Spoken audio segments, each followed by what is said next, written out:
when you just riff, right? Yeah, you just got to go for it sometimes. Sometimes it works, sometimes, but following that presentation, God, I'm like, oh no, I thought it would be easy, but suddenly that presentation was so good. Yeah. Brian, do we have to post the fact that YouTube has a new link or something? Okay. Yes, I'm working on it. I'm working on it, and we're live on YouTube. Let me. Yeah, you got the webinar. I'll take care of the website.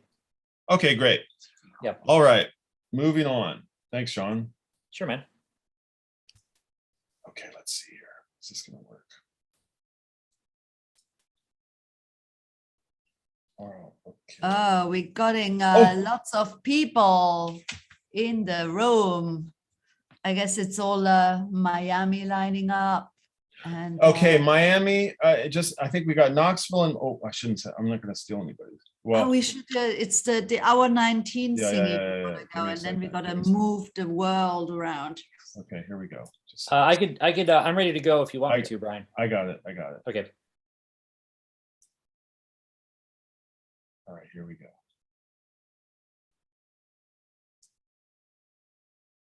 Come on, don't fail me. Dun, dun, dun, dun. Hour 19. I'm going to resize. Yeah. We're here. Oh. And we're going from Prague to Miami. Yay. In the house. Wow. Hi, Miami. Hi, Claudia. Thank you for having us. Hi, how are you? We can the light at the end of the tunnel. I can start to see it. Miami, you're our light. Yeah. It's still dark out here, Brian. I know, but it's coming up. It's 6:02 a.m. It's a cold winter's night over here, and when I see you in your lovely shoulder-free red dress, hang on, who was that? Claudia. Yeah, I'm getting goosepimply. Hang on. Well, on this hour we've got Miami, and then we're going to go to Knoxville a little bit later. We flipped Knoxville and Miami at the last minute, so sorry about that change. But we're going to kick off with Miami, and let's see here. Claudia, do you want to say a little bit about Miami? What's going on in Peak? Sure, What's going on? Thank you for having us. As you know, Miami is very international, so we have wonderful presenters today as well from different nationalities: Brazil, US, Peru, Mexico, and we have 5 presentations, 2 2020 and 3 1010. So we can start. Let's do it. Let's do it. Our first presenter is Adriana Machado. Exactly. She has a 2020 presentation, a very beautiful story. All righty. Oh, I'm so sorry. This is just a clunky Hi, introduction. Adriana. I'm going to start one more time. Sorry, I'm so sorry. I'm going to just get this just right. We're just having a little. Sean, maybe I wasn't quite there.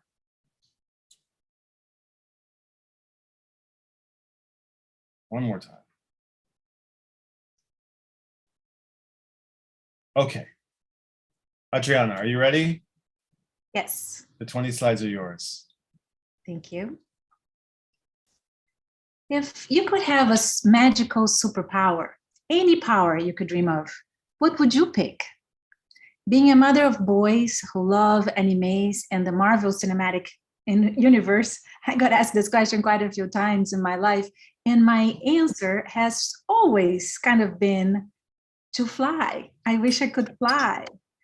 But how daring is that if we can fly in airplanes or wearing a wingsuit? Soon enough, we'll have electric flying vehicles to take us around town. Even outer space is not a barrier anymore for some. So no, my superpower is not to fly anymore. It's to heal. Heal the self, heal organizations, heal the planet. That's the superpower I'd like to have. You see, healing for me has to do with restoring life, with wellness and well-being, navigating the complexity of life, knowing that everything will be all right. Speaking of complexity, some say we're living a revolution, the fourth industrial revolution, with technology advancing faster than ever and blurring the lines between the physical, the digital, the biological spheres. Yes, technology is changing the way we live, work, relate to each other. So many scientific breakthroughs, and yet so many complex challenges. Take the COVID pandemic, for instance, which has taken so many lives and stopped the world.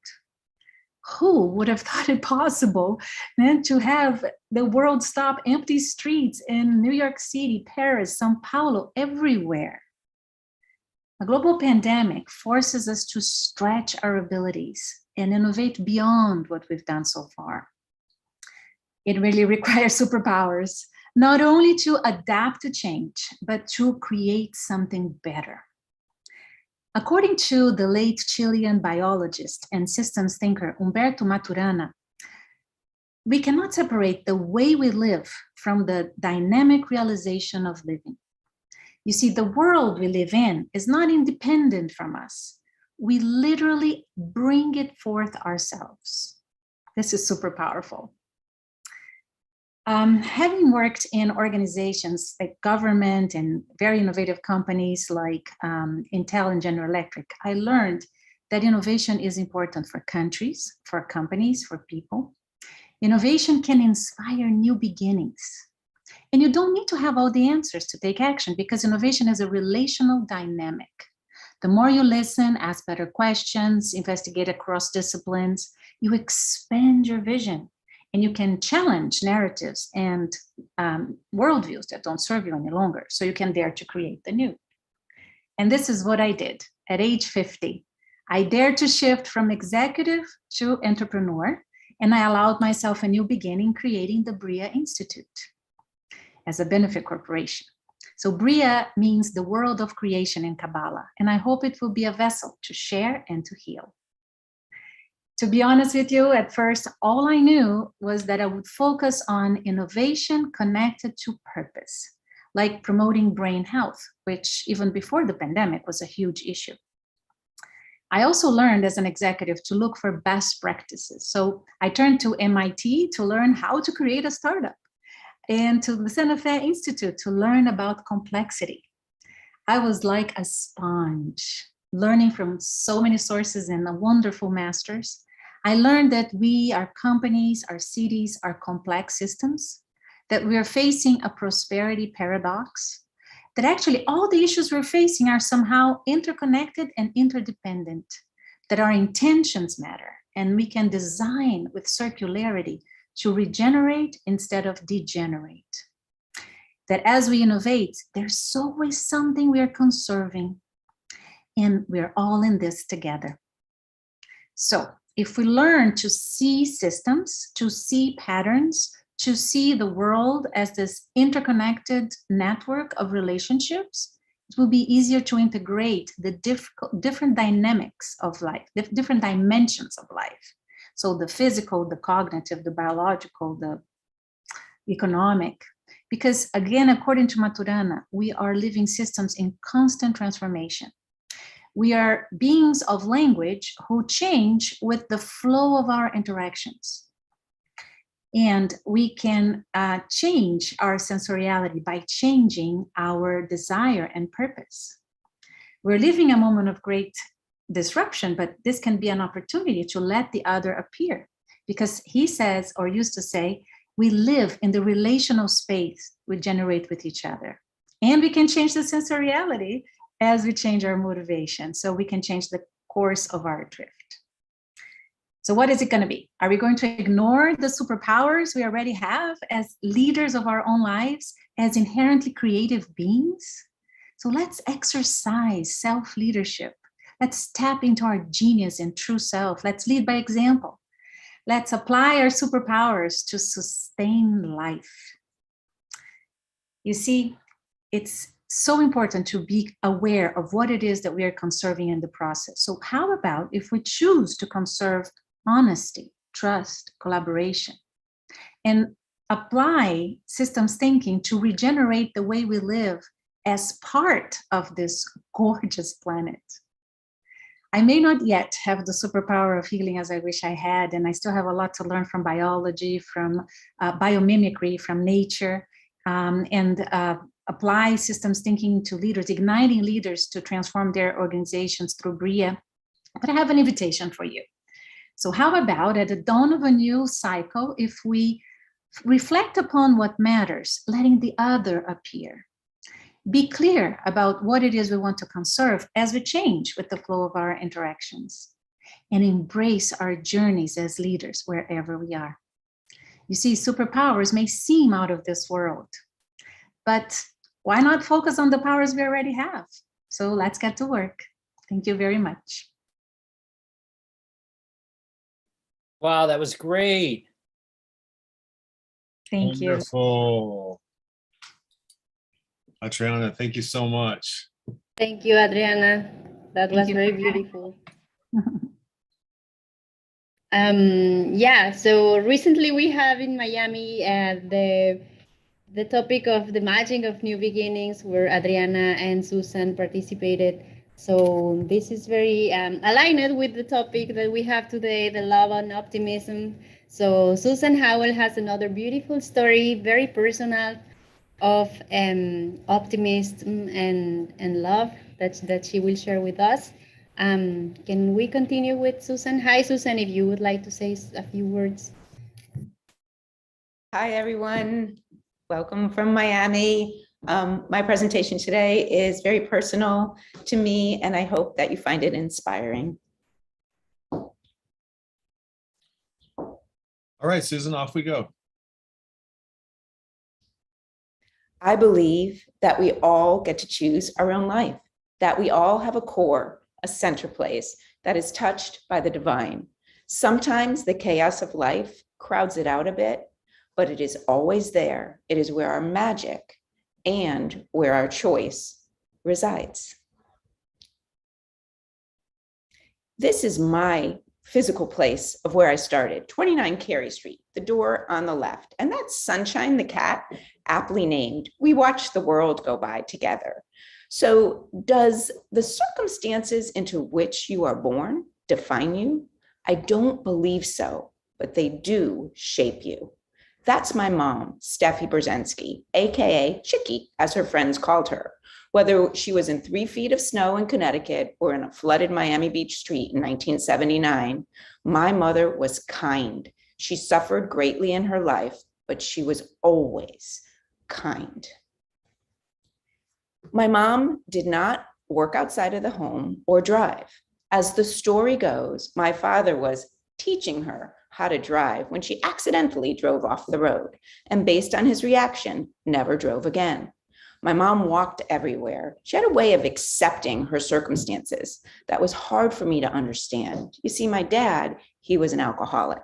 On the way home, he stopped at the package store for schnapps or brandy, a 6-pack of beer, and then a couple at the bar on the way home. So each night, my mom and I had to tread gently and watch out so we didn't upset my dad. That's me at age 12 with my beloved cat, Mittens, sitting at the kitchen table. In that kitchen, I watched my dad come home on Friday nights and count out bills to my mom. She had to make it last for groceries and the necessities. I vowed that would never be me. I'd make my own money. I believe even children in repressed households have dreams and purpose that speak to them deeply. Fun with Dick and Jane is one of the books I used when I taught the neighborhood kids at my house. I even asked my mom for a chalkboard so I could create my own classroom. She bought it for me. And oh, the girls in my neighborhood, we like to play Charlie's Angels. I was always Sabrina. We created a world of adventure and intrigue in the north end of Manchester. I still have those cards today because they remind me where I came from, but they also remind me of endless possibility. That's my nephew, Joey, and I. I grew up in a dilapidated duplex, but in the backyard was a pond and sometimes the home to magical swans. Nature has always spoken deeply to me. This is one of my favorite photos ever. Beauty surrounds us if we look. Right around the corner from my house were these magical woods, the old mill woods. My friends and I spent hours in these woods during our childhood. We caught frogs and salamanders. Golden rule, always release them back into the wild at the end of the day. I still visit those woods when I go home to Connecticut, and they still speak to me. So how do you alchemize your childhood and take away purpose, but not pain? Well, I couldn't become a Charlie's Angel, but special agent with Department of Justice and IRS, check. And my specialty, investigating financial crimes. So, hello 50, goodbye Department of Justice. 2 weeks after my 50th birthday, I retired. That's a new beginning. And I wanted to go out into the world and take my positive money mindset and my money skills and make a difference in the world in regards to money. So I created Money Maestra because I always wanted to teach and be a coach. And I focus on creating healthy relationships with your money, and mainly for women and young people, to take away the fear and stress out of money matters and create freedom and possibility to not be trapped by your money. And then I also have Keys Consulting Miami, which I took my expertise as a special agent, and then now I converted it to the defense, and I consult for administrative and criminal defense cases. I've always enjoyed being on a team. It's just now I switch sides. I work for the defense instead of the prosecution. So there's always a way to cut expenses. When I was a kid, my mom and my sister Sandy dragged me around to yard sales. I still treasure hunt today. My friends call me the estate sale queen. It's a great way to help your pocketbook and the environment. Everything I have on today, including my accessories, are all from local estate sales. So as I look back on my life, I realized that many of my dreams and desires came to fruition, and it was nature that was always the connecting source for me. So I have converted my home into a bird and butterfly sanctuary, magic right outside my doorstep.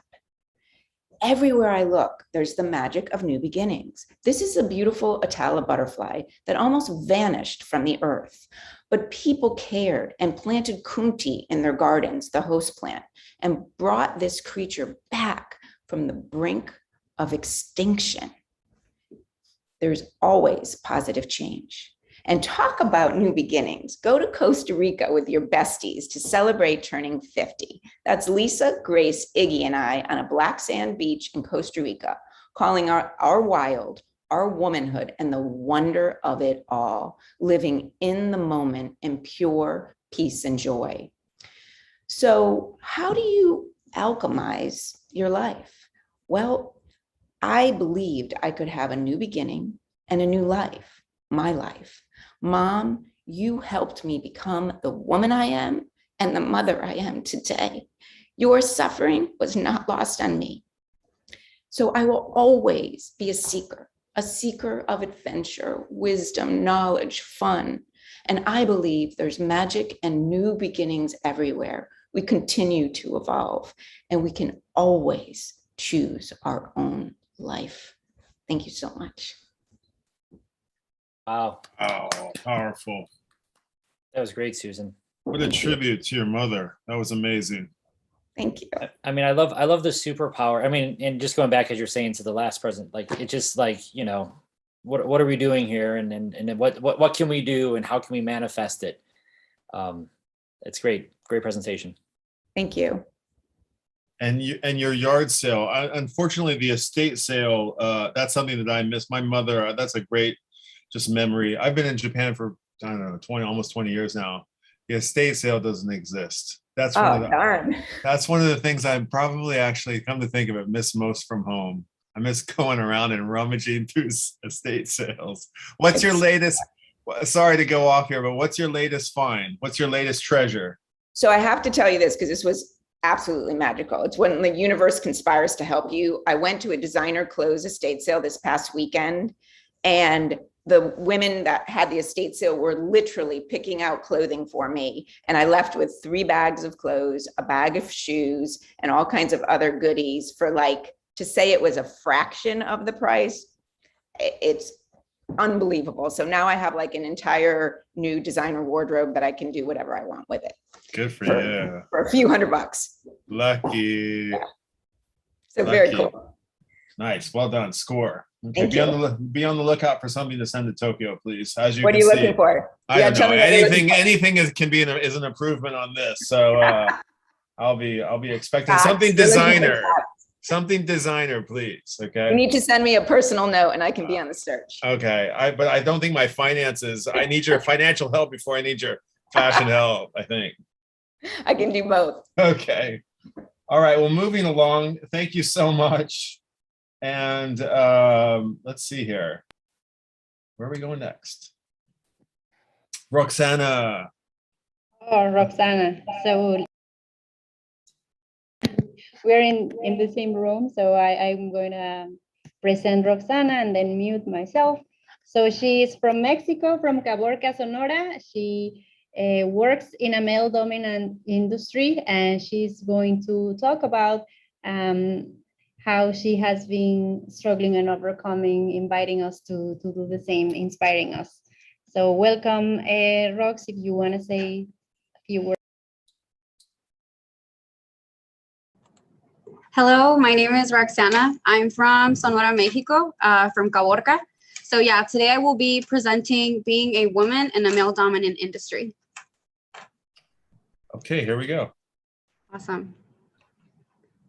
I'm a mining engineer, and I have worked in different areas, cultures, and countries for the past 7 years, where I have faced challenges and discrimination for being a woman. Since studying this career, I knew what I was in for, me being the only girl to graduate in my class. It does have its challenges, but the last thing we want is for our gender to define who we are. Women's employment in engineering and technology has grown steadily over the past decade, and today I will be sharing some tips that I have applied in my career. Be confident in your decisions. Trust your knowledge and capability that got you to where you are now. Listen for the information that you need and make clear decisions. Have a variety of mentors, including men. This will allow you to excel in different areas and perspectives. Stop competing and comparing. Understand and recognize the value you offer and earn the respect of your peers by promoting and recognizing others' achievements as well. Step outside of your comfort zone. Don't be afraid of change. Apply for that position. Ask questions. Speak up. Create a network of women. This builds a support system that allows you to see, understand, and learn from other successful women in your industry. Promote yourself. Be your biggest advocate and cheerleader. If you know and understand your value, sing your own praises. Apply these tips to excel as a female leader in your industry. And as my family has taught me, aim for the moon, reach for the stars, but never forget who you are.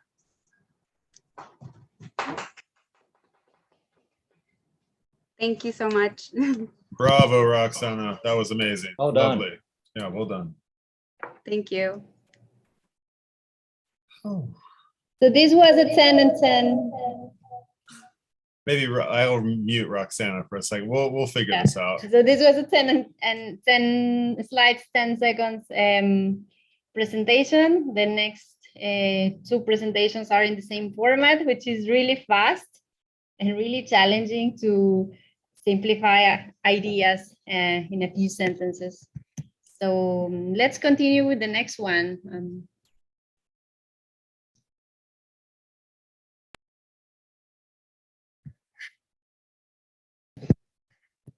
Okay, Stephanie from Peru. She will, do you want to use this computer? Okay. Stephanie, are you ready? Can everybody hear me? Can everybody hear me okay? Oh, you might have, do you have, Okay. Yeah, there we So go. yes, I'm ready. Hello, everybody. My name is Stephanie, and I'm a business banking professional with an MBA and a bachelor degrees in business from Peru. And today I'm going to speak about some of the tips after graduating college, which made me realize that I'm a little old. It's been 14 years. So number one is to take risks. Failure is an opportunity to grow, so don't be afraid of accomplishing the things you want in life. The next one is to be and keep informed around everything that is happening, because that allows you to become part of something bigger and connect better with the rest of the world. The next one is about gaining skills and knowledge constantly. We live in a fast rhythm environment that requires dynamic professionals that are not afraid to change. The next one is about knowing new places that will let you foster new connections with other people by learning about their culture and traditions from different parts of the world.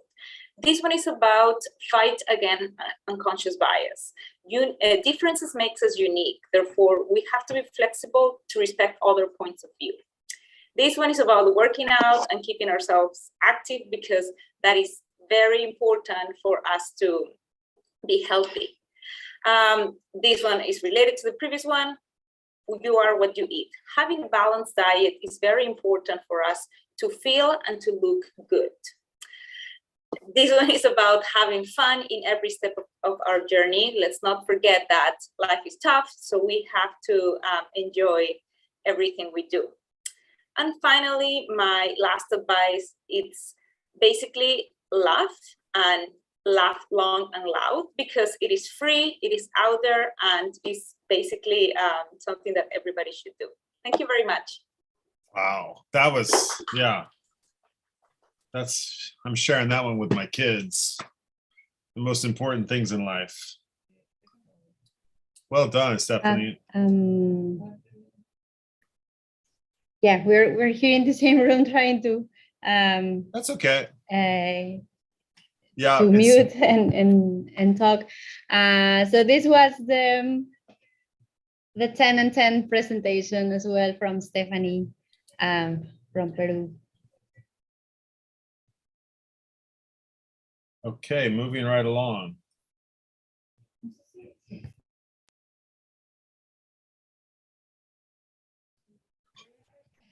Claudia. Okay, yeah, so thank you. So I wanted to try this format as well of 10 and 10. So I presented a brief presentation of books and books that are related to this topic of optimism and love. So I hope you like it. I'm sharing 5 books that I love and I have been inspiring me to make positive changes in my life. So I hope you can find some inspiration here too. The first one is Mastery. It combines history, research, and examples of how to masterize a talent. Find out what you love instead of revenue, because it requires practice and patience. Like Mozart, for example, he didn't want to be sponsored by the royalty to play for them. So instead, he followed his passion, creating amazing operas. This book is really powerful because we learn that regardless of what is happening around us, we have the power to decide how to feel and react. This book is a nice combination of history, science, politics, philosophy to explain today's greatest challenges. I work with data in the aviation industry, and I'm fascinated on how data shapes the way we live. And this book has many examples in our daily life. In the next book, I learned that small changes in the daily basis can make huge impact. Also, the author here shares that he deleted social media on the weekdays, and I did the same, and I reduced my time on the phone approx 2 hours per day. Time is so valuable, and I invite you to give back to your life 2 hours every day. Think like a monk. Besides gratitude and meditation, it also mentions that everything around you, including social media, influence your thoughts and feelings. So choose wisely to shape your mind. I'm glad to find these books full of wisdom, and I am grateful for the people that recommend me these and happy to share with you today. Wow. That's the 10 and 10. That was great. That was fantastic. Really great. That was great recommendation of books and a great pictures of some amazing library. Are those were real libraries, right? Those weren't. Yes, like, those pictures. Wow. Yeah, I took those pictures Wow. in Stuttgart and Vienna, and in the books that I have in my house. Wow. Oh, what was I going to say? Oh, and I'm sorry, but I've never even, I'm embarrassed to say such a thing, but like, social media has I've only ever conceptualized it as all or nothing. I've never really thought about it like as a weekend only activity. That's kind of a whole new, that's probably doable, That Interesting. right? Yes. That's Yes. probably doable. You can try it. Yes. I think I'm going to take your advice there, Claudia. Thanks so much for that. That's going to be my next challenge. Hey, And Claudia, how did it feel with the 10 by 10? I'm just wondering. Yeah, I wanted to say a lot of things of each book, but yeah, I realized that I have to simplify everything in just one idea and one sentence and deliver the message, the main message that I want to share. And that's awesome. the last thing I'll say is that we sent out a little shout out to you earlier in the evening because we connected with our Maastricht friends. Yes. And we were saying, we had nice things to say about how they've been an interesting and a hub of creative people. And we know that you are one of those creative people. And they send their love to Miami. So that was quite cool. So really, it's amazing. Yeah, and actually one of my photos is the library of, it's a bookstore in Maastricht. It used to be a church and they made a bookstore there. Wow, Very beautiful. Well, are you our last presenter from Miami? Yes, the 5 presenters of Miami. Thank you so much. Thank for you, having us. Miami. Thank you to the presenters. Thank you for sharing your amazing presentations. Thank you, Miami. That was awesome. We heard from Bucharest, and she introduced us to 2 Amazonian women. Amazing. Sean, remember? Amazing women, Amazonian, amazing. I think that was it. You all were, I hope that's okay for me to say, Amazonian women. Yeah. Anyway, moving along. Thanks again, Miami. And we're going to go to Knoxville. Oh, I shouldn't give it away here. Miami, dun, dun, dun, dun. Where are we going? Tennessee, right? Okay. All right, that's pretty good. Oh, right there in the middle of the mountains. All right. Wow, what's that stadium? That's pretty cool. Oh, Knoxville I've never been to Knoxville. Okay, Matthew, right? We got Matthew on the call. Hey, thank you, Matthew, for kind of coming through. We really are grateful. How are you? Doing awesome. Thank you for having us. Dude, we're so grateful to connect with you. You guys are a great, vibrant PK city, and I know that like everybody's kind of like just struggling with the everything. And so you came together and pulled it off, and we really, really thank you. So I think the plan here today is to play a couple of your past favorite PK presentations, followed by one that you're going to present live. Is that right? Yeah. So we have one that was recorded this past week. Okay. She couldn't be here today, and then one live. Okay. And how are you? Lila's the live one, right? Yes, Lila is the live one. That's great. Okay. And she's one of our curators. All right. Should we kick it off? Let's do it. Yeah. Matthew, let's see, who do we have up first? Dale, do you want to say anything about Dale here? Dale does rad stuff in Knoxville. She has a central collective, and I think you will enjoy what she did during COVID. Okay. Here we go. Ever tried, ever failed? No matter. Try again, fail better. This Samuel Beckett quote definitely applied to my first ever attempt at moonwalking, which you can see a photo of here in my fuzzy slippers in my living room in early 2019, when I decided it might be a fun thing to learn how to do. It only took me 8 days, and while you can't really tell from this photo of me moonwalking in the light-up sneakers that my friend Megan bought me to celebrate my success, you'll just have to take my word for it. Or come find me in person. I'd be happy to moonwalk for you. Once I mastered moonwalking, I decided to learn how to juggle. And that took me about 6 days until I was able to keep all 3 balls in the air for more than 30 seconds, which you can see in this screenshot here. I was very excited when I met that goal. After that, it was about the fall of 2019, and I decided to try something really wild, which was feeding hummingbirds from a tiny feeder suctioned to my forehead. You might be wondering why I'm talking about arbitrary challenges when the theme of this presentation is love and optimism and creativity. They're big, lofty ideas, but you don't always necessarily have to get there through big, giant actions like, launching some big business or going on a, huge vacation. You can get there through small things too. I'm not really sure where I got the idea that I needed to learn how to moonwalk and that I should, video my progress and post it online so others could cheer me on. But I know that by the time I learned, I thought I had tapped into something kind of special, which is setting a little challenge for myself and letting others come along on the journey with me. So when I was sitting on my porch one day and a hummingbird flew right up to my face and hovered in front of me, I thought, I bet I could feed this thing. And I knew I had my next challenge.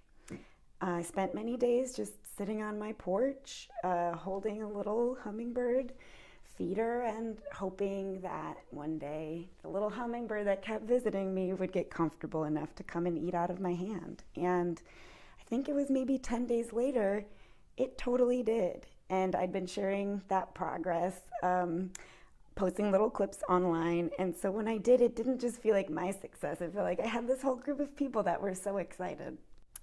It also meant that when the pandemic rolled around in 2020, I had the perfect activity that I could do at home, alone, that kind of calmed me and got me outside and felt meditative, but also felt connecting to other people because as always, I was sharing, little videos and clips about my hummingbird friends online.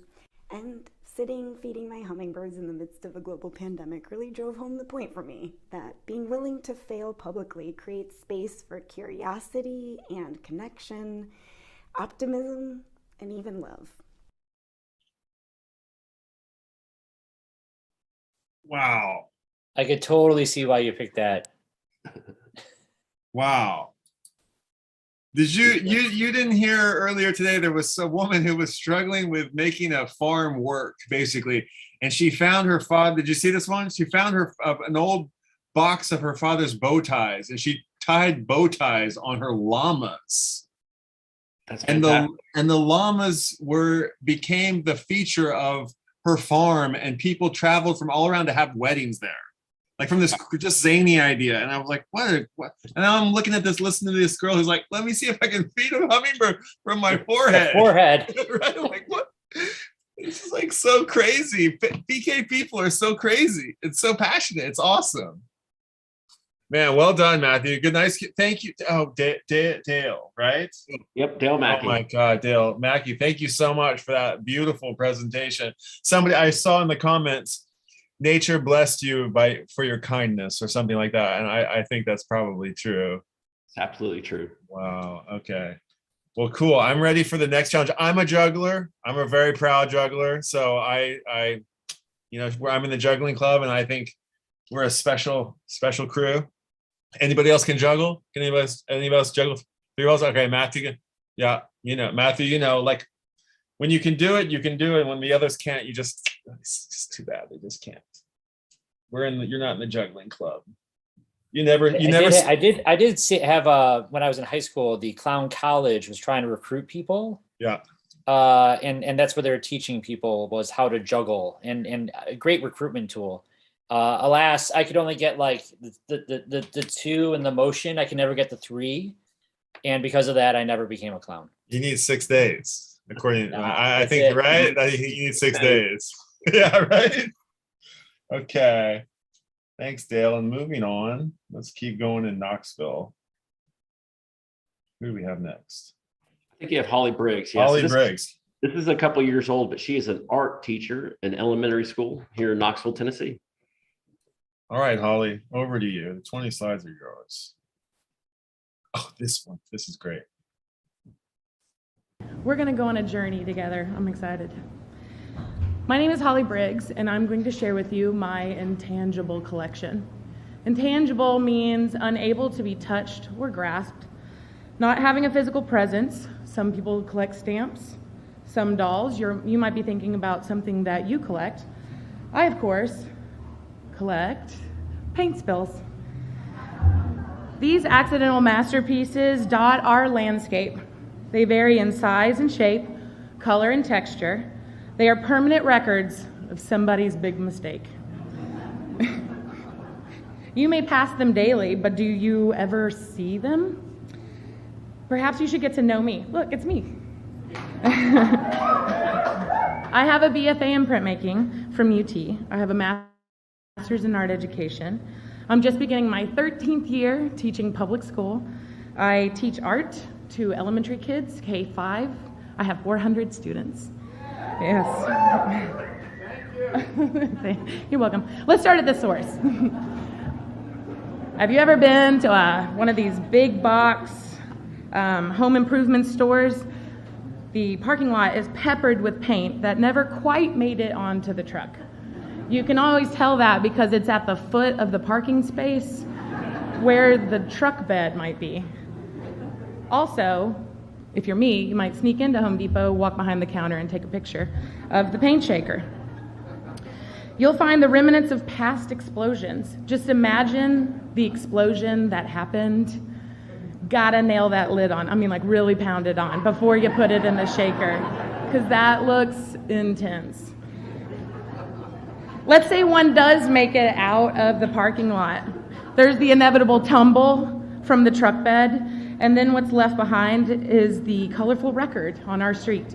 We have the point of impact, the spray, the tracks. This is in front of Greenlee's on Broadway. It's hard not to draw comparisons to Jackson Pollock. Known for his drip paintings in the 40s and 50s, his action painting placed emphasis on the spontaneous physical act of painting and less on the splatters, the splashes, and the drips. But once you begin to see these unfortunate incidents as potential art pieces, they're really beautiful. Like this one, double whammy. First you get the mess up from the striping crew, and then you get serendipitously the blue spill that just gorgeously falls on top of the yellow spill. This is at Central and 5th. All right. This ectoplasm green is located on Chapman Highway near John Sevier. You have the point of impact, you have the spray, you have the tracks. I mean, it's all here for you. I'm more fascinated as to why anybody would buy this color. These two beauties, what they make up for their lack of color, they have enormous size. One is about a block up this way. This other one is huge. It's in front of Cedar Springs Presbyterian Church on Kingston Pike. Just so you know, on Saturday I had to wait for a 10-second gap in traffic so I could run out to Kingston Pike and take that picture. Also on Kingston Pike, here's a spill that has the extra bonus of having been tracked up a side street into a neighborhood. You have it east heading Kingston Pike, you have it up the side street. It's near Sir Gooney's, home of the sad dinosaur. Has anybody ever tracked a paint spill through a neighborhood? Because I have. This was actually a video, but I'm just gonna talk you through it. Okay, Cherry Street heading from Magnolia towards the interstate. It's a long way, and you can follow this paint spill, but then they change lanes, and then they go into a neighborhood. It's like you can follow their daily errand. These are examples of spills photographed from my driver's seat, a passing delight on my otherwise bland commute. Also, these were some that I did not feel comfortable going out into the intersection. That's Turkey Creek, level at Turkey Creek. It's really big. And this is in the turning lane. Paint spills are everywhere. I've shared my love of paint spills with all my friends to the point where they now send me pictures of their paint spill discoveries. These were taken by my friend Andrew in San Francisco. About once every 2 months, I open up my inbox, and lo and behold, the best present ever. Look at the size of that one. That is huge. My love of paint spills isn't just isolated to roadways. Here's one from underneath an overpass. Here's a fingernail polish spill from the cosmetic aisle in TJ Maxx. You would think that they would use the fingernail polish remover, which is also in the same aisle. Just saying. I thought I would show you some from my classroom because I'm not immune to them either. Magenta is the worst color to spill. It leaves a hot pink ghost image on the floor until your amazing custodian has to buff the floors over the summer. So I've done it not once, but twice. And temper paint kind of it decomposes in the bottle, so when it explodes, it really explodes. We're going to venture into some purposeful spills. My sister sent me this one on I-40 East in Nashville. This has 15 colors, so now we're getting into some abstract street graffiti, which leads us to our next one. This piece is entitled Painting Reality, and it was masterminded by Dutch artist Aip Rooving. He used 40 liters of environmentally friendly chalk-based paint that could be removed with water, just in case you're wondering. He planned for weeks, and he had an anonymous crew simultaneously dump the paint in the intersection, allowing for cars, bikes, and feet to spread the paint through the intersection. Here are my future collections, by the way. Terrifying tire tracks on overpass bridges. That is really close to the edge. Anthropomorphic kudzu monsters. I pass that thing every day. It looks like it's crawling towards the road. Freaks me out. And then the last one is kitty footprints on cars.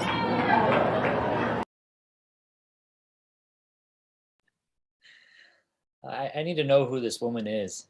That's great. That's funny. That's a riot. Man, she was great. That's really great. Fantastic presentation. Can I do a little plug here? A little one.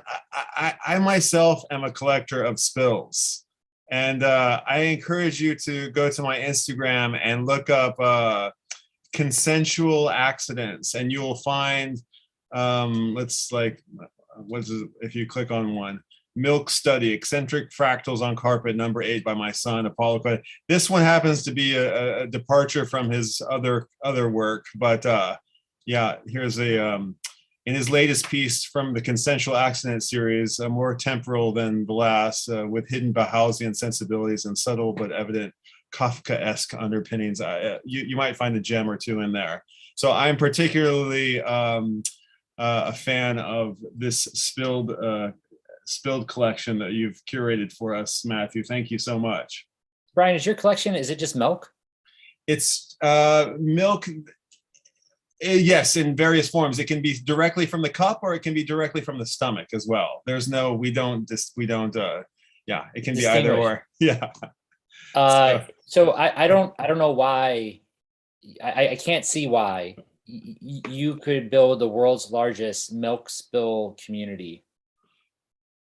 Yeah, that's not a bad idea. That's the idea. That's the bow tie on the alpaca, the bird feeder on the forehead. That's the idea. Sponsorships will come running. True. It's so true. Okay. Well, instead of it being got milk, it's had milk. Yeah, right. Had milk. I like that. I may have to. That was good, Sean. Thank you. Yeah, I like that. That's pretty good. Okay, so let's move on here. Just let me get out of, all right. That's funny.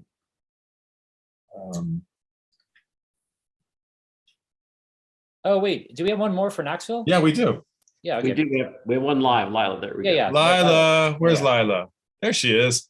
Hi, Lila. Thanks she pulled through at the last minute too, Lila. Thank you for taking the PK challenge.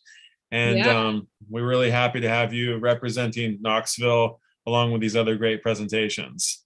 Yeah, it was a cool challenge to talk about why I love Knoxville and why I've stayed here as long as I have in 10 slides in 20 seconds each. So challenge accepted. We'll see how I met it. Let's see what you came up with.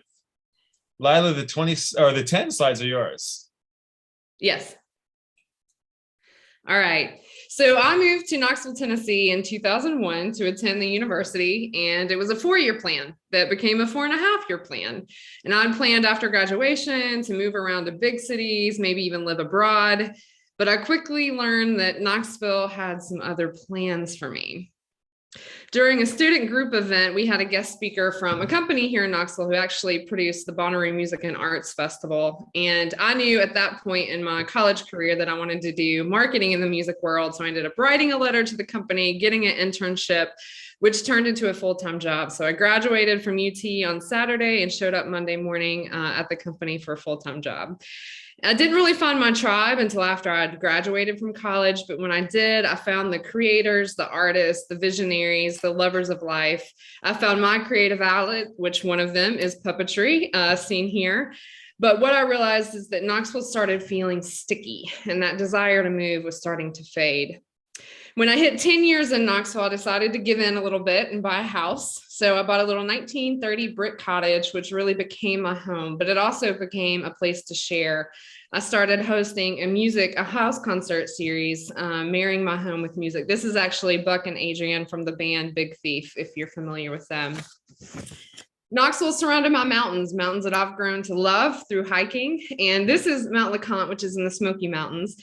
And I actually broke my ankle on my way up there and was helicoptered out by the National Guard. And what I realized in my recovery is just how strong my tribe was, because they really showed up to take care of me. That's from my triumphant ascent after that. And Knoxville is also surrounded by lots of water, lakes and rivers. I'm a Pisces, so water means a lot to me. The French Broad and the Holston River actually converge to become the Tennessee River, which is it forms the perimeter of south perimeter of downtown. So water really is a way of life here. And it has a solid art scene. There's a ton of amazing artists who live here, they create here. They really add color to our lives. And there's public art walks, galleries, museums. It's kind of everywhere if you look for it. This is actually my goddaughter taking in some of the public art with me in the area. And music. We have a really deep, rich music history. It's not as known as Nashville, but it is important and it is impressive. We have a ton of incredible musicians and bands, and we have 2 historic theaters, the Tennessee and the Bijou, which provide a stage for a lot of concerts. This is the Tennessee Theater. I worked there and produced a concert series that picture's from. And one thing that I also really appreciate about Knoxville is our dedication to historic preservation. So you're probably wondering why I'm showing a picture of a backyard dinner. And that is because we have a group in town called Knox Heritage, whose mission is to preserve historic places. And they actually do a summer supper series every year to raise money for their mission. So it really allows people to come together and network for a good cause. So it's all these reasons that Knoxville has really created a sticky situation for me. And it's kept me here for 20 years when I'm meant to be here for 4. But it's not a toxic, stinky stickiness like glue, but a really sweet, beautiful stickiness, that of honey. Well done. Wow, that was real nice. Wow. Yeah. Those are great slides, man. Knoxville looks fantastic. I think you celebrated it great. What the Bijou Theater, that's, you guys have had PechaKucha nights there, right? I feel like I've seen that on the poster. We did 2 there. Yep. Okay, very cool. And the architecture preservation. I think on the hour that's following this one, we've got some friends from Frank Lloyd Wright who are going to talk about some of the Wright sites. I've just random question. Are you guys aware of any Frank Lloyd Wright sites in or around Knoxville? Not in Knoxville, Okay. but he very influenced our School of Architecture here. So there's a lot of architecture that's influenced by what he did. Okay. And how big of a city is Knoxville? About like the county's about 680,000 and Okay. and the city's about 180,000. Oh, okay. I think we're pushing almost 200,000 now from what I hear. Okay. And is it like, I'm from Tulsa, which is, it seems like it would be, I think it might be a little bit bigger, but I think it's probably comparable. And I think that when I was a kid, like the downtown was just, like it was vibrant at one point, then everybody left, and now it's vibrant again, filled with cool stuff. Is that what's happening in Knoxville? Yes, exactly what happened here. Yeah, okay, that's cool. I'm gonna have to Also, speaking for people in Chicago, everyone's going south. Yeah. Oh, yeah. There's a great migration going on, man. Brian, I want to say that our PechaKucha night, which we say PechaKucha here. You're doing good, yeah. It's a very local event, like it's a town hall, but it is wonderful to know that we are part of a global international event, and it just blows us away to be a part of it. So that's great to hear, Matthew. Thank you so much. We're so proud to have Knoxville in the family. You guys keep it up. Keep making those awesome posters. Keep curating some amazing presentations, and keep being one of the most vibrant PK cities out there. Woohoo! All right.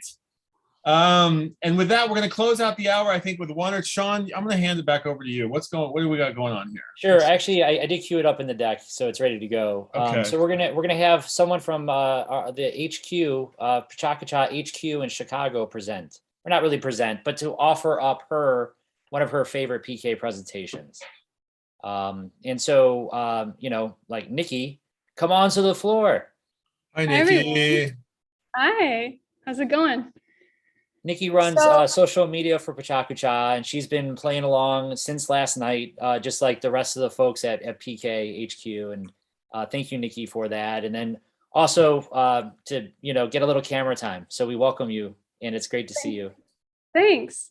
Yeah. So my PK that I chose was about what I love. It's not necessarily a PK about love, but it's about Chicago versus New York City, which I feel like for me, I have such a hard time deciding which city I love more. Actually, in the mix is Miami as well. So I just love this PK. It's very entertaining for me, and it just shows people competing about, certain things that people love about each of the cities. So that's why I chose this one. That's great. I already love people like chiming in now. It's like Chicago, hands down. I know, I have a hard time. And so just to get there too, so Nikki chose a presentation with Peter and Emma Exley. So Peter runs PechaKucha Night Chicago, Emma runs PechaKucha Night New York. And of course, Emma being the daughter of Peter. So it's a fun, lively conversation, I'm sure. Brian, do you want to roll it? Do you want me to roll it? Sure, I got it. Cool. Yeah, sure. Okay, off we go. Yeah, this was a good one. This was, and actually this one, oh, come on. Oh, got the wrong one queued up. What's going on there? Oh, maybe I'm on the wrong deck. Just go to the next video. Okay, there we go. Sorry about that. Let's do this. Oh my gosh, this one was actually delivered in Tokyo. All right, here we go. Peter and Emma, over to you. So it's me first, right? So this is an audience participation one, and everyone's been telling us about how brilliant their cities are. Well, you're going to find out once and for all which is the most brilliant PechaKucha city. And it is either Chicago or it's New York. It's the truth. Well, New York, Brooklyn. They don't have postcards in Brooklyn. So the New York-Chicago rivalry has gone on for many, many, many years, and so New York has always been like the big city, the big apple, and Chicago is it's the second city. It is, or the city of big shoulders. All right, so both cities known for their architecture, but Chicago is the birth where the skyscraper was birthed, and it must have hurt, mustn't it? So here was the former Sears Tower, the Willis Tower now. You can see clearly it's much taller. So let's just talk about architecture for a minute. It is actually hard to discern which city is best for architecture. In New York, you've got the Solomon Guggenheim Museum by Frank Lloyd Wright. Clearly an important piece of architecture, right? Clearly. And then in New York, in Chicago, it's Tokyo Whale. It's going to my head. But look how big. These buildings are so big, they go off the top of the frame there. And you've got Mies van der Rohe's buildings on Lakeshore Drive. So the way we've decided to judge which is the best city here is to figure out how many Lego sets there are. So for New York, they've got 4. So Empire State, Guggenheim, Flatiron Building, and Rockefeller Center. So that's pretty good. Oh, Chicago also got 4. Sears Tower, Hancock Building, Roby House. The Roby House is a really big set. That ought to be it. But there's 4 as well, so it's a tie. So the split decision at the moment as to which one is the best. So let's be real. We're really hungry right now because we didn't have any dinner because we were making our presentation. New York hot dogs, Chicago dogs. You don't put ketchup on any hot dogs. It's the rule. But Tokyo or Japan might win this one. Octopus dogs. All right, so here's a good one. So we can decide. All right, so Chicago, Barack Obama, our current president, if you're in the United States, or the USA's next president, Donald Trump. So this is where you participate. So who is better, Chicago or Brooklyn? Chicago, right? All right. So here are our mayors, New York, Bill de Blasio, right, and then Rahm Emanuel. So the way we were going to figure out this one, who's got the most fingers? Oh, shit, it's 1-1 then. So the biggest fight right now is pizza. I don't really need to say much about this. This is not a pizza. It's like a soup. New York has the best pizza. It's thin, like it's supposed to be. I'm gonna let you guys read this one on your own.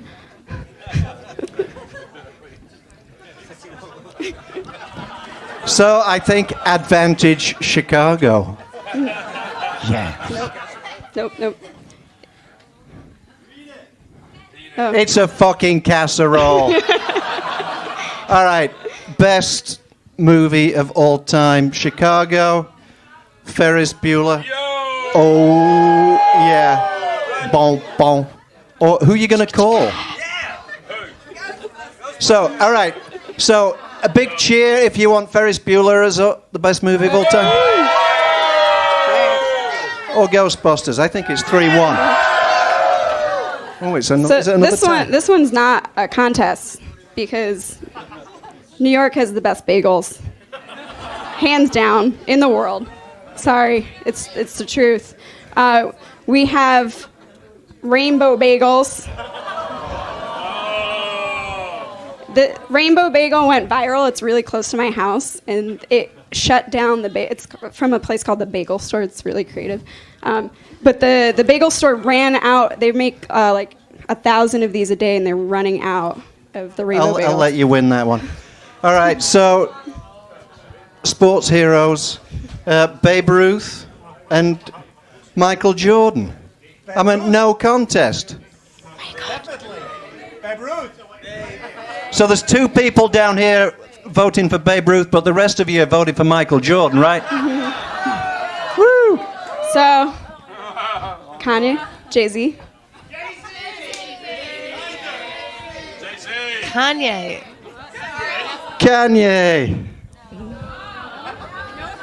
Jay-Z. Oh, it's a tie. All right, so these are maybe the tiebreakers. It's who is the best PechaKucha of all time? Raise your hand for Brooklyn. Chicago. All right, so the next slide we're gonna make the determination based on that. So who would you rather have present at the world's greatest PechaKucha? So at our last event, we had a real life wizard. Oh, we had Mark Dytham. Yeah, very funny, Peter.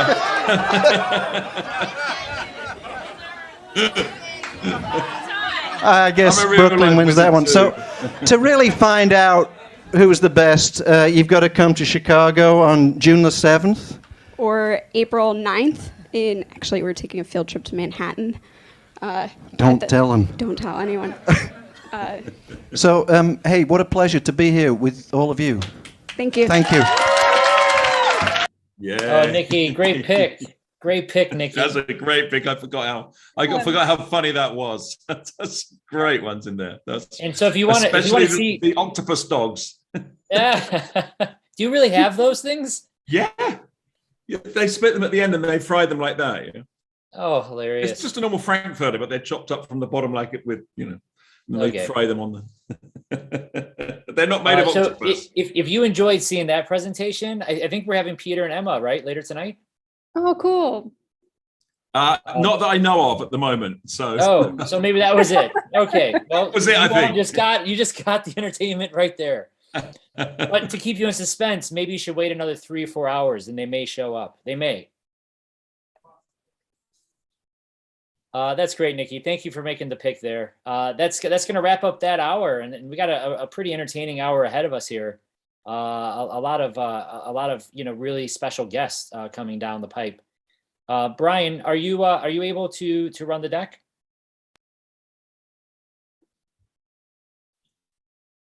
And I'm going to assume so. And he would say, "Yay, hour 20." We're in the 20s. All right. Really? Are we really in the 20s? We're really in the 20s. That's awesome. Yeah. Okay, good. Probably have sunlight now, don't you? Wow. Yeah. It's daylight now. Yeah, 7 a.m. Yeah. Okay, Mark, you wanted to? I pulled this slide in. I didn't. This was it's been a really amazing year for us with a bunch of really big collaborations with World Press Photo. These are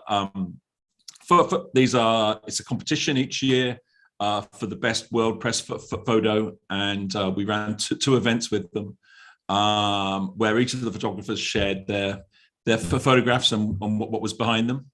Then we did this huge event with the World Health Organization, the WHO, and we're going to be sharing some of these presentations in a moment. And then Wright Sites, as I mentioned right at the beginning of this. So this is Frank Lloyd Wright's Frank Lloyd Wright Conservancy. And they've had a really tough time because obviously people can't visit the sites until recently. So we had all these online events, which was really great. And then this really big event with UNESCO about water, and some great presentations there too. So what are we showing today, Brian? This is our hour to feature some of these presentations. And we're going to start with welcoming our Right Side friends Eric and Marta onto the call. Yay! Hey guys. Hi. Hi. How are you? It looks nice and sunny there.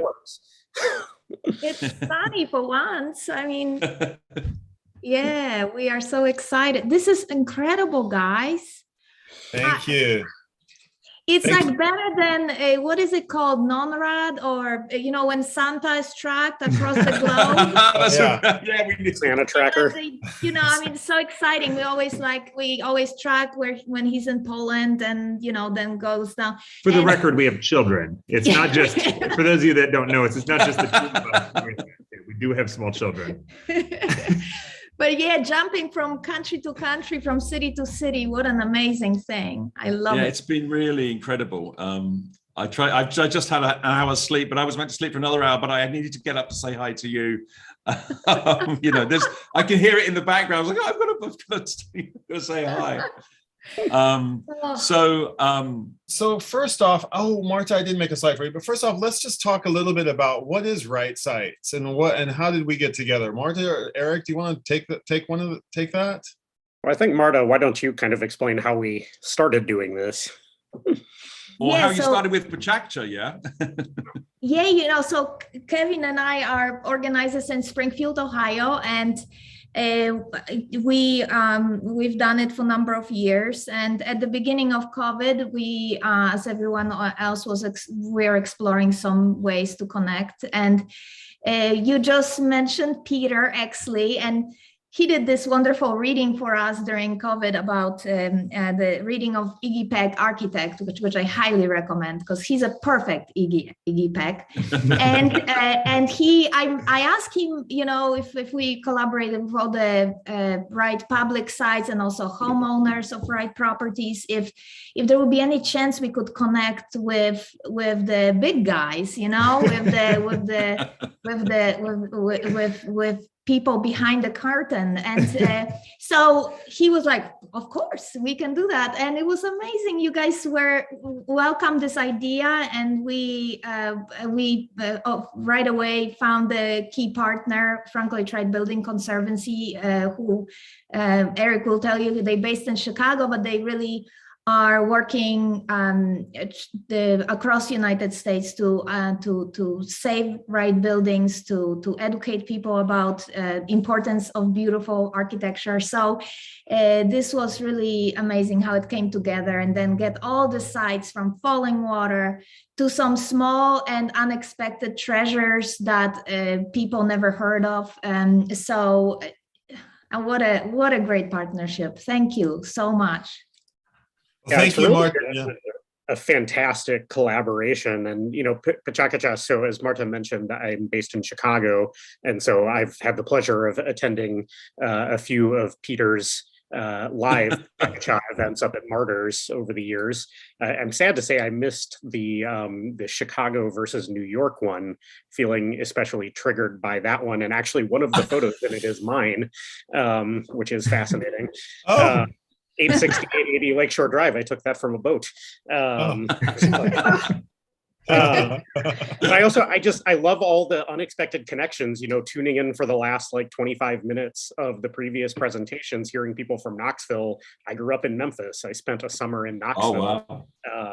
And then, and then talking about historic preservation, which is of course what the Frank Lloyd Wright Building Conservancy is all about. So just the kind of unexpected web of connections that emerges from PechaKucha, I think, is the most fun thing about it. That's great. Yeah. So yeah, I was going to say, so every year on June 8th. Yeah. June 8th, we celebrate Frank Lloyd Wright's birthday together. And we travel around some of the sites, and we hear from the custodians and from the various sites who use the PK format to share about the master architect's legacy and some of these specific Wright sites. And Eric, why don't I give you the floor and let you talk about the Frank Lloyd Wright Conservancy? And yeah, can we show some of those slides? Yeah. All right. So here's what we'll do. We'll just go ahead. Over to you, Eric. Really briefly want to introduce who we are. So we are a 31-year-old nonprofit based in Chicago, but our mission encompasses all Frank Lloyd Wright buildings built everywhere. And that mission is to facilitate the preservation and stewardship of all of Frank Lloyd Wright's built works through three pillars, which are, as you see here, education, advocacy, and preservation. This is not an honest PechaKucha presentation, so I have to say, next slide, please. Okay. Frank Lloyd Wright may be the best known architect in the world, and I think that leads people to believe that nobody would ever tear down a Frank Lloyd Wright building, but that is unfortunately not the case. If you look at this pie chart here, that big angry red 49%, fully half of the Wright design buildings that are still standing have no legal protection whatsoever. They could be demolished tomorrow with no notice or comment. And so we exist to, try to monitor that, to try to support the people that own them in making good decisions about them, to, provide information and advice, and then support the ones, much like the Westcott House in Springfield, that have become nonprofits, house museums, things like that. We want to support them and make sure that we help them get the attention that they need as well. One of the major ways that we do that is through public events. So of course, during the pandemic, a lot of that became online, and that's something that we're continuing even as we go back into in-person events. So we actually have a really fun and I think stimulating event that'll be happening later this coming week on February 23rd. It's an online lecture from Peter Christensen, who's a Guggenheim Fellow, and he's researching the use of intellectual property rights in the field of architecture, which is something that Wright was a pioneering force in, but has only become more important over the years. And then our major annual event is our annual conference that'll be happening this October online as well as live here in Chicago. And that'll be situating Frank Lloyd Wright within the sort of progressive reform movements that were really bubbling up in Chicago around the time that his practice was based here in the very early 1900s. Next slide. Another fun thing that we started doing at the beginning of the pandemic, working with Marta and a lot of the other Frank Lloyd Wright public sites who had been forced to close their doors to visitors, we started what we call Wright Virtual Visits. And this basically, it's gone through a few evolutions, but it is a free online event. It streams on Facebook. It's happening once a month now. And we bring together a couple of public sites to go live side by side and look at their buildings sort of through the lens of a common theme. So look at comparisons or contrasts. Because Wright had such a long and prolific career and built very different buildings over the years. So it's interesting to see the threads that tie them all together and the ways that they changed. And that's something that we can really explore in these fun events. So the next one is coming up this Thursday. Of course, we've already talked about Wright Site's PechaKucha, which we started off in 2020 as well, and is now, I think, well on its way to becoming an annual tradition on June 8th. We'll have the fourth one coming up this summer that I know we've already started kind of brainstorming around who we might invite to that. So I hope that it's on all of your calendars. And yay, it's coming. Yeah, this has been such a fun collaboration. And, because PechaKucha has these like architectural roots and it's wow, it's so cool that we get to brag that we're, collaborating with you guys. It's such it's also weird. So I did my thesis on Frank Lloyd Wright's Usonian homes and traveled across the Midwest for 2 months, stayed in about 30. I stayed in about 25 homes, I think. People were so generous, and I'd only got 8 confirmed when I arrived in the US. But you go to one house, and then people who had ghosted me or whatever sent me on to other houses, and it was amazing.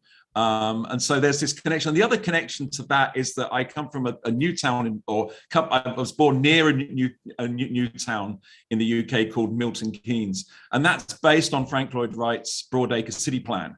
And so that's where I sort of grew up, and I didn't know. And I think it was up in Michigan where I saw the big model. It was kind of incredible. It's like, wow, there's a connection there too. So as you say, there are these connections to PK. There's also a lot of connections to Wright, in some bizarre way, And I stayed my first trip to America. I stayed with Dawson in Oak Park, and I was hosted there. So it's really great. We can give the love back now and support. So what the plan today for the rest of this half hour ish is we're going to highlight some of our favorite Wright site presentations from docents and homeowners. And Marta, before we start in the slides, you want to plug Westcott House a bit? Anything? I could also point our audience to any number of presentations I'm sure you've given about, but tell us what you do at Westcott House. Oh, I wear many hats at the Westcott House. We are small staff, but we are, it's an incredible house. It's like with all the Wright houses, there's just, he had this ability to create something really special. And just working there and seeing people respond to this piece of art, it's truly rewarding. So. And it's a really, for us, it's a object that we use to advance really love for architecture and design in general. So it's just it goes beyond that, and we do all kinds of things. And that's how we started PechaKucha, honestly, because we thought, it was created by architects, and it was so fitting. And then we we actually now we usually host it, and we're looking forward to the first one in person after COVID. We partner with a brewery that is located in an old Victorian casket factory, which is pretty cool. You know, it's just it goes beyond this one physical house, and it has so much impact on our community. And like you said, Mark, you know what, I studied art history in Poland, and frankly, Wright was one of those, you know, when you refer to American architecture, that was the name. So it's such an opportunity, because I think so many people around the globe heard of him at some point. Yeah.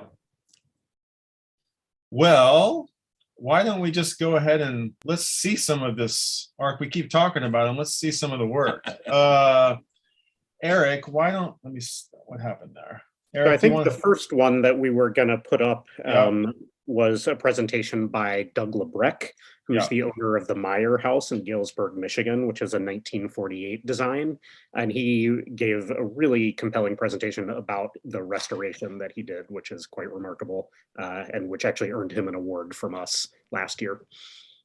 Okay, Doug, yours is one of the most popular presentations on our website. So let's go ahead and play you. Over to you, Bud.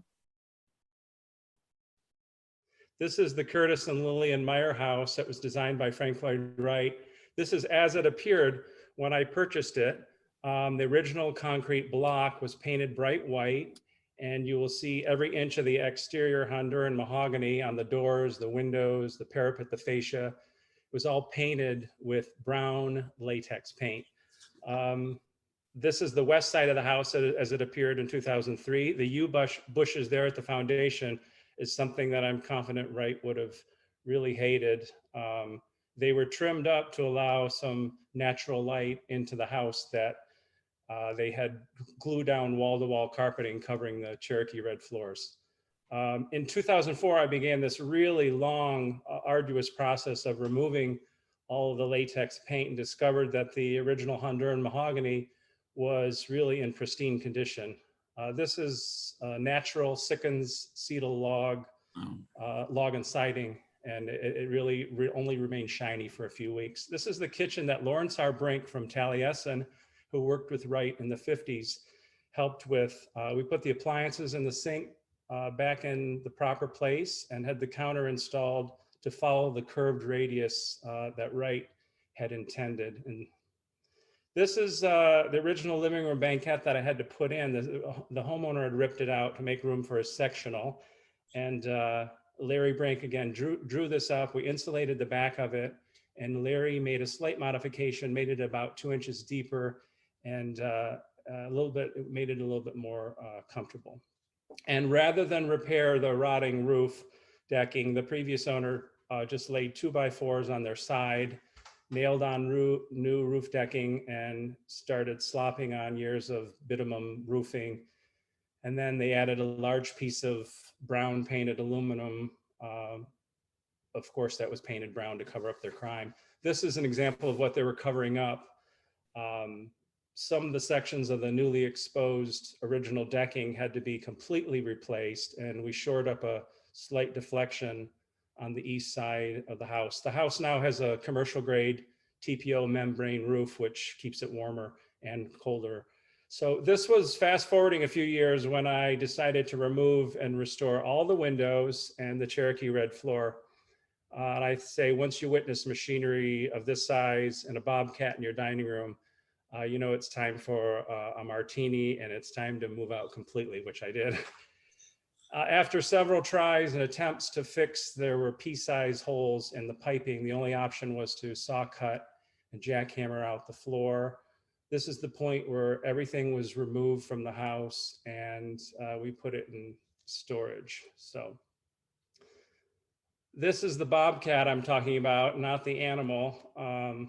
They start by putting down gravel, and then they put down 2 inches of rigid insulation, and then a moisture barrier, and then sand, and then they put red PEX tubing that carries the hot water that eventually heats the floor.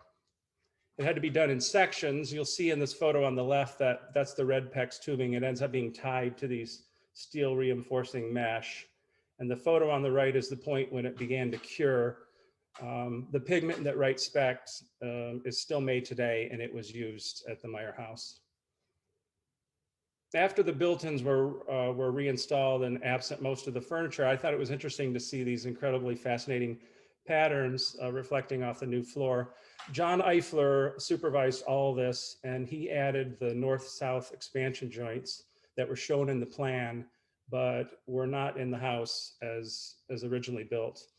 This was a point when some of the windows were being installed. You notice on the right the infamous brown paint. It took hundreds and maybe thousands of hours to remove this. Every window frame was routed out deeper to accept the thicker new thermal pane glass. The original lathe and plaster ceiling on both floors was removed, and we found disintegrated insulation and hazardous wiring, and we were able to rewire and update the electricity and blow in open cell insulation into the roof joists, and we were able to match the pigment of the original integral plaster. And this is all the second floor. The tongue and groove vertical paneling was removed. It was planed and sanded and given 3 coats of tung oil, which was made by Sutherland Wells, which is an amazing product that John introduced me to. And this was really transformational in the house.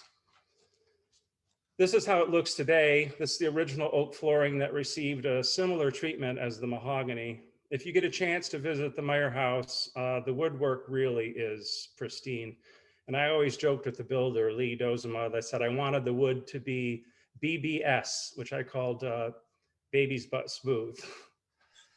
So here's the Banquette as it appears today. Note the huge fireplace. It still draws beautifully, and the square top Usonian tables that Wright designed for the Meyer house and also for a lot of other Usonian houses of this period.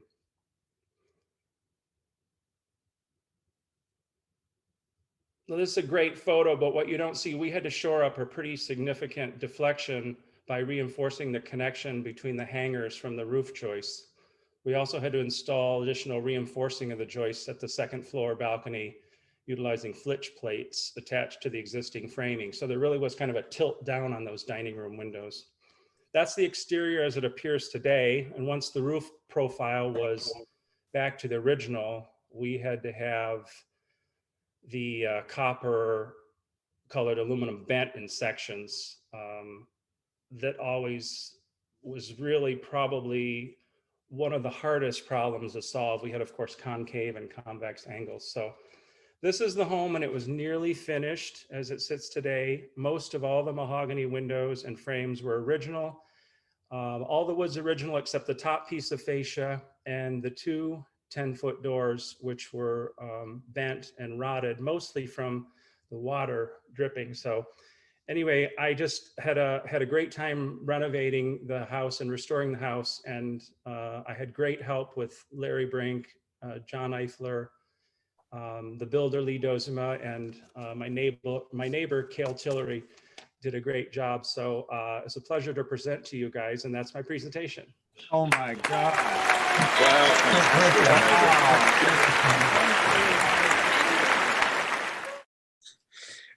Forgot that we had to give the audience a little help with that applause track. that was an after effect. Don't worry. Yeah, I plugged that in there. I like to do that, you know? I mean, why not? It's amazing the length that people go to, without any funding or just to protect a house like that. Yeah, I mean, what an undertaking, really. But and what a transformation. Yeah, that sort of warm glow that it has. It's so sort of inviting on that south side now with all the windows repaired and that brown paint taken off. But also to do things that you don't, you wouldn't normally see, like the roof, for example. And the underfloor heating too, yeah, that's quite an undertaking to replace all of that. But it looks beautiful with that red stained, the Cherokee. Would you call that Cherokee red as well for the where the red pigment in the concrete? Yeah, it looked marvelous. There was actually an entire PechaKucha presentation at one of them about that pigment specifically. And we got that. You know, what I find fascinating is that Doug is, he's a really incredibly talented concert singer, and he performed like with 125 symphonies across the world. And it's just that, like, I think it's like this love for arts, and it's like, it feels like it's his whole life is about that. So yeah, incredible. Doug, thank you so much for that amazing presentation. Let's keep this going because we're a little bit behind schedule. And Eric, do you want to, where are we going next? We're going to hear from Mary Beth Peterson, who is one of the very active volunteer board members at the Laurent House in Rockford, Illinois. That's a 1949 Usonian house that's now operated as a nonprofit house museum. And the story they have to tell is really incredible about the way that Wright customized the design to that client and their particular needs, which I think really has a lot to say about the power that architecture has to create livable spaces for people. So let's hear from Mary Beth. All right, I've been sharing the story of the Laurent House since its opening day as a public museum in June of 2014. I enjoy a good love story and I'm excited to share with you the love story that is the Laurent House. This is a story about the true love between Ken and Phyllis Laurent and their love for Wright's Usonian home. It also is a story of what the public is able to have today from this beautiful place. This is a story of here's Ken and Phyllis Laurent. This is them on their honeymoon. They met in the local church here in Rockford, Illinois, and were married in June of 1941. I love this photo. I love Ken's wavy hair and the smile on both of their faces. Little do they know the difficulties that would lie ahead just a few years for them. Just a year later, after their wedding, Ken was drafted into the war, into the United States Navy. Luckily, he did not see battle. He was stationed in San Francisco the entire time, and Phyllis was able to be with him. In March of 1946, they returned to Rockford, but just months after that, he was diagnosed with a spinal cord tumor. It was the surgery for this tumor that left him paralyzed from the waist down. This is a letter that he wrote to Wright from a veterans hospital where he would live for close to 5 years.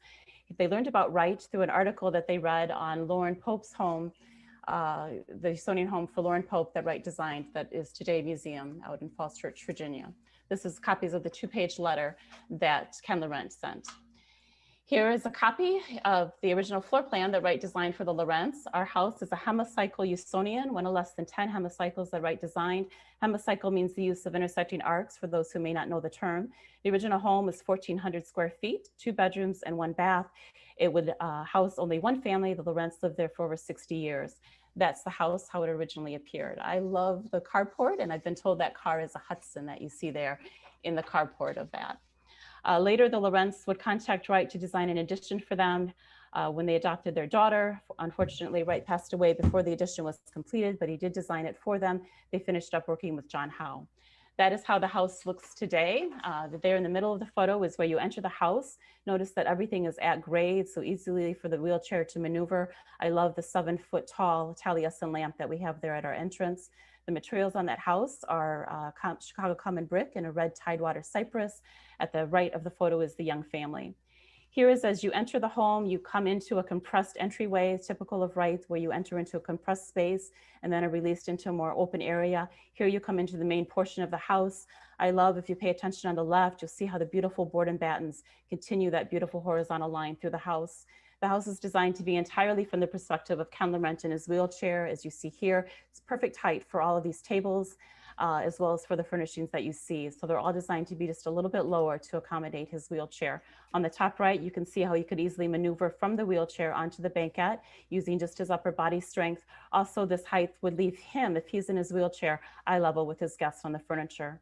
Here, this is a favorite spot where he would sit by this fireplace. You see how Wright has brought down the top of that fireplace. Wright even designed the grate there. The original color schemes in this room were that of autumn leaves, gold, green, and orange color. Here's a view looking into the workspace. When that addition was added in the 1960s for their daughter, this area was bumped out here in the kitchen. So now we have an inverted corner window, as well as that wall of windows that you see that's on the right there. Ken's space at the table was always there at that open space at the front right of the table. The chairs were designed by Oglavana and the table by John Howe. Here's another view into the workspace. The picture at the top right shows how that space looked originally before it was added onto. Originally, that banquette came all the way into the workspace, and I love that appliance that's right there on the left in that original photo that is called a Hot Point electric sink. I imagine Phyllis had to be thrilled to be one of the first women in her group to have a dishwasher. Here's a beautiful example of Wright's blending of nature into the space, the blending between the interior and the exterior. This is what's called the garden room on our plans. Ken Laurent needed a wide hallway to accommodate his wheelchair. Wright turned it into this beautiful space, complete with a banquette. You see how the table works to pull over the edge. Here's a closer view of that. I love to say this is why I'm a docent here, because I get the privilege to sit here and enjoy a glass of wine while I read a Frank Lloyd Wright book. At the end of the hallway is one of 3 beautiful Ling Po screens. Ling Po was mentioned earlier in tonight's presentation, an amazing Chinese artist. The Lorentz commissioned him to design 3 custom screens for their home. This is a view into the master bedroom of the home. I'd like to point out this is Ken Laurent's last wheelchair. One of the features in this room that I wanted to try to get a more close-up picture of, but if you look at the left, these beautiful built-in bureaus, these extend all throughout the home. The bottom of these are lined with piano hinges. The special feature that is unique to Laurent House, these are doors that pull down. This is Ken's favorite view of the house, looking out down the hallway. It is here that he was known to say that this house helped him to focus on his capabilities, not his disabilities. And to me, that is the true gift and the true story that is the Laurent House. If you exit to the right here, you will go out onto our terrace, and here's another view of the terrace here. So everything at the terrace is at grade. So there's a door here on the left as well as on the right of the window walls. So easily he could maneuver from this terrace going all the way out to the front of the house on the carport. Here he is pictured there on the left with his infant son, Mark. Originally, this lot was very much a pasture area. Today, it's very wooded, heavily wooded, 1.3 acres today. A lot of these beautiful photos were taken by Andrew Pelage, as is this photo. Looking into the home, our house has beautiful recessed lighting. There are 60 of these lined with the red tidewater cypress that gives the home this beautiful glow. It's really amazing at dusk. It's my favorite time to be there. Another view from Andrew Pelage looking into the space. That curved wall of windows is approximately 55 feet long, and every other one of those is a set of French doors designed to open out onto the terrace that would also allow a beautiful breezeway through the space there.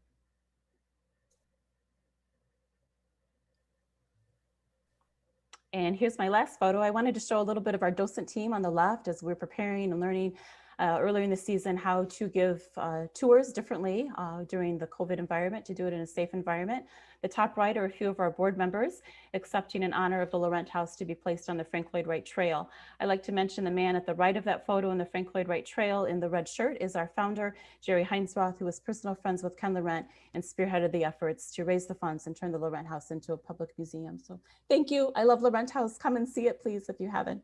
Hopefully we'll be better in 2021. So thank you. It was an honor. Yay. Wow, amazing. I should have, sorry to cut the cheer off there, but wow, yeah. It's actually quite interesting, although it's a large house, how modest it is in many ways with the materials, just the use of brick, and the wooden details are very simple and elegant, you know. And I think that it's been great to look at these presentations just now, instead of all the big Frank Lloyd Wright, the famous buildings. It's lovely you pick these, Eric. Which are proper homes, you know, and the fact that Wright was embracing universal design, you know, for the disability that he had in a wheelchair, you know, and look at the chances that it gives to him as opposed to the difficulties. So yes, that was a great choice. Yeah, it's a really incredible home, and as I've gotten to know Mary Beth and know the Laurent House, it's just a story that I've kind of fallen in love with too. But you're exactly right that, you know, when a lot of people, including me up until a few years ago, when we thought of Frank Lloyd Wright, we think of a few extremely well-known sort of prairie period buildings, maybe Falling Water as well. But, you know, Wright's career lasted until his death in 1959, and it took some really wild, I would say, twists and turns. And I think some of his work is maybe not as well known as you might expect for how well known he is. So I love that through this PechaKucha format, we have been and will get to continue to explore a wide array of both public and private Frank Lloyd Wright buildings. So can't wait for June 8th. Yes, yes. It's gonna be Keep saying fantastic. that. And now let's head to, where is Tonkin's house? So that's outside Cincinnati. So Safina Uberoy, who will give this presentation, she's actually a member of our board of trustees. And the Tonkins house is a 1954 Usonian automatic. So related in some ways to the two previous houses you've seen, but also quite distinct structurally. If you thought that the renovation that Doug Lebrecht undertook was astonishing in its scope and ambition, just wait. So let's let Safina take it. Hi, my name is Safina Oberoi, and I own a Frank Lloyd Wright designed home, or rather, should I say, a house designed by the esteemed Mr. Wright owns me. That is the most truthful thing I can say about an experience which has been equal parts exhilarating and searing. 5 years ago, I was totally unqualified to be in this position. I didn't know about Wright. I hadn't studied architecture. I wasn't even American. But I was in love. And maybe that counted for a little more than I realized. The Tompkins house was the first thing my husband Lucas and I were equally and totally passionate about. Built in 1955, the Tompkins house is a Usonian automatic, a bit like what Mark just mentioned. One of Wright's last iterations of modular, low-cost housing. How? The Tompkins house was a gem. And Beverly Tompkins, from whom we bought it, had maintained it beautifully. For the first few months, I just played Lady of the Manor. I felt fabulous. But ownership of a historic home comes with special responsibilities, especially in the US, where there's little or no government support. And in fact, when we took on this house and the challenges of it, we had very little idea of what we were going into and no support. This was the roof of the home when we bought it. Yes, that's a tree. Yes, that's all moss. Yes, that's not deliberately a green roof. It's a measure of how self-deception that we convinced ourselves it was an easy fix. Lucas had the best roofers in the state assess it. We got a very expensive contractor, and an architect came and talked down to us about it. We all started work, but then you see this? This is a preservationist's nightmare. This was the work of the contractor who soda blasted the house. You can see the damage where the soda has gone through the blocks. Not only that, in his enthusiasm to overhaul the roof, he removed the copper coping, damaging every one of 292 blocks. We were horrified. How had this happened on our watch? Lucas and I fought all the time during that period. We did only one good thing. A giant barn was built over the house, a massive white elephant, but it was a protective structure which allowed us to take our time to do what was right, pun intended. We began a torturous dance, where even when we worked out how to do something, we couldn't find anyone to do it. There were only two kinds of contractors. One who pretended to want the project, but then never showed up again. Or those who wanted the project, but pretended to be qualified. Frustrated, I went back to school. At the age of 50, I found myself sitting in a room full of bright young architects. I would have been totally intimidated if it hadn't been so absolutely urgent that I learned. I became that annoying student who won't stop asking questions and follows the teachers around. Meanwhile, Lucas did something more practical. He bought me a truck, that truck. If you have a truck, you are swimming in the material reality of construction. There's something kind of utterly liberating and sort of Wrightian, modern day Wrightian about that. I climbed out of depression and into the driving seat. This is my dog Goldie and me going to look for Cinder. the ingredient which gave the Tompkins House block their special reddish hue. Cinder was a byproduct of steel production, so no one had it anymore, but we found it under that overgrown hillock. We loaded the entire truck for $100. Our goal was to repair these blocks. You can see from having been wet for so long, they were really fragile. A little tap and the ends fell off. There were 72 blocks which needed to be replaced. It was that bad.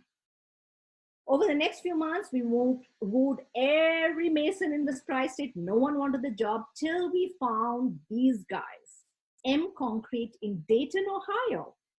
And they became the first artisans to work on the project. You can see here, they're making the blocks in the traditional way, but with reinforced concrete, and they're reinforcing it with fiber. And we used it really like a tile. So we cut off the faces of the original blocks, and then we put the new blocks on with mechanical attachments and concrete slurry, which we poured through the top. So really, hey, look at that. Those are our two blocks. One is old, one is new. Even I can't tell the difference. You want to guess? It's the one on the right is the new one, but pretty damn close. The whole process of this kind of trial and error, took us a year.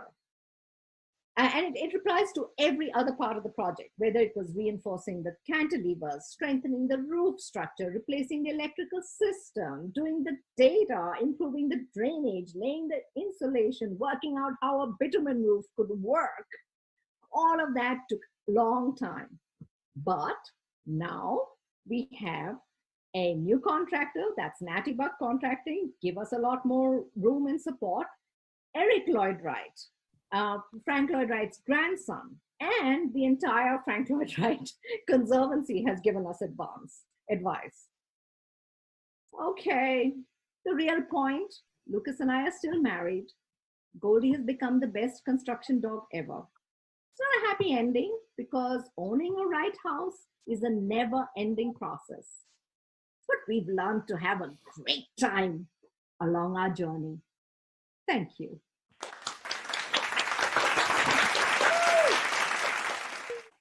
Wonderful. Wow.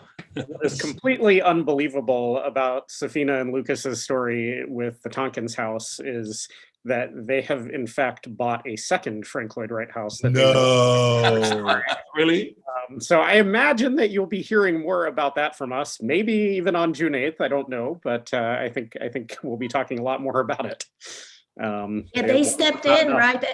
They stepped in, Eric, and basically the house was facing a potential, bad ownership and possibly demolition. You never know with those things. So yeah, there was a house in the western suburbs of Chicago that was being quietly shopped around as a redevelopment opportunity, and we caught wind of it on a Friday afternoon, and within about a week, Safina and Lucas had stepped in as the purchasers to save the house. And they will do a restoration, and they will put a preservation easement on it, and then hopefully it'll remain a house for many more years. Wow, that's brave. They are amazing. brave. Good for them. That's so cool. Yeah.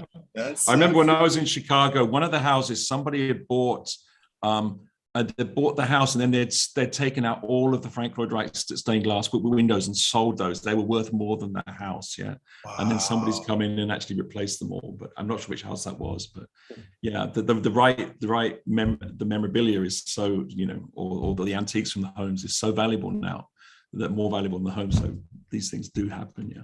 So brilliant. Well, thanks for selecting those. They're really enlightening, and I really fantastic to see the passion behind the love of Frank Lloyd Wright and his homes, and bringing these back to life, as it were. So thank you very much. And we look forward to joining you on June the 8th, if we can, and supporting more Frank Lloyd Wright projects. I've got to start my video. Sorry, whoops, I've got to zoom in there. Sorry. Eric, You see a whole set there. Yeah, Eric and Marta, it's so good to see you guys. Yeah, well, Thank you. So great to see you. Thank you for making us part of this. And thank you for being part of our community. And And thank you what's for your letting us be daughter's part of name? your Want to community. say hi to your daughter? Hi. Hi. Give us a wave. We're in Tokyo. Yeah. You'll have to come and see us one day. That would be awesome. Back to her drawing. Okay, Marta and Eric, we'll be in touch. Stay on. As long as stay on, we got more to come, but we need to be in touch about coming up. So that's after this project is behind us, we'll start on that one. Okay, you guys. Have some sleep before. Yeah, for sure. Well, it's been a great collaboration with Frank Lloyd Wright. We also have had an amazing collaboration this year with World Press Photo, and I'm really excited to share those photos. But we're share a couple of presentations from our collaboration with World Press Photo. But we're going to bump those a little bit, and we're just going to talk a little bit about our collaboration with UNESCO and UNDP this year. UNESCO reached out to us, which was Sean, you want to say anything about that? How exciting that was? Super exciting. Listen, I mean, I'll give you the setup for it. So just like everybody, UNESCO was like, we can't have in-person meetings anymore. And then they realized all their Zoom meetings were monotonous and just going on. There was nothing new. And they also wanted to get the content out there, so UNESCO is doing a ton of work and they want to see, they want that content to be consumed. So they reached out to PechaKucha and said, hey, we want to host a virtual event.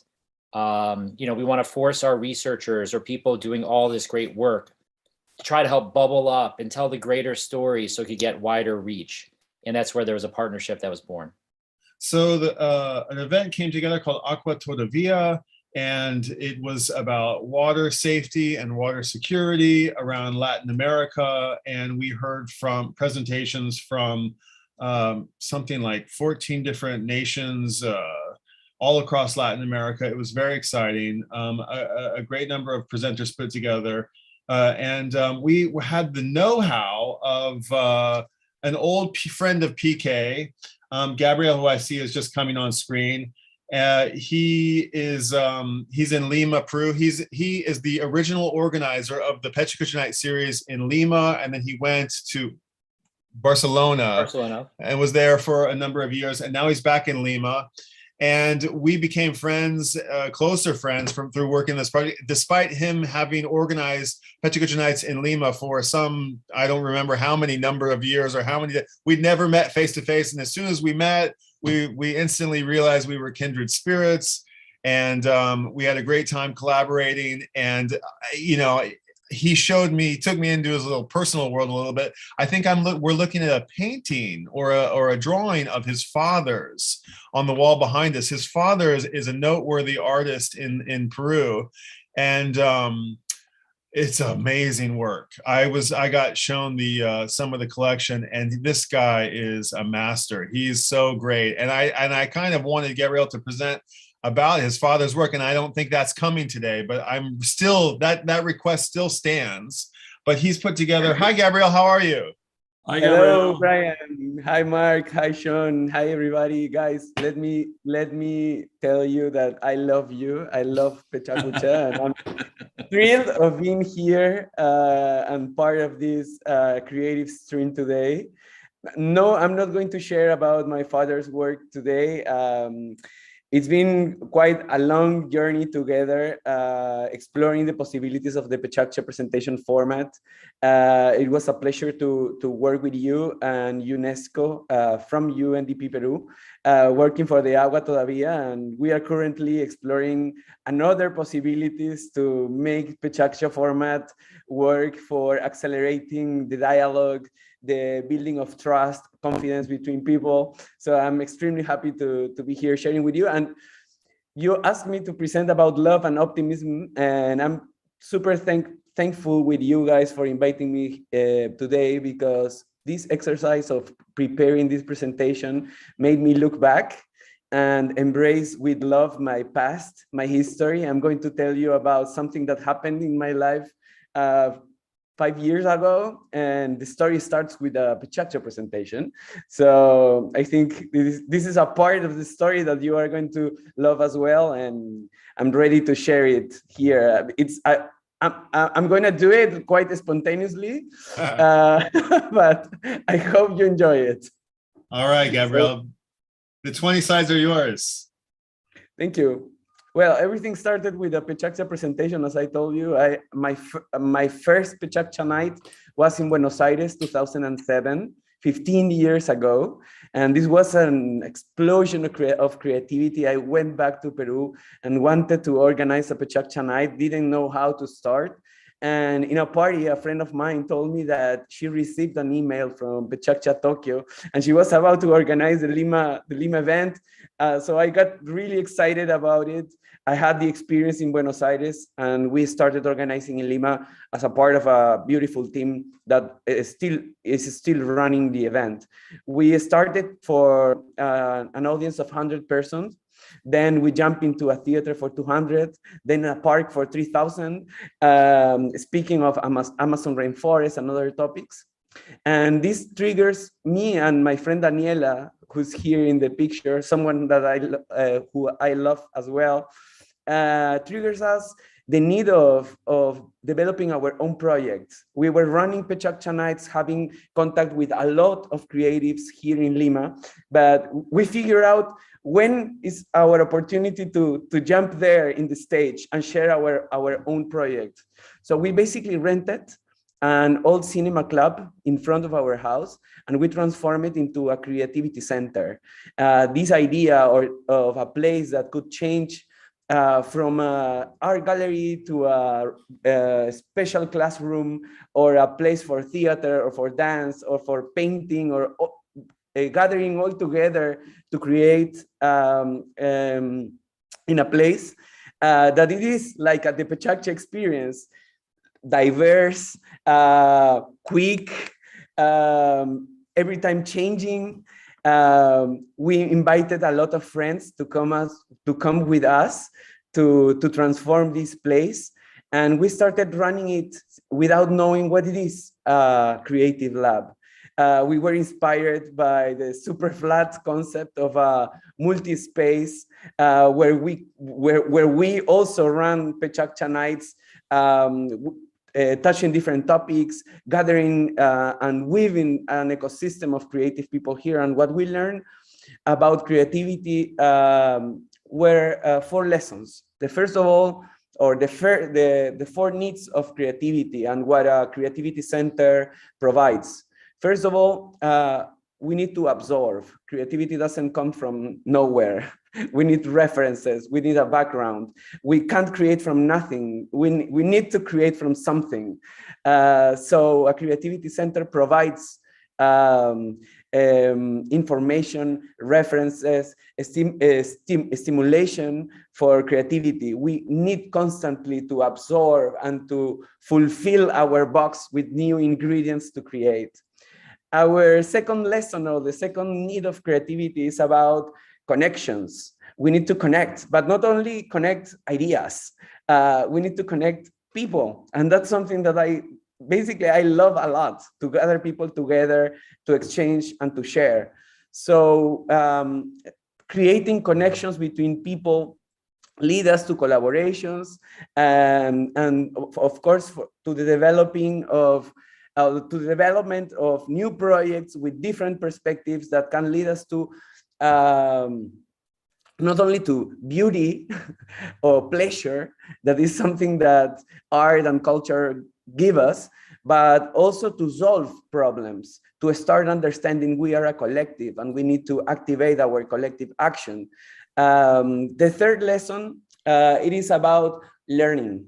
Creativity needs us to learn, but not only to learn new things or to attend a course or to having a teacher, right? But also to learn the special way we do things. What are our formulas? What are our methods?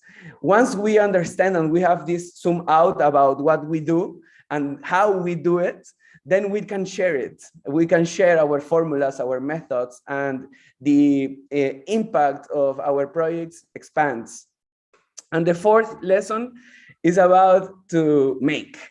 Creativity asks us to start doing things and discovering and learning from doing, having mistakes, making mistakes, and then learning from this experience to accept that not everything is perfect, and that with time we can improve ourselves and get to the better version of our creative self. These are images of our creative space. The project was called Domingo, which means Sunday, and the idea was that every day was Sunday. So we potentially do with that what we love the most. These were our main 4 lessons. And from this experience that lasts between 7-8 years, we jump, we travel, we met a lot of people, we exchange, and coming back to the beginning, I think we remember that what moved us at that time and what moves me right now is all about having this, right? A reaction in the public, in the attendees, an exchange of sparkling ideas that opens us to optimism and to the possibilities that creativity give us. Right now, we are facing difficult times, not only because of COVID, but also because all the needs that our planet have. And I'm pretty sure that a way to get into this creativity that we need to solve our collective problems, we need to open dialogues, gather, being together, and exploring more and more PechaKucha opportunities to discuss and to evolve. Thank you so much. Thank you for this. That's great. Yeah. I mean, you probably know that PechaKucha came out of our art space. I mean, those photographs could have been from our art space called Super Deluxe, which came from our previous office called, we had Deluxe, then we had Super Deluxe. And it was exactly that.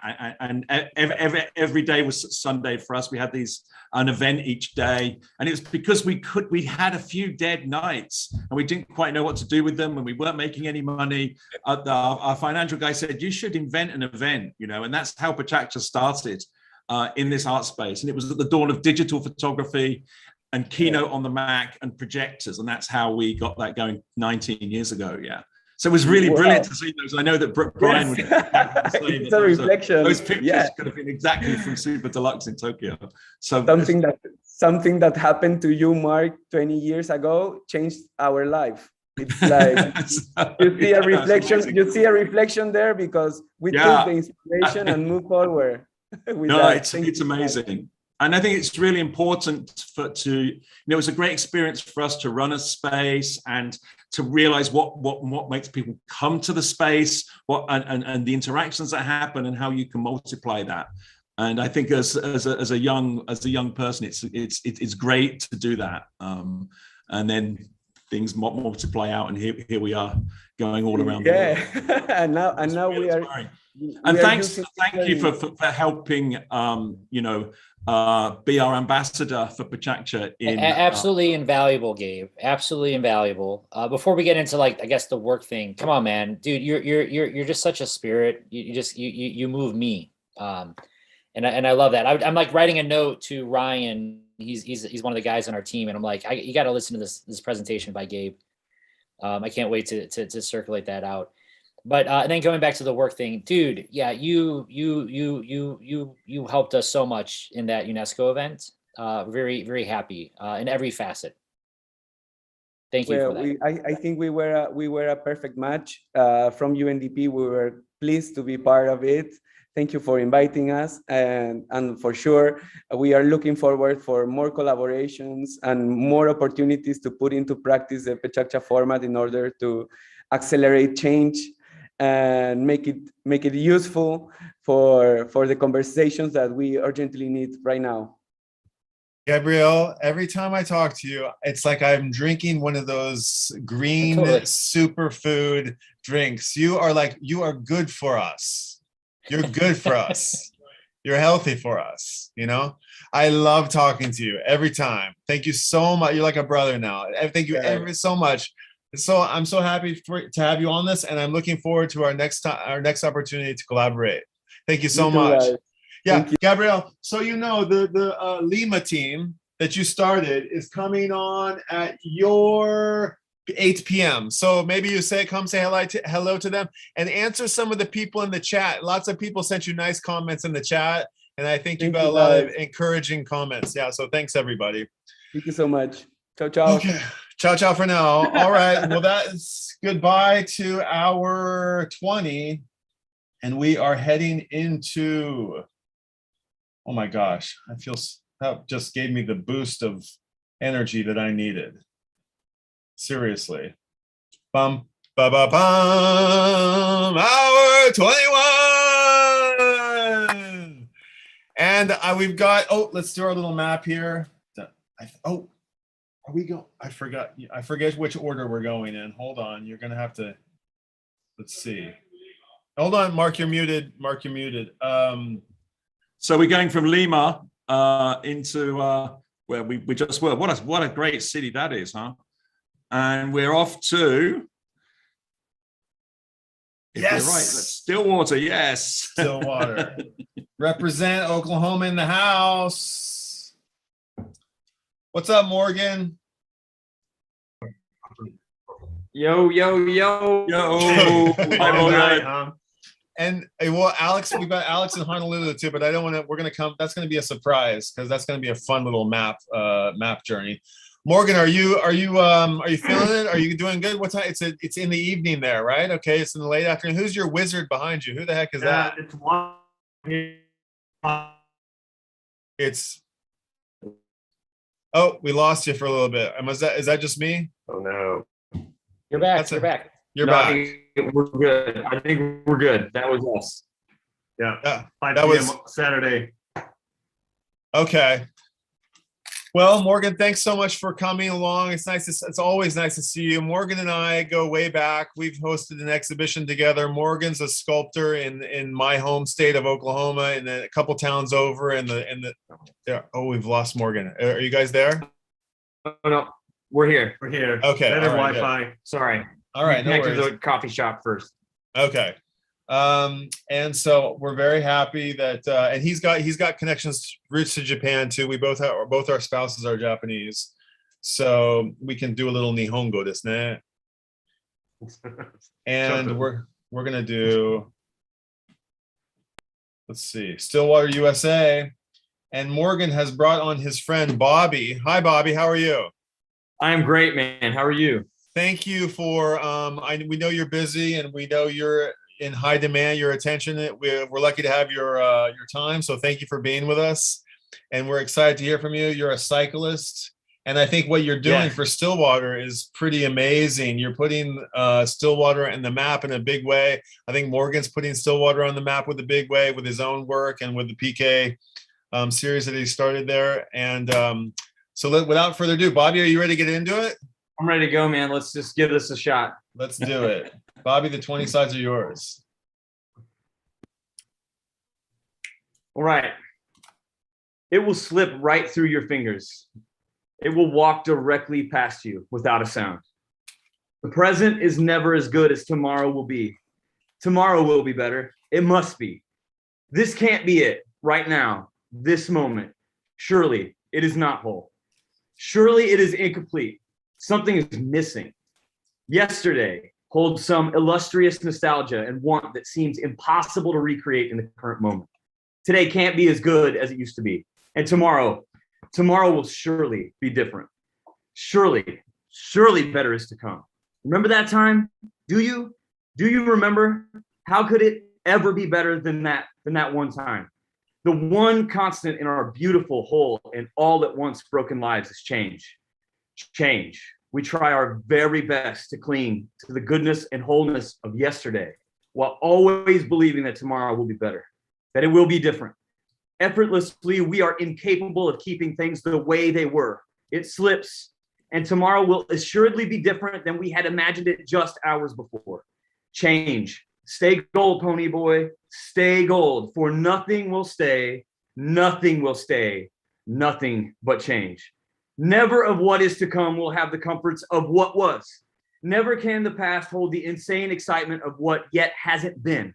We will never be exactly who we were previously, as that moment has shaped us into something new.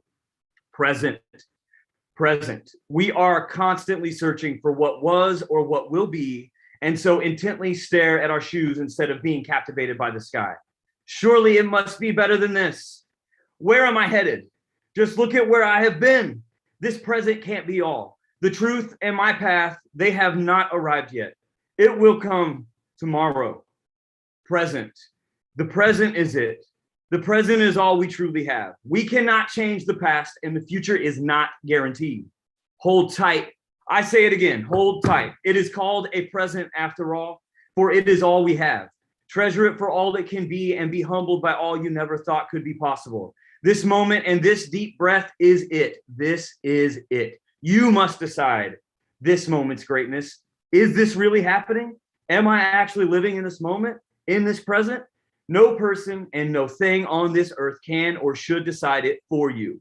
Do not let the present be less than what is done or less of what is to come. It is the greatest present we shall ever receive. Hold tight. This is it. We cannot truly love. We cannot truly create opportunity. We cannot truly know what is out in the world if we cannot stop thinking that yesterday was better and that tomorrow is going to be also better than the current moment that we are in. We only can control our actions in the moment, and we can only give to others as freely as we give to ourselves. So please remember that no matter what city, town, country, place you live in, that you are worthy of celebration. You are worthy of everything that you've ever dreamt of having inside of your heart and soul. And that every person on this earth only goes through life with one opportunity. And that one opportunity is relational connectedness, that all things that we do, all things that we create, all things that we are a part of are based in some sort of relational connection with other humans. And we have to understand that treating them as we also want to treat ourselves with deep love, deep compassion in the present moment, regardless of what happened yesterday or what happens tomorrow, is the only way that we can move forward in a positive energy and a positive light. All of these humans are able to do these things if they make that choice, if they make the choice to put away the idea that everything they have sucks and that tomorrow somehow holds some better present. Because guess what? All of this is right in front of us right now. It is only this moment that we have to decide that we can believe that everything that we decide to do from this forward moment can be beautiful right now, and that we are worthy of beauty and of love right now in this moment. Vans are cool. Everyone should buy a van. This is my van. Those are my bikes. I love moving, experiencing other landscapes. I want everybody to move and live and breathe and share and do whatever it is that's inside of your heart and soul. And if you don't, you're going to miss out on opportunities to figure out what love truly means. You're going to lose out on opportunities to experience spicy food that exists in Japan, where I've never been, where I would love to go. You can never know the depths of your soul if you don't put yourself out into the world, and if you don't try and do hard things. This is the finish line of the Tour Divide, Great Divide mountain bike race from Canada to Banff, Alberta, New Mexico, 2,745 miles. My homie Seth and I have done it. He has done it twice. You are capable of hard things. Your mind will tell you that you are not. Your heart will tell you that you are not. My daughter will tell you that you are completely ready for whatever it is that you could ever imagine. And this was her and I on a 12-mile overnight bike packing trip 3 years ago on the dirt roads outside of what I believe to be one of the most beautiful places on planet Earth, and that is the dirt roads outside Stillwater, Oklahoma. If you lead with love, if you lead with the idea that everyone is welcome, no matter who they are, no matter what state of life they're in, no matter where they are on this arc of beauty and love. Things like this will happen where gathering comes together and stories are told and things are embellished upon and things are figured out maybe for the first time and others are encouraged. Here's the deal. This is the only moment we have. So take every opportunity you can to believe in the present and to believe that celebration is worthy of your time also. My name is Bobby Wintle. I love you all. My superpower is bringing people together. And that's all I have to say. Wow, Bobby. Jeez, dude. It's like Ram Dass reincarnated. You're a poet as well. Jeez, it's amazing. It's and such awesome images as well. Yeah, what a beautiful place. But what an important story. I think we're all again the chat's going crazy. So please have a look. Let's go. Thank you guys so much for the opportunity. I appreciate this so very much. I appreciate it. So wait. Can we kind of address the elephant in the room? Like we saw that's not what I'm talking about. I'm talking about we heard so much about being here now and in the present, but we didn't hear. We don't know what did we just see? What is that? Is that what propels you on when you're on two wheels? Is that the mantra of the two-wheel mantra? What's the connection there? So the connection is that we built a community because we believe in the present, and that's everything that you were seeing was portions of District Bicycles of our business that's right across the street in downtown Stillwater, and we built an event, and we have had the opportunity to have people from 8 different countries and all 50 states here in our small town because we led with love and we led with the idea that everyone is capable, that not just this person or that person. Anyway, so the connection is like, this is my space. These are the things that I love. And without being present, then all of them are worthless, pretty much. How big is your race? Wow. So the race, just tell us about that ride from Canada to New Mexico. Is that right? Yes. So it's the continental. It's a Great Divide mountain bike race from Banff, Alberta, Canada to New Mexico. It's 2,000 miles of gravel, 500 miles of single track, and a little bit of pavement in and out of town. So you're riding along the spine of the Continental Divide the whole way. No support. No one can meet you. There's no aid stations. You have a beacon. People can track you. Yes. Oh, wow. And I've been thinking about it since 2008. I finally did it in 2016, and I did it in 24 days and 1 hour. We rode 202 miles. 26 hours to the finish line, made it to Mexico. And met Seth and I's, both of our wives, Crystal and Ariel, picked us up. It changed I already felt this way, but it changed me again, right? It changed me again. Dude, that's some intensity coming out of Stillwater right there. Yeah. Okay, so Mid-South. So the Mid-South. He has one more point. Is my gravel race, and we started it in 2013 with 120 people from 9 states in Canada. This year we are slated for year 10. We have 2,500 riders from 48 states and 6 countries coming to Stillwater. The whole entire cycling industry is paying attention. They're all coming, and all the magazines are going to be here. So midsouthgravel.com, check it out. Everyone's welcome. I throw a music festival alongside the whole race. It's 3 days. It's nuts. Please come hang out. Yeah, it's making Stillwater cool. Nice job. Good job, Bobby. Thank you. That's so cool. Well done. Love you guys. The best. Oh my gosh, I'm just another shot, another one of those superfoods. I think I just took.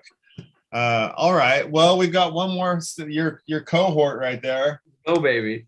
Okay. Right. No pressure. I've got something here. Yeah. Oh, what? Look, it's on my sculpture in Tokyo. Oh, sick.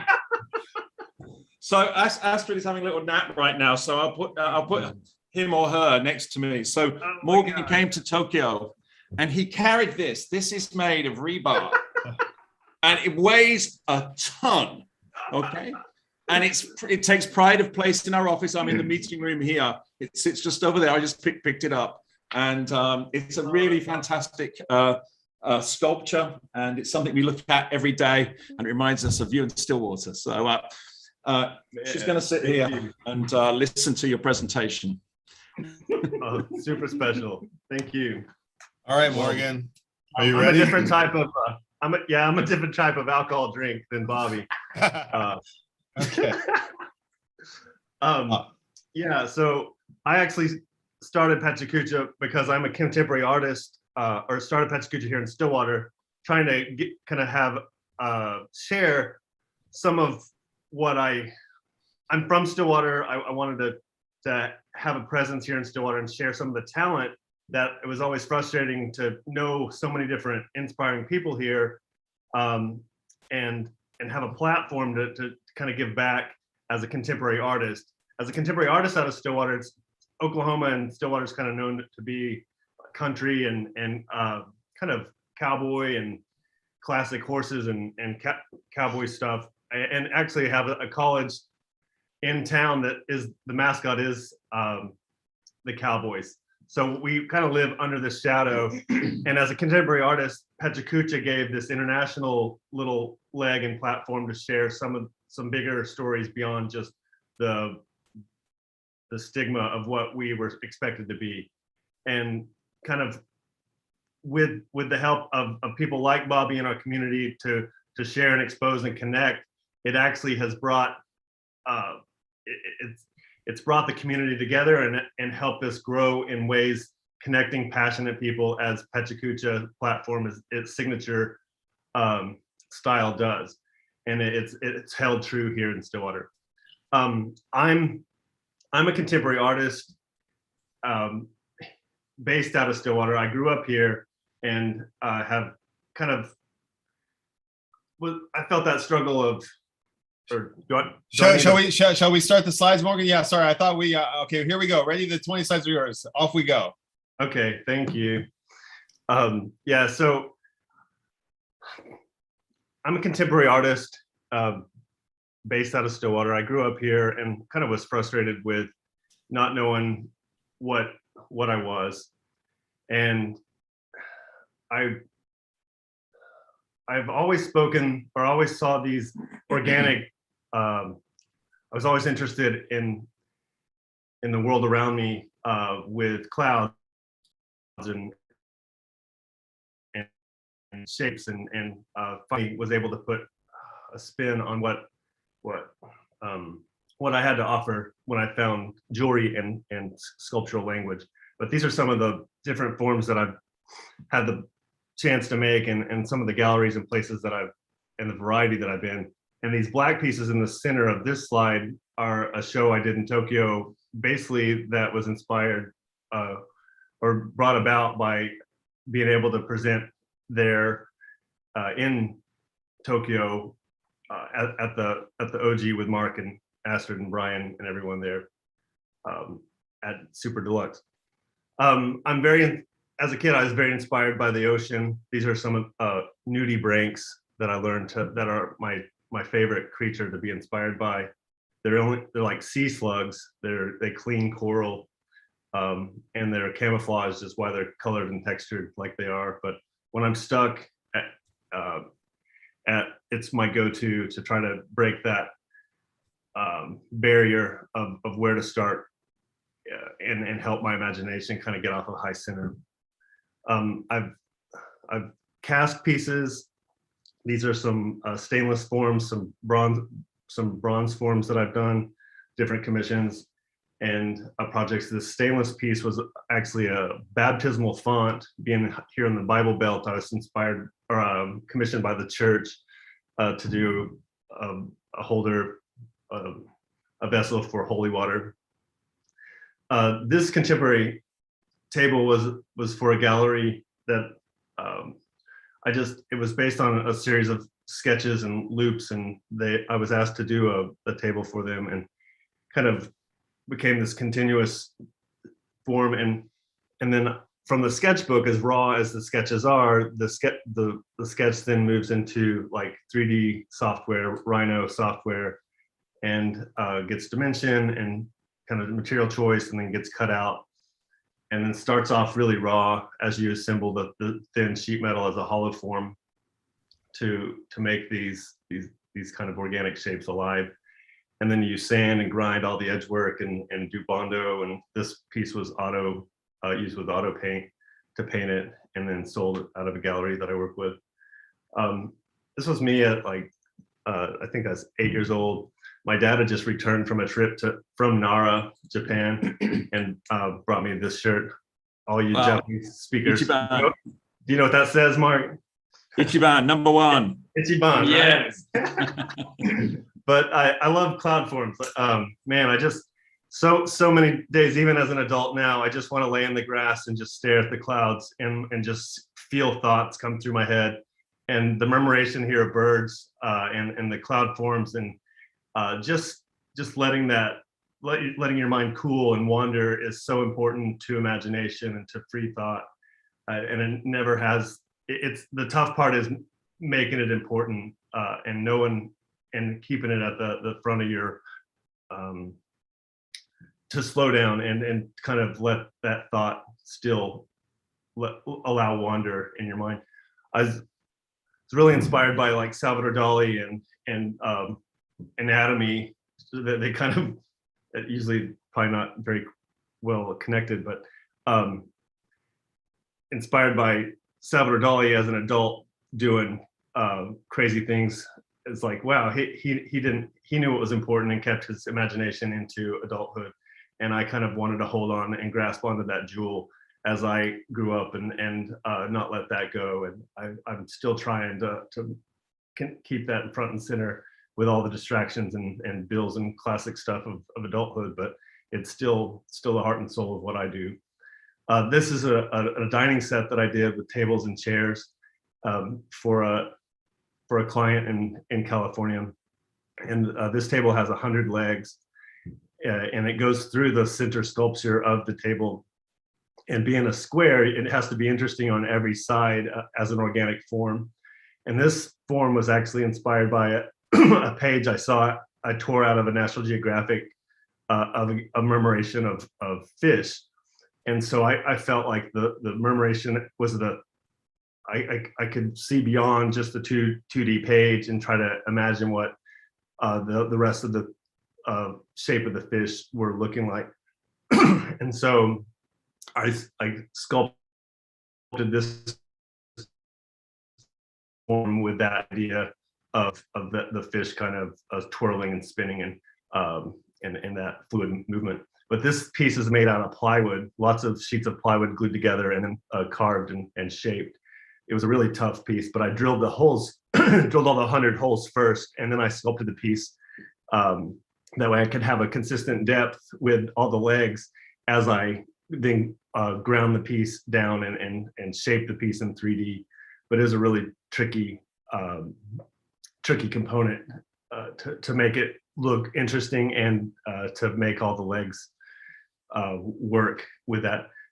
You did see that anatomy, that arm with all the veins. And so when I had a child, I have a daughter, it hit me as a parent, like, what have I done? Like, and so to share life and with someone else, the undercurrent with this piece is kind of that life component and kind of that fascination with something beyond. But yeah, this was that grand piece in California. So that's all I got. Mark, you're muted. Thank you so much, Morgan. That was awesome. Incredible. That's all I've got is let's just say that's the understatement of the night. That's an incredible amount of work. And I particularly like that you sort of decide these kind of complex forms in the beginning, and then it doesn't scare you. So to make that thing that goes through all the table legs, so you've got that concept. But some artists would take the easy route out and make sure I'll do something that's fairly easy to make. You don't care. And once it's conceived, then you just like this, you try and make it, yeah, which is a real sign of a fantastic artist. I think there's also Morgan, correct me if I'm wrong, but I mean, you grew up like raising, like milking cows. Is that right? Close, yeah. Showing sheep and showing cows with 4-H and all the classic Oklahoma components. And so that I would, to Mark's point, I think, Morgan might have a commitment or, just intention that's there that, maybe, bravery or courage is one thing, but it's just like, he's just set on it. This is what I do. I mean, I could have been a farmer, but I'm not a farmer. I'm an artist, and this is what I do. I had a quick question. I had the privilege to visit the sculptors, our friends Kate and Kata up in Aomori this year. And Morgan and I, we talked about that. It was real eye-opening to see. They work on large-scale stone sculptures and look at that same picture frame from Mark's screen. Yeah, giant public works. But these are kinds of things that they work on also. And we learned a little bit about the sculptors' their year from end to end. And that was pretty eye-opening because you don't really know what the life of a sculptor is. And it was interesting to see that, like, basically they're working, on a particular project for a short amount of time, and they're studying for the other 90% of the time. I mean, I'm sure the big scale projects take, months and months of development, but like, what are you doing when you're not, is everything that you're working on a project, or is there lots of studying? How does your studio run? So it's based on probably 80% coffee, lattes, and 20% work. And so the lattes are important for the sketchbook and the dreaming component of just that wonder of and kind of understanding how raw thought is. We underestimate the power of a rough draft. We think we want the final all the time and the finished product, but the beauty is kind of like letting the value of raw thought that you don't know, you haven't figured it out, let that develop, is the value of the lattes. And so yeah, it's the coffee shop's an annex of my creative products. Very cool. Well, thank you, Morgan. 2 great presentations from Stillwater, Oklahoma, in the house. Stay gold, Pony Boy. I love that. Yeah, let's go. Thanks, Mark. Hey, Sean. Thank you guys so much. All right, and let's see. We're gonna keep the show rolling along. Yeah, I totally was like, is this from The Outsiders? Yeah. Like, They're hugging. Essie Hinton is, I believe she's a Tulsan, but the story definitely takes place in Tulsa, and the movie also is in Tulsa. And the Outsider's house, my friend Donnie is the docent. I'm gonna call him the docent of the Outsider's house, which has how many nipples? Okay. I don't know, but he's got really cool people from all across like the Hollywood world all coming to visit the Outsider's house it seems like every week. Okay, here we go. Bum, bum, bum, bum. From Stillwater, across the Pacific to Honolulu. Wow, Honolulu, God. Yeah, man. That's a great shot. That volcano there, yeah. That's the extinct volcano. Crater, yep. Yeah. Hi there. Hi. Hi, Honolulu. How are you? Hello, everyone. So is it okay if I introduce Jack? Yeah, please do. It's so nice to see you. Thank you for curating the presentation, and we're really happy to have Honolulu here. It's great. We're excited. You're our most remote city, I'm sure. Oh, well, cool. That's a cool distinction. So I'm Alex. I work at the Hawaii State Art Museum, and we're sort of the host organization for PechaKucha here in Honolulu. And just going off the theme of love and optimism, today is an excellent day. I'm in the office today, actually, because we're having our first Family Saturday, Super Saturday, since February 2020. So I'm looking outside right now into our sculpture garden. We've got all kinds of families here in person today, and it's just really exciting and fun to be back. So I'm excited that this happened to coincide with that, because we're just like really happy that our space is being activated again. So do we know when the next PechaKucha night in Honolulu is going to happen? Do we have any? Not yet, but we are planning to return to in-person. Hopefully April, I think, is when we're aiming for the next one. Great. We were doing them on our Instagram page for a while, which seemed to work really well, actually. Interesting. We do want to go. We do want to go back to in-person if possible. So yeah, cool. Sometime soon. Well, tell us about Jack. Yeah, I'm going to introduce Jack. I have a little bit of a bio for him. Let me just pull that up here. So we've asked Jack to speak. Jack Soren is a 26-year-old wave surfing, graffiti spraying, mural painting, native Hawaiian artist who was born, raised, and is currently residing on the north shore of the Hawaiian island of Oahu. As a child, Jack spent most of his time at the beach, his family possessing a deep-rooted connection to the ocean and surfing in particular. As a teenager, he spent most of his time spray painting ditches, where he fell in love with the artistry and the painted figure. Now, as an adult, Jack utilizes the lessons, techniques, and nuances of these two passions to create diverse, multifaceted works of art. So with that, I'm going to hand it over to Jack.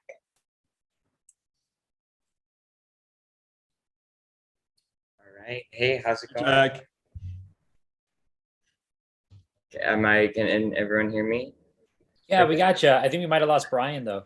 Brian, you're on mute, man. Oh, sorry. Jack, are you in your studio, right? Yeah, this is my studio on the North Shore where I live. Yeah. Very cool. All right. Well, are you ready to play? Are you ready for us to play your slides? Yeah, for sure. Thank you for having me. I was introduced to this PechaKucha, and it's a really great program. So I'm excited to be here. Okay. Well, off you go. The 20 slides are yours, Jack. Thanks so much and good luck. Yeah, no problem. All right. Well, as introduced, my name is Jack Soren. I am a full-time working artist. I paint murals. I do freelance work for companies, and I also sell and show canvas artwork in galleries. And yeah, Hawaii and the North Shore has been a big part of who I am, and its beauty that surrounds us really changes us and helps us to become who we are, because we're surrounded by nature and it's so full of life, and it brings us a lot of life. And that's what, where we find a lot of love and optimism for our surroundings and our land and our ocean. It's a great place to be able to grow up. I'm very fortunate to live here and to have deep roots in culture, and it's fun because Hawaii is described as a big mixing pot where a lot of cultures are here, and we are able to work together as a community to grow and to learn and to progress. And so I'm very grateful to be a part of this community and be lucky enough to be born here. And yeah, so I'm gonna describe a little bit about my Jack, sorry to interrupt. Let me pause you for a second because I think the slides are stuck. So hang on to that one, and just so sorry. This is just part of, sometimes it happens. And I'll start you off on the second slide there. Just a second. I think we're all used to Zoom Yeah. technical difficulties these days. Okay, sorry about that. And second slide. And sorry for the interruption. It's a great studio, Jack. Thank you. It's actually, I just kind of built it out and remodeled it this last year during some of our COVID lockdowns. And it's been a great place to have my own space to be able to work. And right. All right, Jack, here you go. All right, my roots. My roots are very important because, are we moving on? Coming from Hawaii, we have a lot of culture, and my cultures consist of Hawaiian, Maori, Norwegian, German, and English. And I grew up in a lot of like Western style of, I guess growing up where we would want to play a lot more video games and go skateboarding. And culture for me, Hawaiian culture, it was important, but not as important as it is now to reconnect with. So in reconnecting, I've learned a lot of great values and principles of my Hawaiian heritage being in Hawaii. And one of them is kalahiki ola. And what that means is it's a Hawaiian phrase that translates into the life-bringing sun. And it's to live with optimism and hope each day, and trusting that we'll be able to start over every day and do something great. Oh, sorry. Okay, I'm sorry, my Zoom got closed. And kalahiki ola is a phrase that I took to DC with me here in that recent mural with the Pegasus, and it was to share this meaning with Washington, D.C. And that's very important for me to share my Hawaiian culture and principles with the world. It's a big part of what my artwork stands for and what I can use my work as a voice to share principles like love and optimism. And it's very important for us as artists to practice. I feel like I've practiced my whole life, and I'll continue to keep practicing and growing. And I'm going to share 5 different ways that we can practice Kalahiki'ola and to live each day with optimism. And one of those is, the first one is to take responsibility and to prepare yourself. Take responsibility for our actions, for others around us, for our craft. And preparing for murals sometimes is a big job in itself to prepare for a large scale mural. But in preparing, we care for the process. And the next is to take care of others and our land. In Hawaii, we're very fortunate to have so much beauty around us in the land and in the sea, the ocean creatures, and all the beautiful birds that we have in our forests. And it's important for us to take care of that. And the land, we believe as Hawaiians, will give back, and it has in my life so much. Another one is to take care of our family and our community. And this is a shot of me and my wife and our dog and in one of our favorite spots. And being connected with the land and our community, our families, has brought a lot of joy and love into my life that I'd like to share with others. The next that we can practice is to greet the sun. This is a photo of the sunrise here in Hawaii.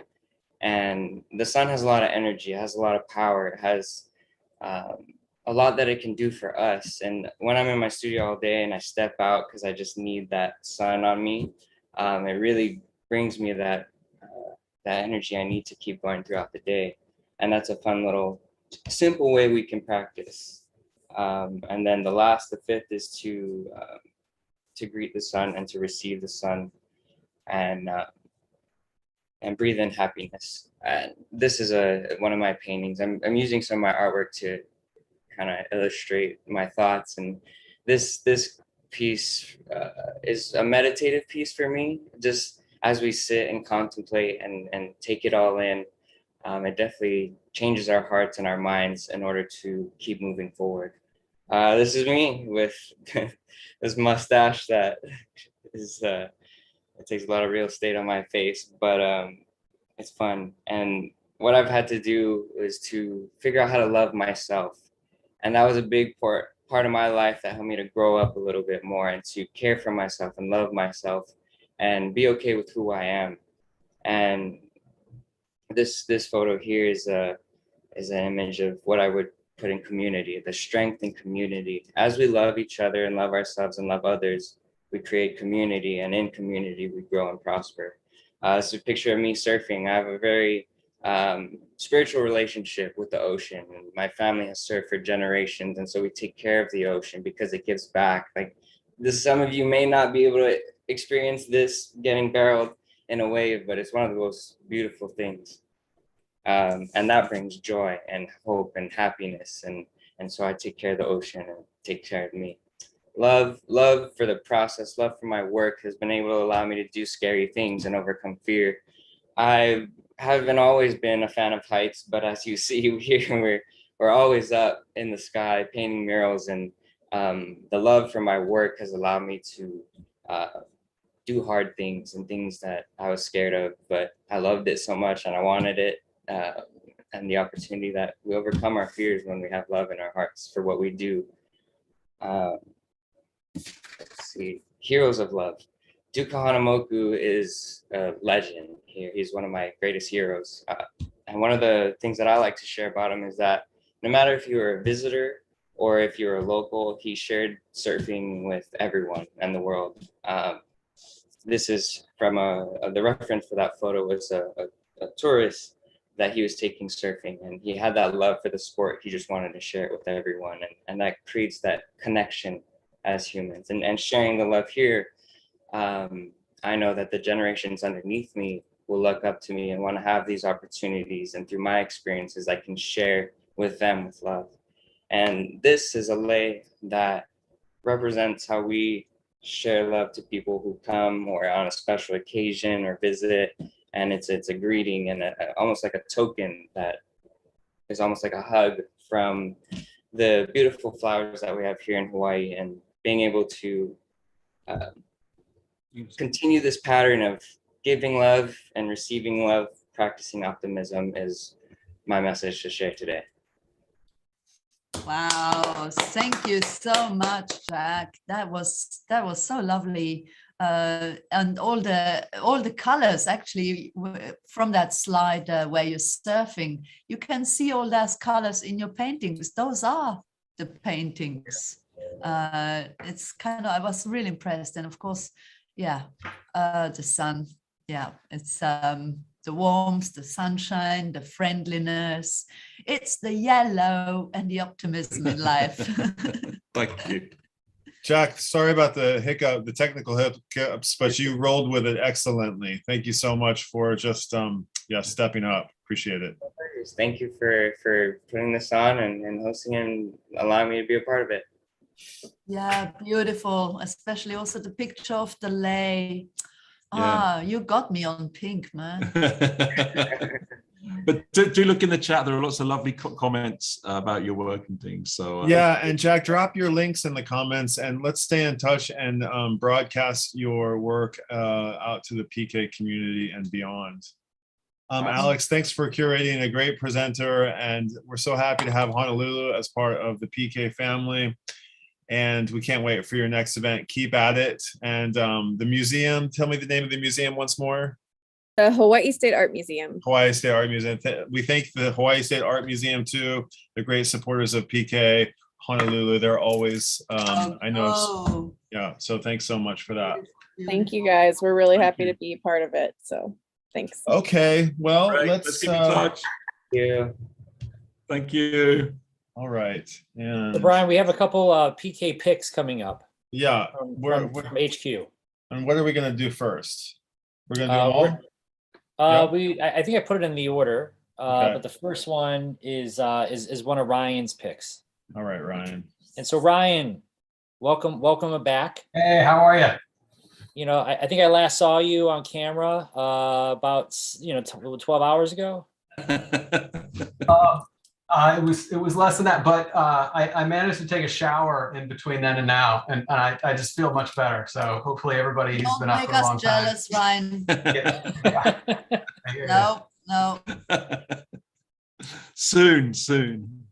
So Ryan, what are we about to watch? So this was one of the first PKs that I ever saw, and it was before, I think before Sean was even involved in PK, maybe, I don't know, but it was a while ago, and it answered the question that had been on my mind for decades, and I don't want to spoil it, so okay, well, without further ado, let's go ahead and play it. Okay. What was the pressing question that Stuart McDonald from St. Joseph had? Look like that guy. All right, here we go. This is Jeff Willett, the 2003 Team Universe World Champion of Bodybuilding, and he's one of my best friends. But he got his body in a very unique way. He's totally natural. Doctors and everybody have tried to figure out how he did it, but he did it through sheer will. And that inspired me to make a documentary called I Want to Look Like That Guy. And there is a slogan on the DVD cover that says, "Be careful what you wish for." I put that on after I made the documentary because I'm the subject of the documentary, trying very difficultly how to look like Jeff Willett. And if you take a look here, this is the inspiration. The idea is that we've all seen these ads of these guys that are ripped, and if you take these pills in 6 weeks, you will have rock hard abs. And I thought, if it's that easy, why doesn't everybody look like that? So I set out to prove that this is a lie. And that's how I got started. So this is my medical team. This is Dr. Adam Coughlin, and I'm being fat tested. He's actually pinching me all over the place, and it's very, very painful. I came up with like 29% body fat. I don't look fat, but I had a really poor body muscle ratio. So I decided to make the documentary into 2 phases. Phase 1 is where we just kind of keep an eye on what I'm eating. But the thing we needed to do is we needed to change my body into more muscle so that I was burning more calories at a resting rate. And not to really worry too much about it, but we're only going to do that for 18 weeks. But to look like the guy in the fitness ad, we had to do a bodybuilder diet. And so that consisted of 24 weeks of training. And in order to look like those guys in those fitness ads, you actually have to enter a bodybuilding contest because those guys are usually in a bodybuilding contest just weeks before or after the photograph is taken. This is me at the end of phase 1. Just through sheer lifting weights, I changed my body composition to 20.8% body fat, eating whatever I wanted, but I added muscle. And so that said to me, okay, this is interesting. I want to go a little bit further because at first, this is where the documentary was going to stop. However, I didn't look like that guy. So we needed to ramp it up and put some real drama in. So that's why we decided to go to phase 2 and see what it really takes to look like those guys in those ads and getting into a fitness and into a bodybuilding contest. So Jeff became my coach, and he put me on a system called maximum overload training. And all he did every single time I went to the gym is he would just say, execute. Just do the plan. And the plan was really simple. It just sat on a single sheet of paper. It wasn't any crazy weird stuff. It was just using basic nutrition and heavy lifting. And I didn't spend forever in the gym either. What I did is I just ran on the treadmill at the end of each workout for 16 minutes. And the reason why you do it for 16 minutes is that longer than that, you start to eat away the muscle and you start to look like a marathon runner. And we wanted to keep the muscle. Of course, Jeff was just saying, execute, execute. I got down to 58 pounds, 158 pounds, 2 weeks before the competition, and I only had 11 pounds of fat on my body by doing this method, and that included my brain. And so I was really excited, but I still didn't quite look like the guy in fitness ads. This is a week out, and I'd say, yeah, I accomplished it, but there's another thing that needed to happen. I needed to have the bright lights, I needed to be tanned, and I needed to have oil all over me. So contest day, I actually achieved the goal, but this is the fat that I lost in 6 months of just doing this plan. And let me tell you, it's the hardest 6 months I have ever had in my entire life. At the end of the 6 months, at the last month, I was only eating 1,300 calories, so I could look like this on the day of the show. Now, thank you. Hang on, I only got 20 seconds. I'm just a filmmaker here, but I got second place in the Mr. Michigan. So, yay me. Look what I can do. So, but the documentary got some really good press. We were invited to the Arnold Schwarzenegger Sports Film Festival, the very first one. Got to meet Arnold, and here I am on the red carpet, you know, all the stars and everything. It was really cool, and we were the most popular film there. And people started to write about it. We had people from bodybuilding.com. We had the Philadelphia Inquirer wrote about us. And I still hold the record to this day. FHM magazine, 12 million readers. They made an 8-page article about this movie. So the film was taking off. Our DVDs went through the roof. We sold 32,000 DVDs, and then we sold nothing because the pirates came. This is page 8 of a Google search. Do it yourself. Look up, I want to look like that guy. We are the most pirated video on the internet. I've made nothing off of this movie. And it's been pirated about 7 million downloads to date. So I had to go back to work. I never worked for anybody before, so I went back to college. I actually joined a fraternity, did it old school style. Went to work for the CW, did some bike riding, and then I got back into magic again because I needed to make some money. And funny, interesting thing about that, maybe that'll be another PechaKucha.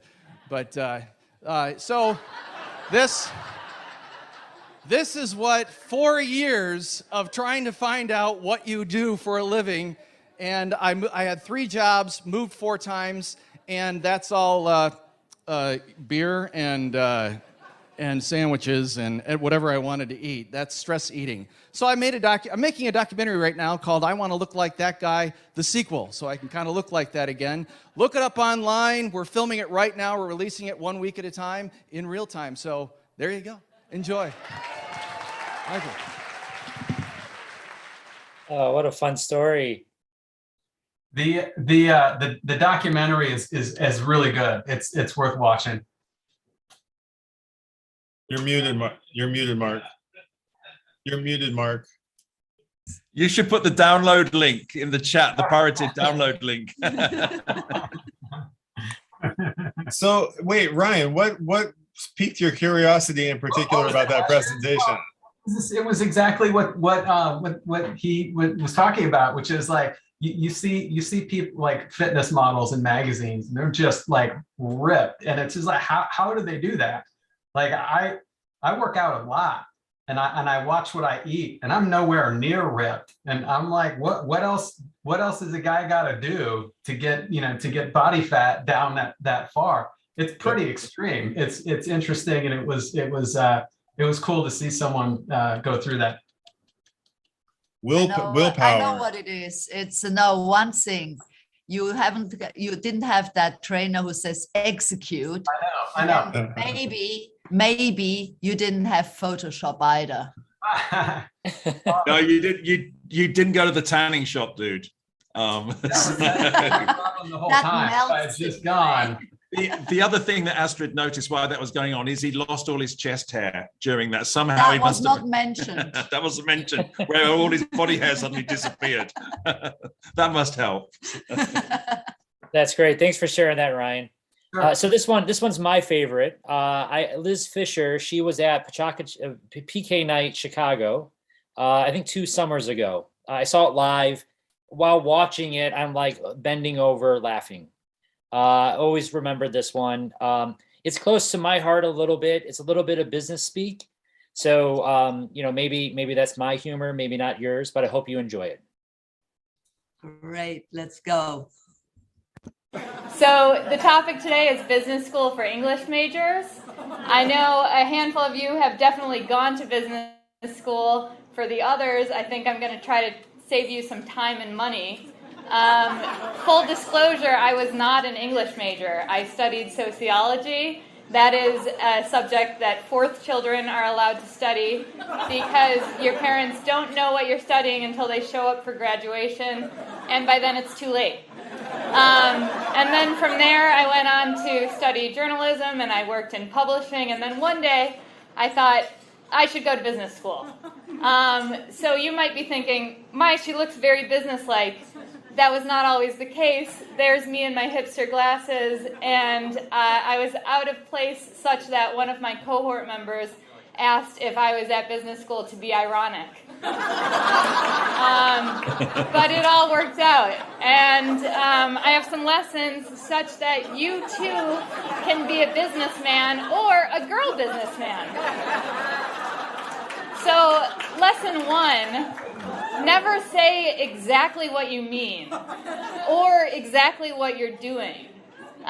For the most part, what you're doing is going to be talking. So you're either going to be talking to people in person, talking to people over the phone, talking to people by email, but for God's sake, do not say that you're talking to someone. It's much more important to say that you're going to reach out to someone. Talking is for failures. Successful people reach out. So it's really important to know your vocabulary. That is the first thing that we're going to cover.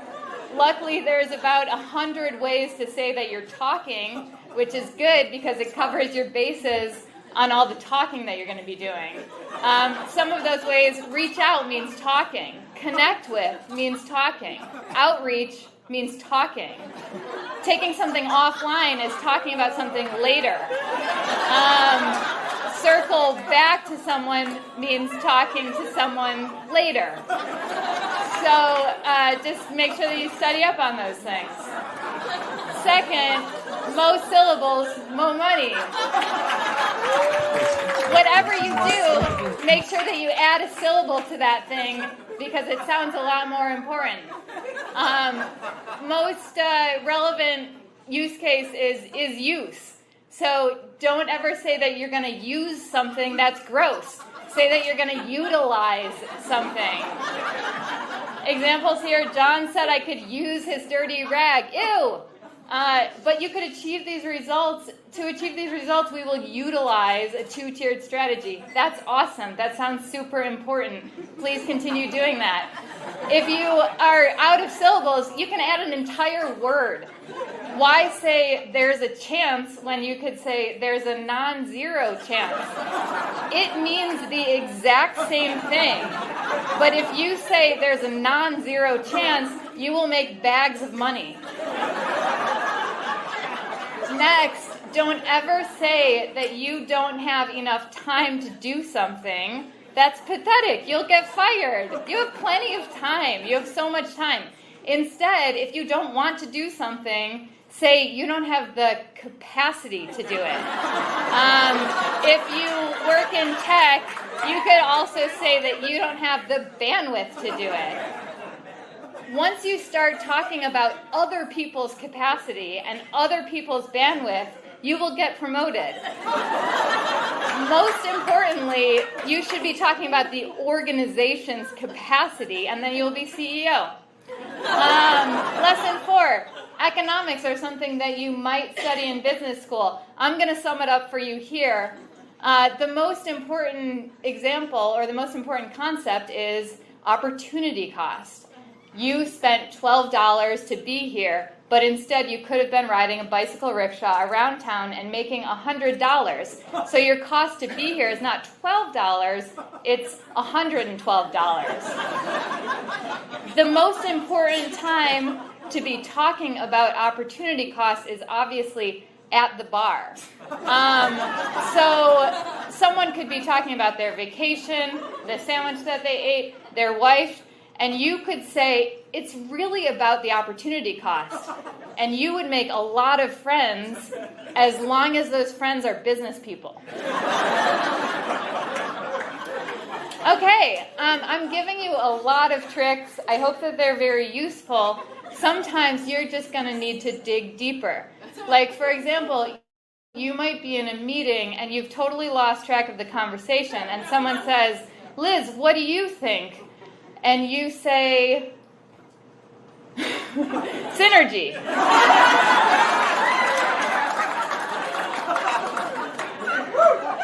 There you go, we're getting the idea.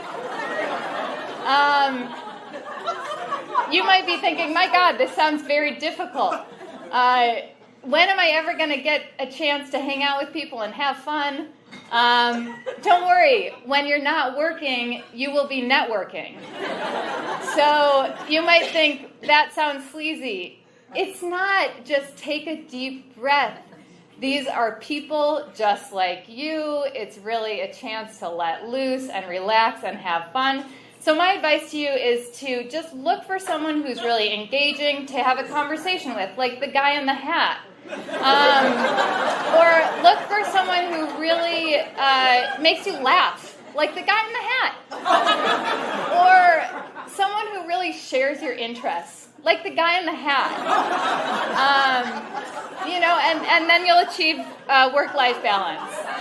So congratulations, you are all businessmen now.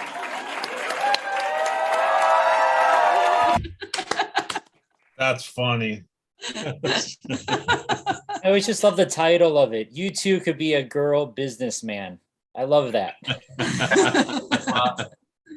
Synergy. Am I going to hear that on Monday, Astrid? Yeah. You're going to hear it on Wednesday, Sean.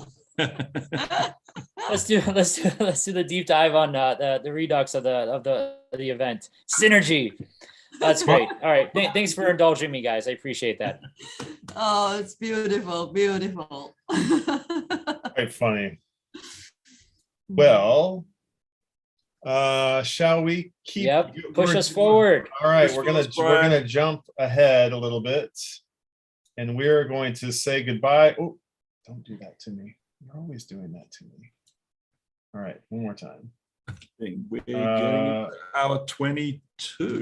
Goodbye, hour 21. Thank you. Hour 22 coming. Yay. All right, we did it. Let's see. Honolulu. Honolulu. Where are we going next? We're going all the way around. Bogota. Bogota. Yay. Hi there, Bogota. Hi, Jennifer. Hi, Dennis. No, it's hello, not hello. No, it's Jen. How is everybody? Dennis. Okay. Hi guys, how are you? Good night. Good evening. Good evening. Yeah, This is a party. I love it. Yeah, you must be tired, but this is really, really fun. I know there's so much energy coming from you. So. Yeah, we've been clever. We knew how to energize. This time, so we just want to say Bogota's, you know, a really important city. I think you're in the first 20 or 40 cities going way back when, yeah. So we've had a lovely connection with your city for all this time, yeah. Yeah. So I'm so glad you're on the call today. Yeah, it's really, really special for us. Oh yes, of course. It is very special for us as well. And hola, hello everyone. My name is Jennifer Davila, and I am the organizer from Bogota City in Colombia.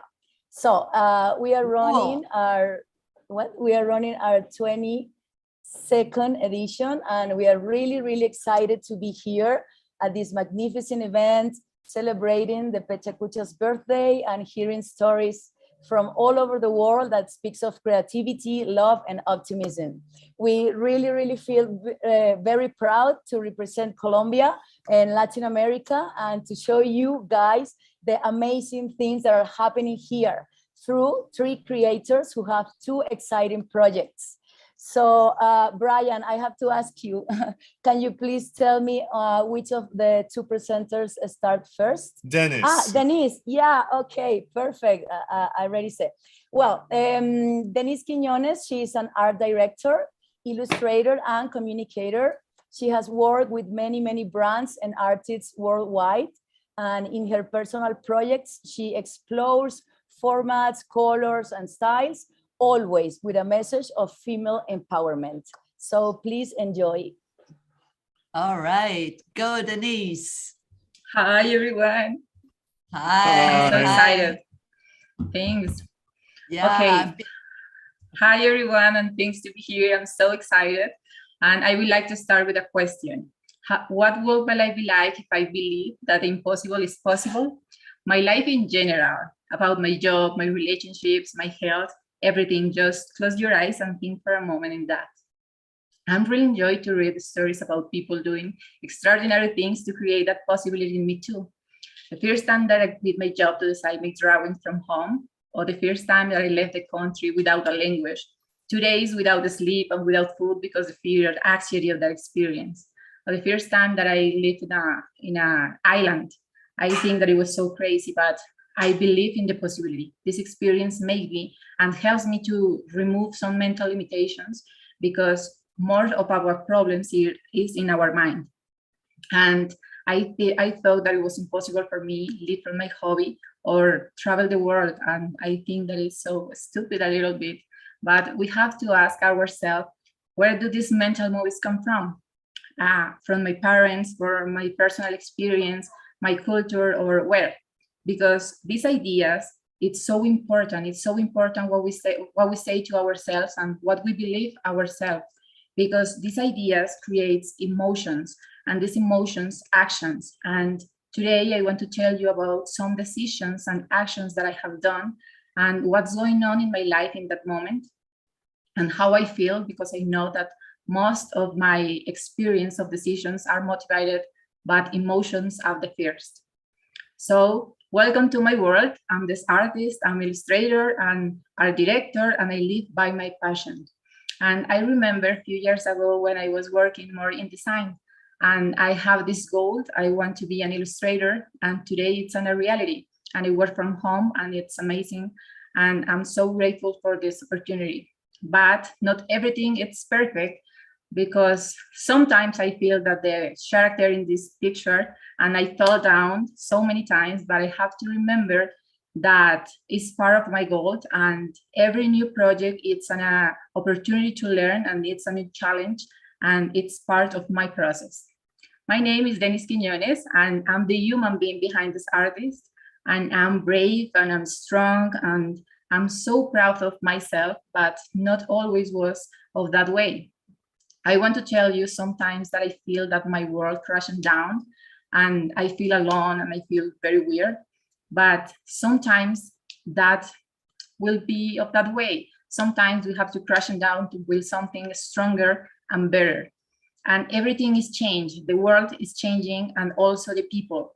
And make the difference, things that everything has a purpose.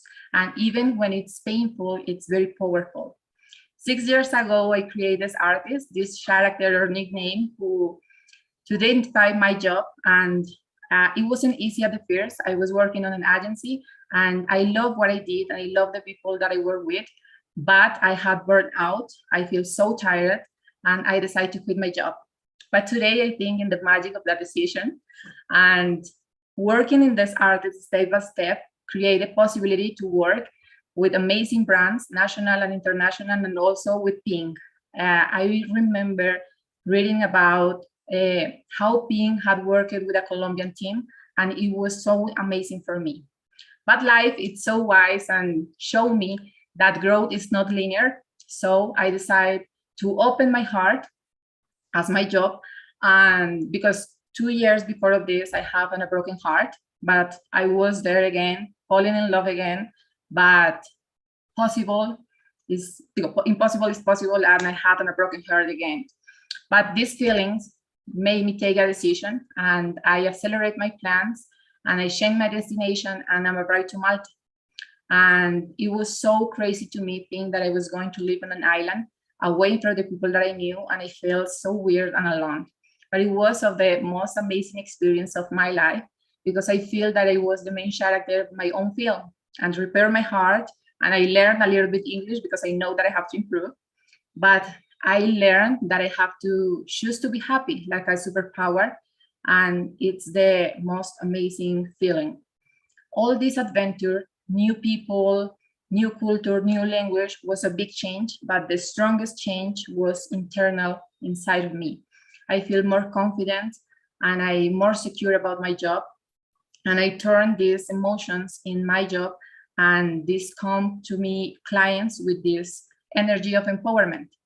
Using the situation as a propulsion, it's very powerful for me, and drawing women with powerful attitudes and a powerful message, it's so honest, and I think that it's amazing because I saw myself in that, and connect with the people with this energy. It's so amazing.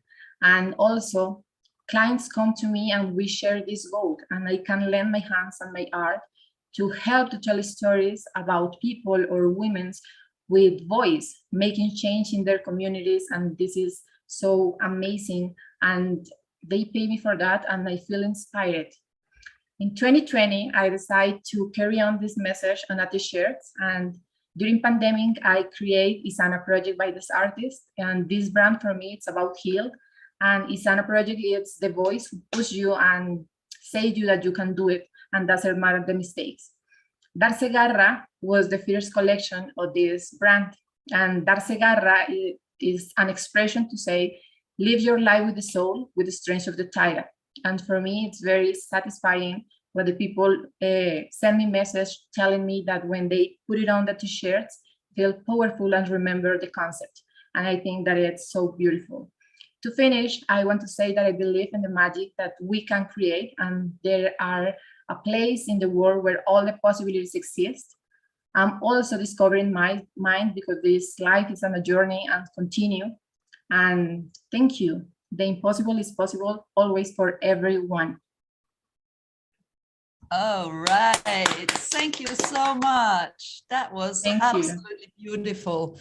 Kind of, and there's all this yellow in your art, which is of course the color of optimism, and so beautiful. It's energy. Beautiful. And it's positive. Yeah, and I think the little lights behind you work really well as well. It's like kind of Yes. actually there's so many things that we share with this presentation. I too at home have on the big plant near the breakfast table, I have little lights which I put on in the morning. You know, just feels nicer, feels energy, feels like yes, we're starting our own film today. So every day. I Well love done. it. Thank you. Thank you to you. I'm so excited. Oh my God, that was amazing. Can I present the next speakers? Yeah, sure. Let's go. Okay, yay. Well, get ready. Well, Amelia Amortegui, she's a graphic artist and nature lover. And Juan Garrido, he's a strategic communicator and a garage philosopher. Yeah, you hear well. They are the creators of Venga Le Digo, which translates something like, come here and I will tell you something. This is a Colombian startup dedicated to promote dialogue as a tool for life. Hello, everyone. Hello, everyone. Okay, here we go. Hi. Well, this is Amelia and Juan, and we are the founders of a young Colombian entrepreneurship committed to promoting dialogue as a tool for life. Its name is Venga Le Digo, as you know, a local expression that has not a literal translation in English, but means something like, hey, come here, let me tell you something. And before we tell you what we do in detail, let us tell you why we do it. So, as you may know, we all are social animals, which means that the quality of our life or our survival, biologically speaking, is directly related with the quality of our interpersonal relationships.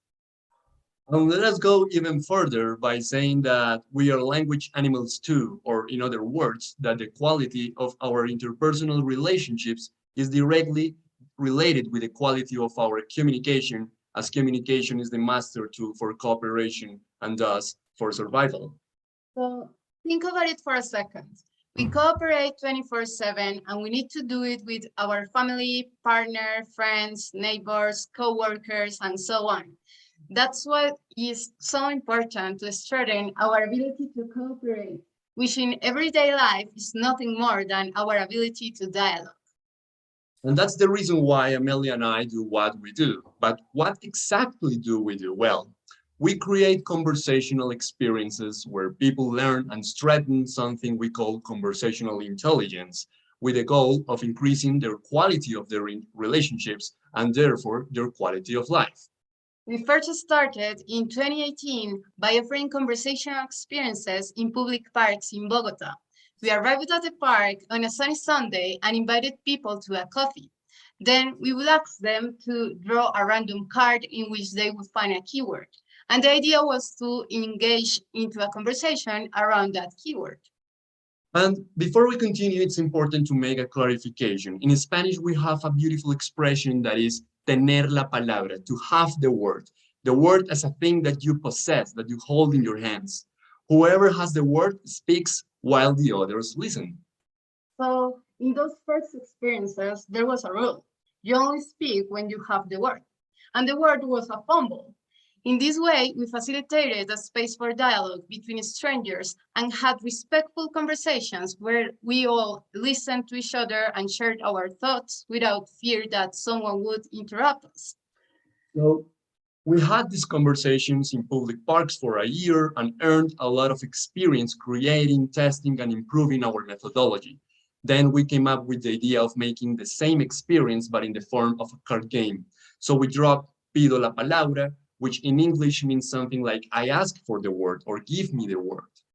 This card game has 46 open-ended questions to connect people, but most importantly, it has only one rule. Guess what? Yes, you can only speak when you have the word. It is a wonderful game to promote more respectful conversations where people can practice active listening, respect for difference, and critical thinking. And then we started to craft objects inspired by the concept of dialogue. For example, our ear-shaped pillow that is an expert in active listening, you know, a pillow that is all ears for you. And in the back of the pillow, you will find some basic listening questions like, what do you need? Or how are you feeling? That help us think better about our personal issues. Or what about this glass for perspective taking? It is half full or half empty, depending on how you look at it.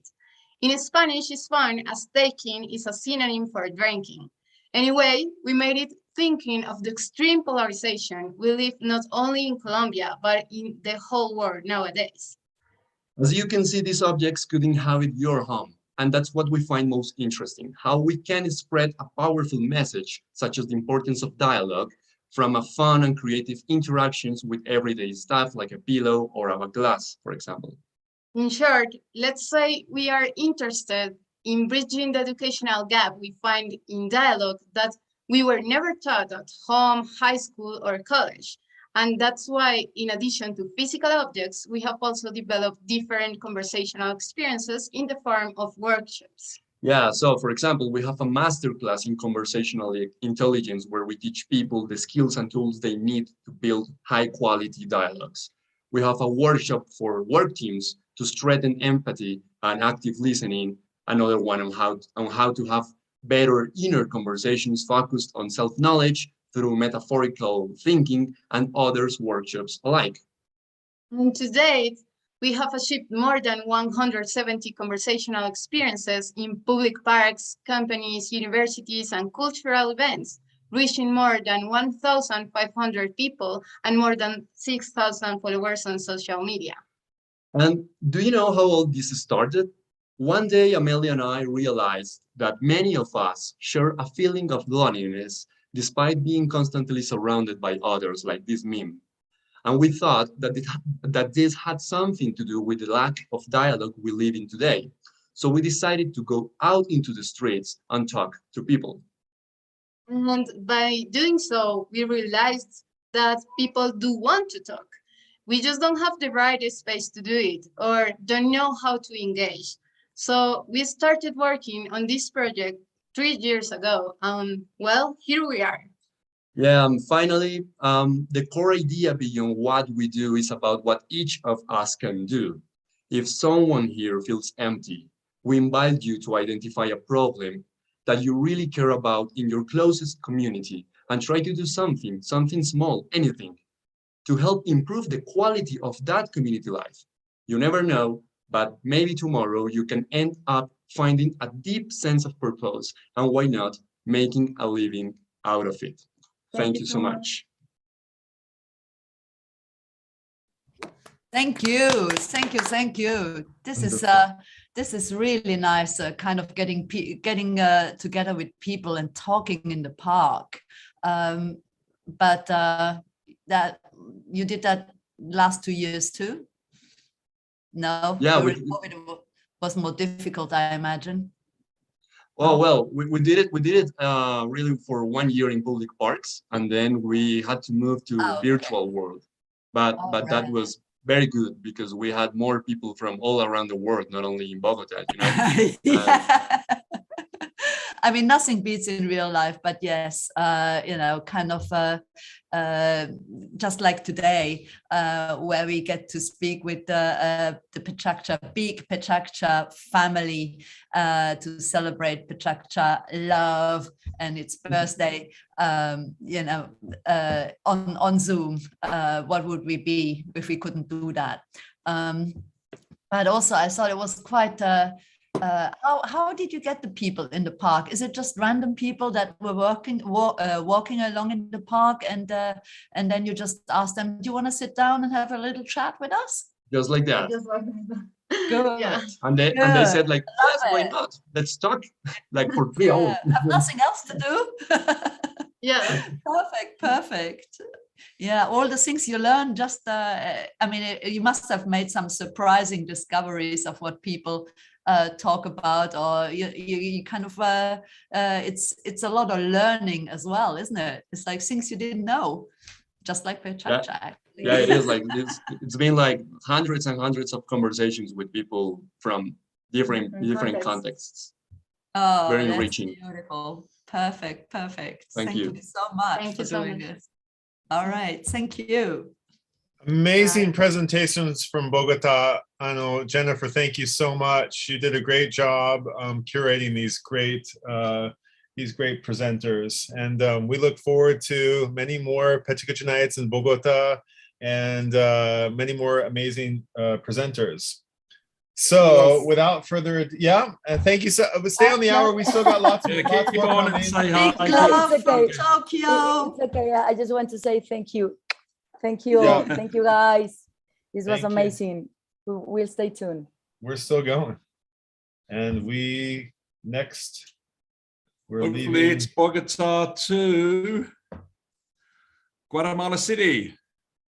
All right, we're here. Guatemala City. Hi, Maria. Hi, Brian. And hi, everybody. I'm so excited to be here. You know, this is our first participation in your event, but this is like our 22nd event in Guatemala of PechaKucha. So, yeah, we've been working. Bravo, bravo. The thing is that I am a computer science person. I'm an engineer, so I am enjoying this so much, guys, because we're so different. I know we're creative too, but we are having so much fun. So I'm going to tell you how important the PechaKucha events have been to us in the past years, because we've been doing these for like a couple of years now. Anyway, I don't know, Brian, if you received, yes, you did. You're so good. Okay, thank you. Okay, I am in Guatemala City. For the ones that you don't know, we are in Central America. We are very well known because of our Mayan city and everything. But that's another presentation, Brian. It's the one that I sent on the chat. Okay, sorry, but that's okay. It's this one. Okay, I'll send it again. Anyway, Guatemala City and Guatemala itself is very well known because of its Mayan culture and things like that. But we are very much now into technology too. So we put together 10 years ago what it's called the Silicon Valley in Guatemala. It's a very big operation. I just wanted to show you a picture. If we don't do it, I'll send you the link here so you can take a look in the internet. But yeah, we've been doing it for 10 years and we have hundreds of companies that are working in technology in Guatemala. And for us, the PechaKucha event has been very important. You know that one of the problems that we have, especially in pitch meetings and things like that, it's the fact that we have to make the presentations and sometimes they take different approaches or different time lengths and this. So we use a PechaKucha format and now it's a success. If we have a investors round, everybody has to use the PechaKucha presentation form and it's been working very well. Once the investors are interested in this and that, well, we'll keep on going. Anyway, Brian, do you want me to share the presentation? No, well, okay, that's okay. Anyway, okay. Oh, hang on, Brian. Brian, you're muted at the minute. Brian. Yeah, Brian is talking. Just give me 1 more minute. The slides are not really formatted correctly, but I think I can take care of it. And just if Okay, no, that's okay. I'll keep on going. I've got it here, but I don't want to. Yeah, the slides are. Sean, we got to figure out how the slides get in here in the right size. Ooh, let me keep on going, and we'll just show the photos. Don't worry about it. I know you will be working for very long. But anyway, my point is that this type of format has been very useful to us, okay? So what we've been doing is trying to make all the technology presentations using this format. Yesterday, we had an event, and we had several of the presenters having proposals of projects that are ongoing about education and technology, about using Internet of Things in farming in Central America. So they're getting very creative and they're very specialized engineers, and they're trying to present their initiatives in this format, and it has been a success. For us, it was very important to have the building that we have, the tech. Tech is a very big operation. It's like a $20 million operation. It's Guatemalan money. And we're very proud of it. It's not just very beautiful, it's a smart city or building or whatever, because it's a complex, but it also because of the creativity that we're having inside this building. We have a lot of young people doing interesting things, working on new things in fintechs and this and that. And like the other presenters from Colombia, we have a lot of startups and things that we can use in terms of getting, so it's called Tech, Campus Tecnológico. And this was our first experience is changing a whole country with a small building, okay? Because we started with a 7-story building and the whole people, everybody thought it wasn't gonna work. They said, this is not gonna be a Silicon Valley, this is not, and it's not true. Up to now, we have been working for like 10 years now, and now we're having hubs, innovation hubs, that are located in other cities, not only in Guatemala, but in the rest of Central America, for example, in Salvador, Honduras. And what is happening is like all these startups and people that are businesses, small and medium businesses, are being together in terms of living and working in these spaces. Now they're doing it virtually or mixed, hybrid, but still they have a spaces where they can receive information so that they can accelerate and empower their initiatives. This is the type of event that we used to have, and now we're starting to have again. This is the NASA event. And this is a photo also of Guatemala City, because Guatemala City and all of Central America is kind of very big. And that's the very important press release that we got from the New York Times. That's why they decided to call it a Silicon Valley in Guatemala, because we never had realized that we were a Silicon Valley until this very nice person came and told us. This is the COVID plan that we've been having for having projects. And although we are in technology and we are very lucky to be in technology because we're helping, we have other potential users in businesses in Central America as the rest of the world that we are helping with technology in terms of doing this. And that's why it's so important. Financing, we got money. We have money, local money, international money, investors, this and that. And so far, it's been we're very proud to announce in Latin America, Guatemala, and Central America, we have had very nice operations. I don't know if you know this, but Duolingo, for example, is a Guatemalan company that was moved to the United States, okay? So we're gonna have very, very good speaks about that. And we have been working in several types of projects. Right now, we're working more in the type of fintechs, health and education, using technology, of course, because we're having so much problems because of the pandemic, but we are very happy to be there. I work in the commercialization part. I'm really the co-founder of the whole operation. And what we do is try to find not only money, businesses, resources, but all type of empowerment things that we can do. Yes, I know, Duolingo, they never believe me, but it's from a Guatemalan guy, okay? And this is my information. If you want to know about us, please let us know. I wish we could invite you all over to come over here in Guatemala. Yes, we have a lot of Mayan things and very nice things, but we also have, like everybody else, very smart young people doing things that are very important to change the world, okay? So unfortunately, I had other presenters to come over, but I don't know if you've seen the news that we are having a little bit of tremors and earthquakes here in Guatemala. Don't be scared. We're used to it. Okay, we're used to it. Yes, and they couldn't come because one of the roads is blocked. Okay, so I'm gonna have to try just to tell you this story on my own words. I'm sorry about this, but unfortunately, nature, as the pandemic has shown us, is the one that really rules our lives. Okay, it's not us. Okay, so yes, we do. Anyway, so we're very happy to be here. I heard about PechaKucha because I was giving classes in Honduras, Brian. And so tell me once more, you intend to give the presentations for the other presenters who you've got queued up? No, I don't think it's necessary. Oh, okay. Don't worry about it.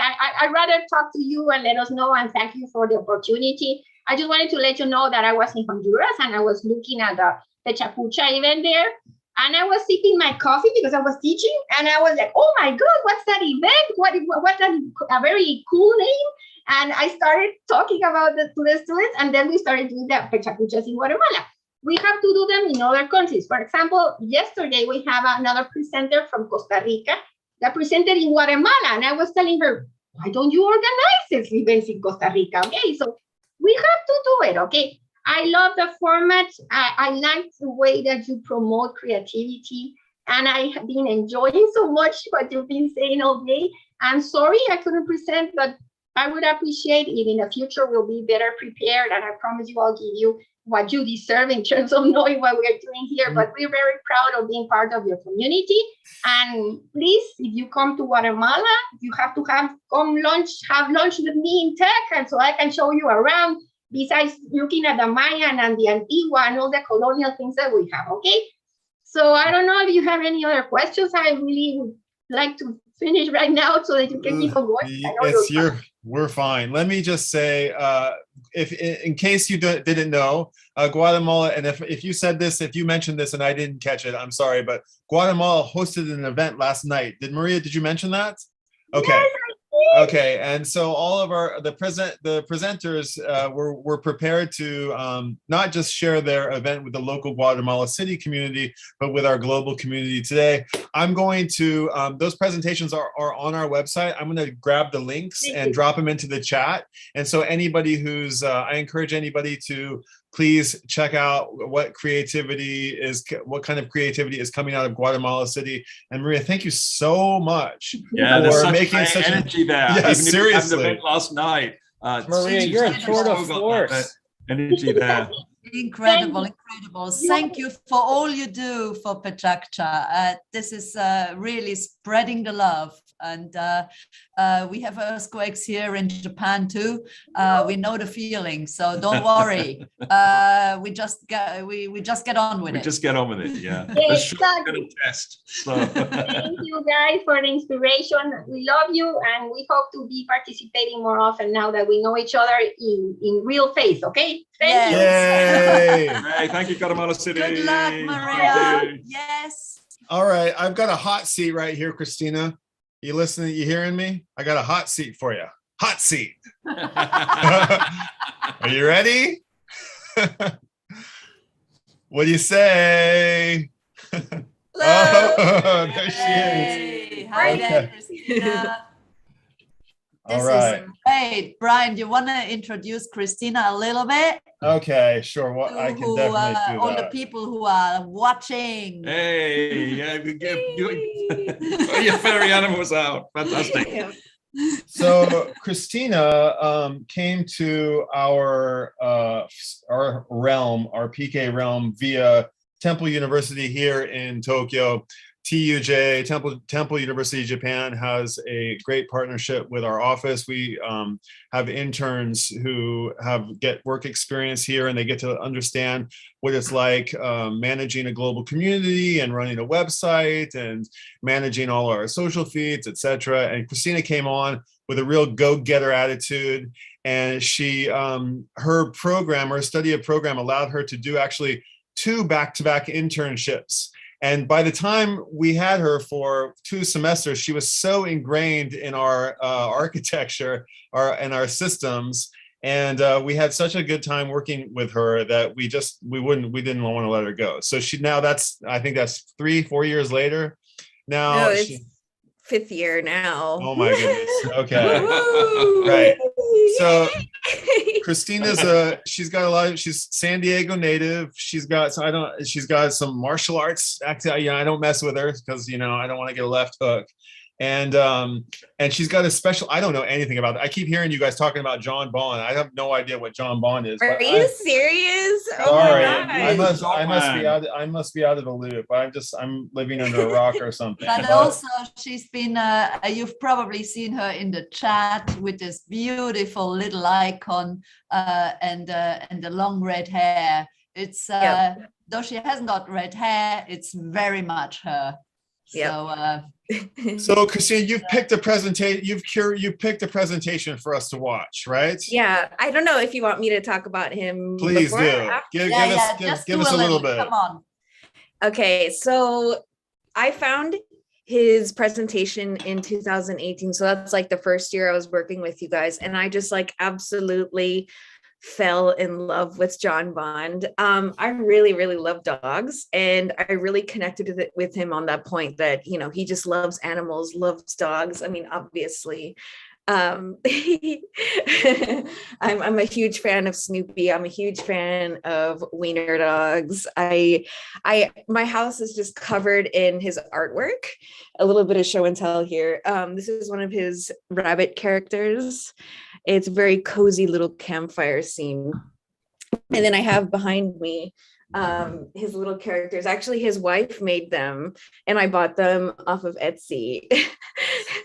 Wow. A senior sausage and a little mini senior sausage. Yeah. Wow. And actually, I have this piece of him where it's all sorts of little sausage dogs. I don't know if you can see them pretty well, but yeah, I super do. You're obsessed. I had no idea. Yeah, and actually, I didn't know you'd be buying his art. Oh my God. I have that. Actually, this is usually in my bathroom, but it's a little piece. Christina. Yeah. Love it. And he comes from PechaKucha Brighton in the UK. Brighton, yeah.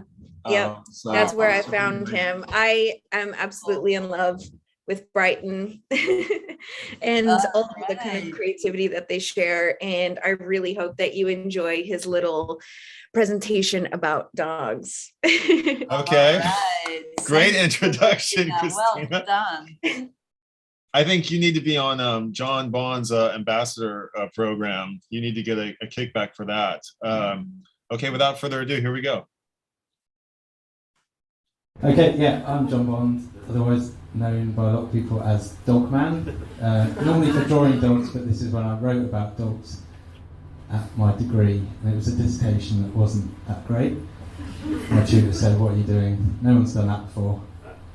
And probably won't do it again." These are what I do draw, a lot of dogs in different guises for a lot of different products, merchandise, stationery, editorial stuff, things for exhibitions, just self-initiated personal work that I stick up on Instagram. Yeah. Why, I've questioned myself a lot recently, and I'm getting asked more in sort of like interviews and stuff, why do you draw dogs and animals so much? These are three kind of things I looked at a lot when I was a child. Watership Down, I remember crying too massively. Animals of Farthing Wood and Dogtanian, of course, one of my heroes. And this is some of my adult output that actually, only until I put this slide together, did I realise that there was some pretty heavy ties. Dogtanian's obviously grown up into a tweed hat and jacket, a man after my own heart. Mini Rabbit's still very sad, like Watership Down, and Animals of Farthing Wood's just gone a bit wrong. So going back a bit more to like 81, 82, I was born in 79, just so you know. Yeah, it looks like I was raised by animals, with human names, not quite as exotic as Baloo and Shere Khan, and just Jason, Holly, Tasha. These three legends of mine as well. David Attenborough, third appearance I think of the night. He's not a pen pal, but I did meet David Bellamy coming out of a boggy pond, and he shook my hand. The DDT reference was because I grew up on a farm and doesn't really. These are my natural habitats from 1988 till now. There's me and my brother in my wood. I'd always tell him that. And in between these two periods of time, I've kind of spent a lot of time in like a call centre and a courier van and a landscape gardening. Now I spend a lot of time on the beach. I've coined a word here, procrastinature, which I don't know if anyone's actually done that before. But yeah, I spend a lot of time on the beach on my lunch breaks. My studio is very close to the sea, and I just find it really nice kind of headspace to get into, to go down there. So I'm always like on the lookout for ideas, but I'm normally like just on the mundane sort of walk to work and back. This was a nice little bush, artificial, I believe, outside the Worthing hot tub shop. But I don't know, I just see animals and everything, obviously. That time it's a cat. I don't always rely on my eyes, although this I did rely on my eyes. But like senses do kind of trigger sort of ideas sometimes, the smell of things or just the sound of something. Normally it's my eyes. And these banana, yeah.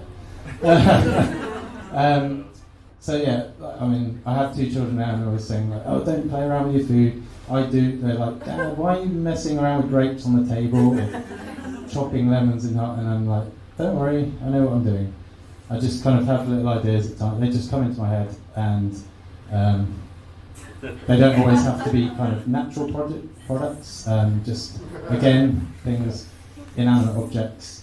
I like to kind of pour some emotion into them.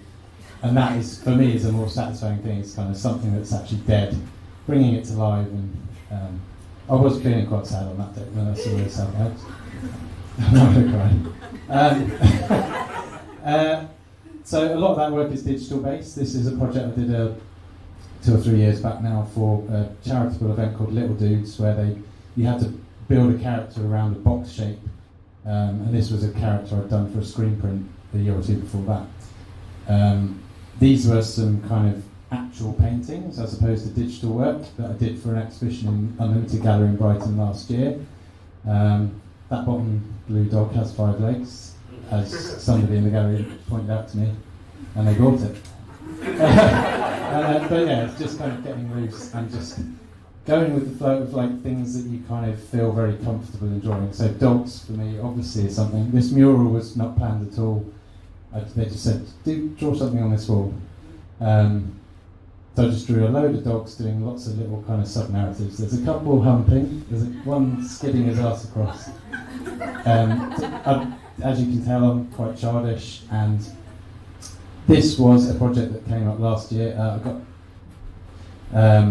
asked to sort of redesign a lot of the Mr. Men characters for Oh Dear, which originally got turned into some greetings cards, and then the concept of doing the books came up. So this is a spread from Mr. Tickle's the only one I've done so far. And again, it was just a massively nostalgic project to work on. Not only from reading the stories remain the same, but I just kind of integrated my kind of memories of walking through woods and stuff into it. Now this is another book about walking through woods. My first picture book, which is out next month on the 6th. Ironic title is I did get very lost in writing and illustrating this. Hardest project I've done to date. This is one of the spreads inside of it. Mini Rabbit is a stubborn little shit. Like me, that's Mum.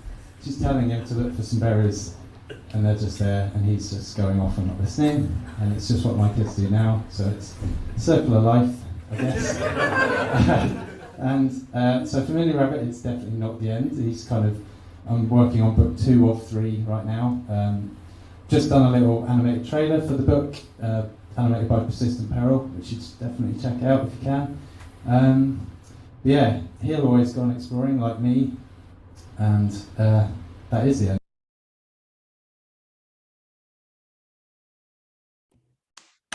Very Brilliant. nice. Good Very choice. nice. John Boyd Shrine over there. Yeah, I kind of worship him in a sense. I don't know. I just really love him.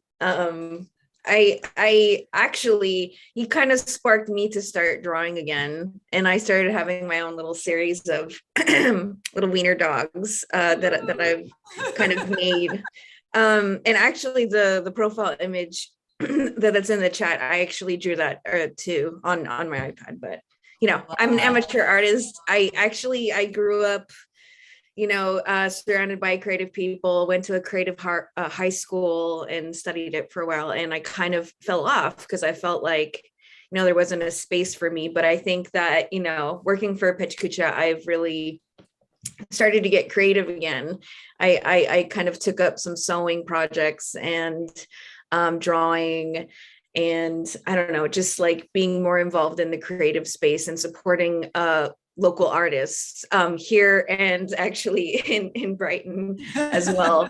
I find so many like interesting things to follow. I'm so glad that we have this space to kind of share our creativity, and hopefully, you know, I can get out of my shell and start sharing my own stuff too. I'm actually quite shy, but yeah, I hope you enjoyed it. Thank you. Yes, Thank you, Christina. yes.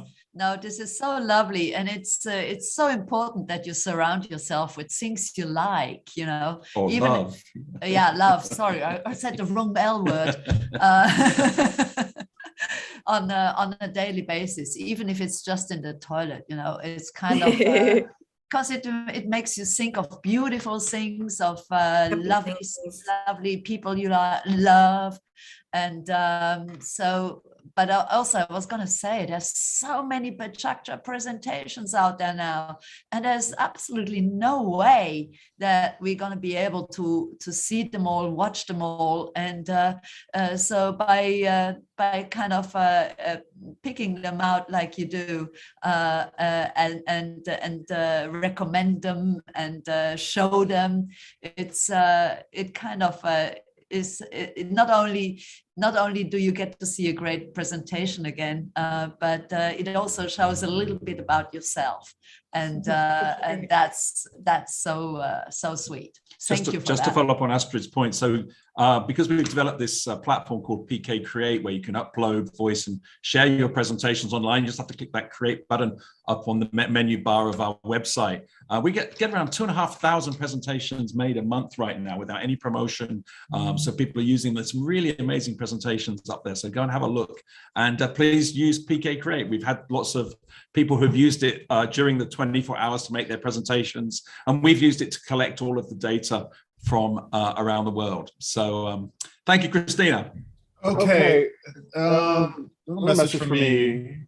Hold on a second.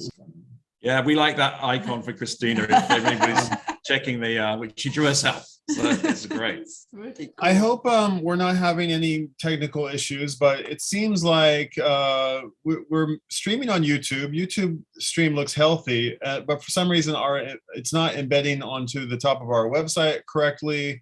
So I'm just going to drop the link here in our Zoom, and we'll see if we can get that sorted out. Not exactly sure what's going on, but if we need to stop sharing to the YouTube stream we have now and start a new one, we can try that.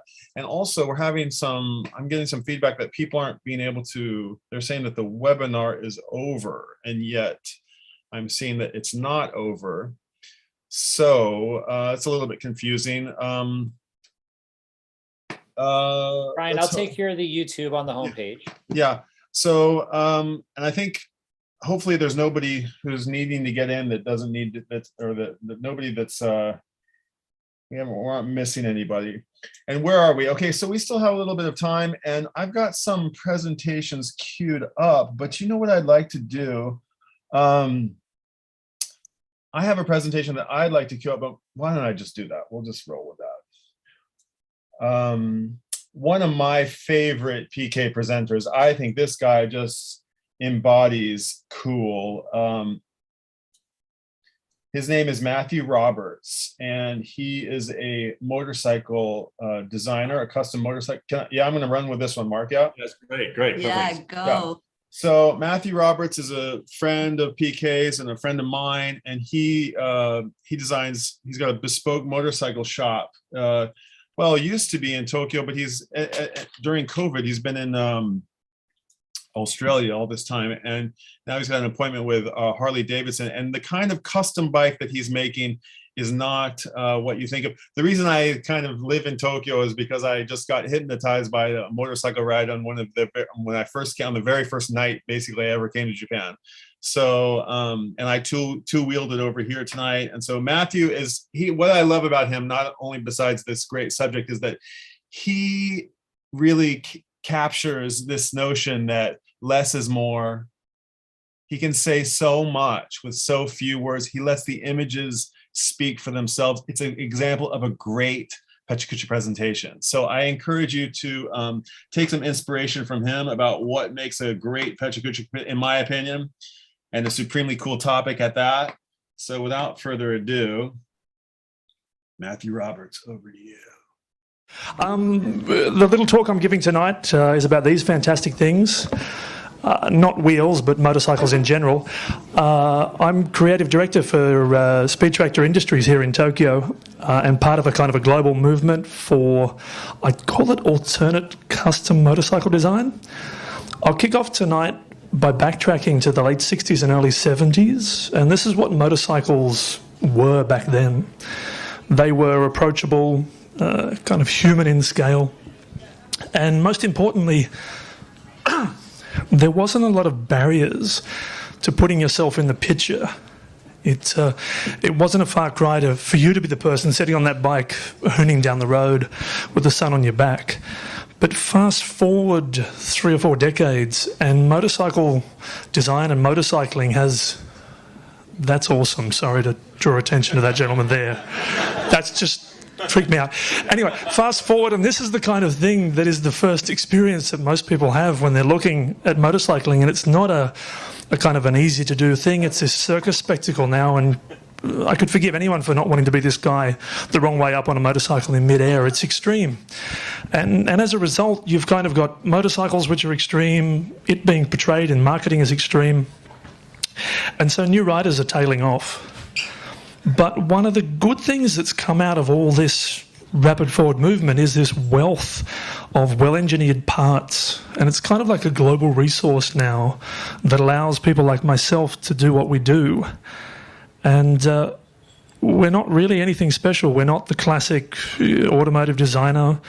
We're creative, kind of people. We're graphic designers, product designers, architects.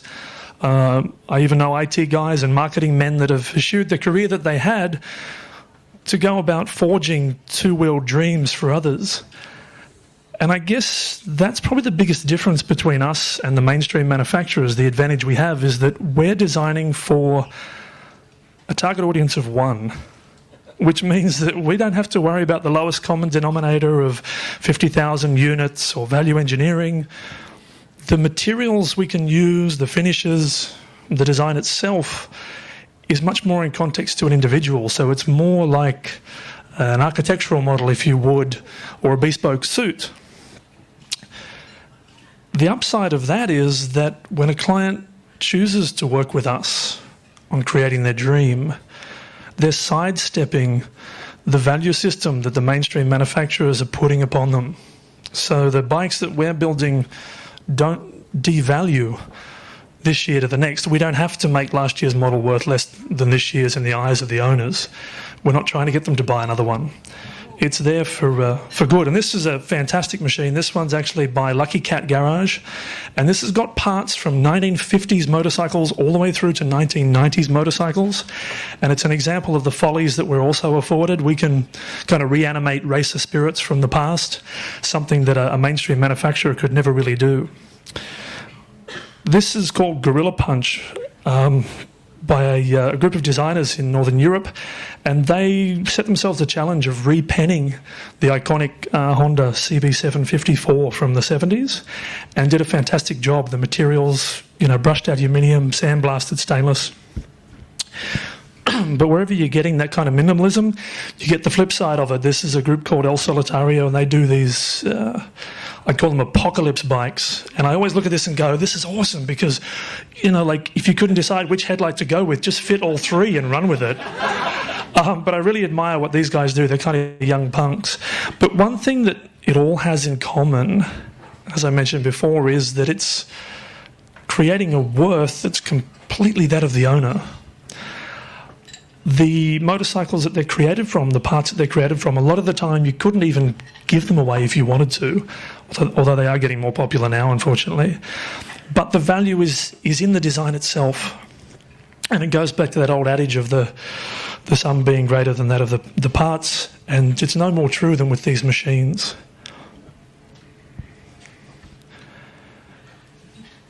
This is the 20 seconds feels like a long time, trust me, when you're up here. This is actually a shot from here in Japan. It's one of the few beaches, in fact, the only beach you can ride a motorcycle up and down without being chased by the police. If you want to ever come over and ride with us, it's over in Nozohanto. But it goes back to that thing of the machine being a bespoke creation for the individual. And doing this today and doing this next year or the year after doesn't ever get cheapened or devalued. We also get to sidestep those kind of marketing genres of surfing's over there and motorcycles are over here, and this is an Australian company. And their motto is it's all the same juice. And so you'd never see a mainstream manufacturer being able to achieve something like this. I personally probably wouldn't ride it in the wind, but anyway.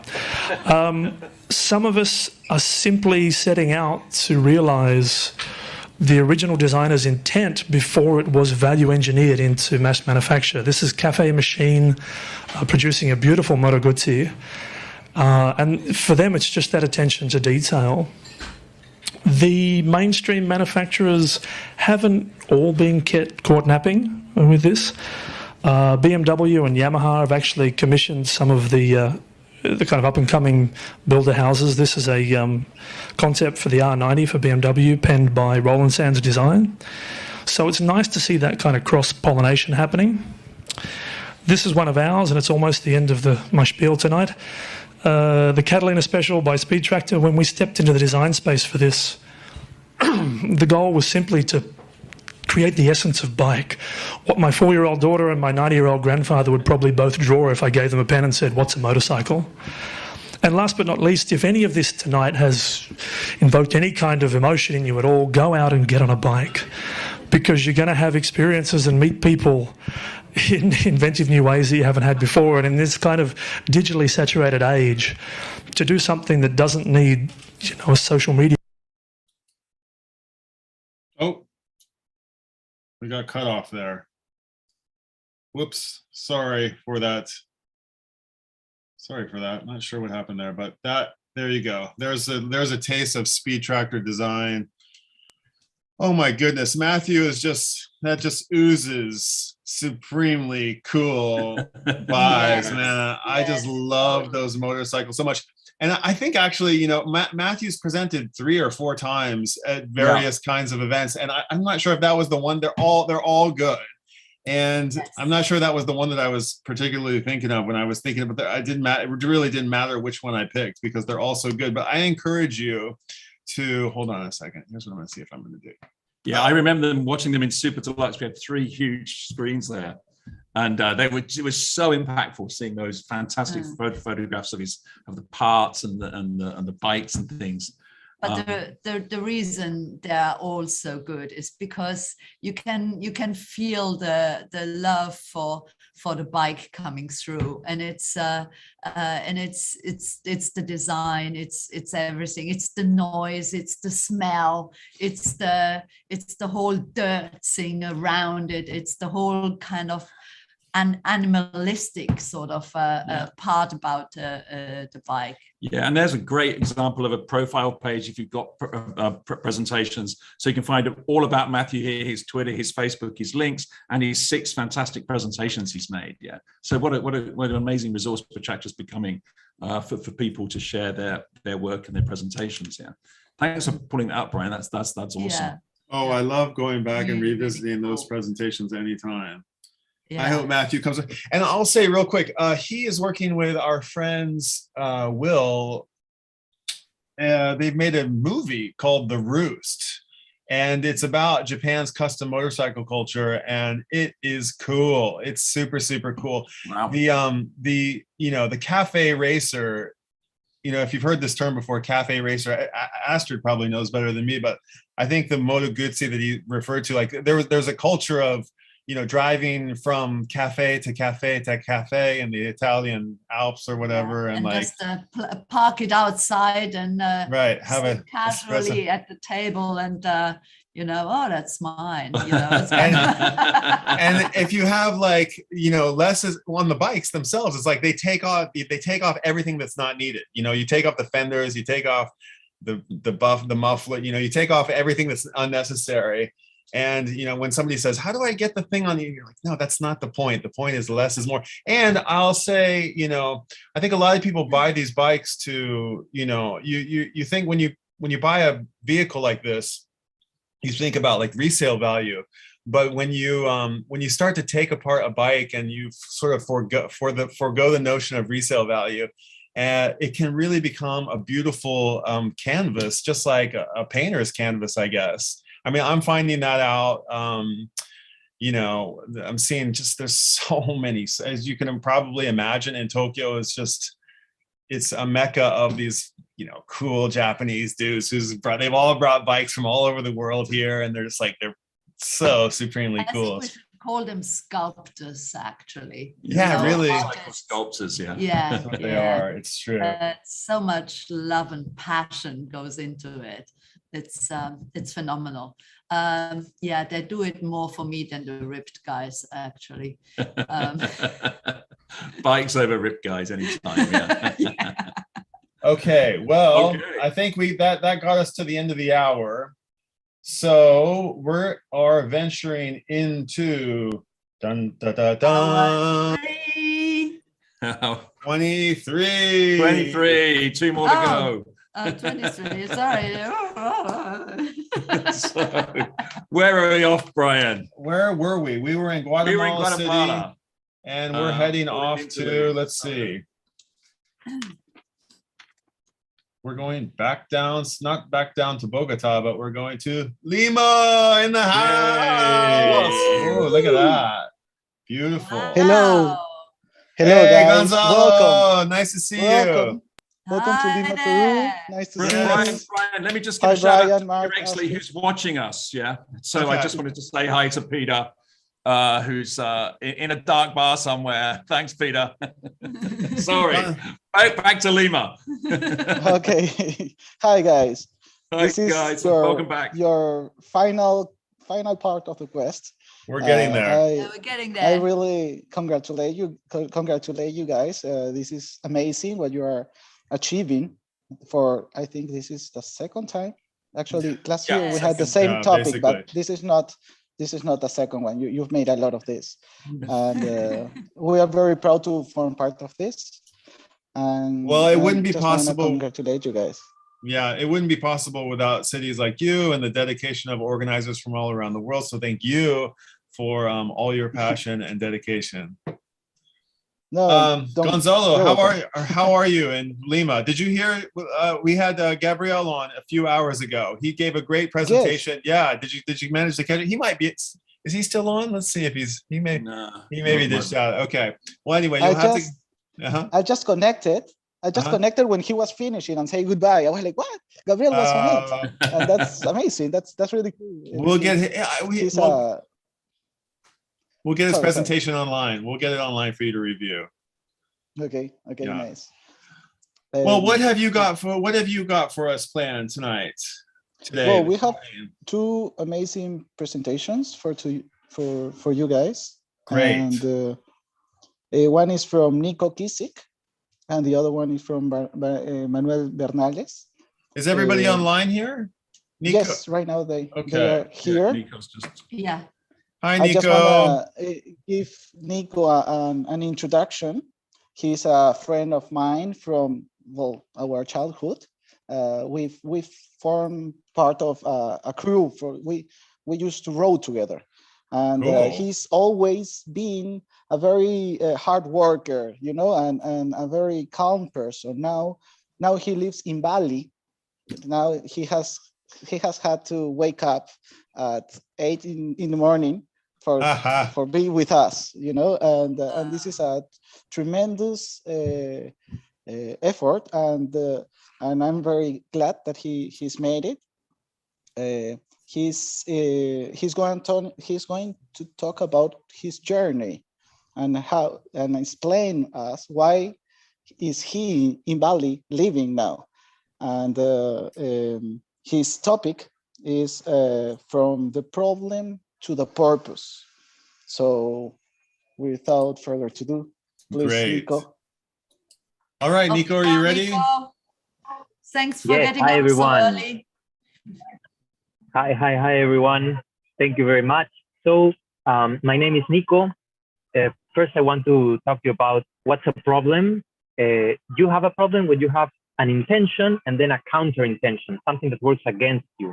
And on the other side, what's the purpose? The impact that you want to create in a specific group of people, environments, beings, or whatever to improve their quality of life. Since I was a teenager, I was always interested in reading philosophy, in understanding more about life. And I was like really Nietzsche when I was at school. It was kind of crazy, talking to people, asking them about God and their perspective on the subject.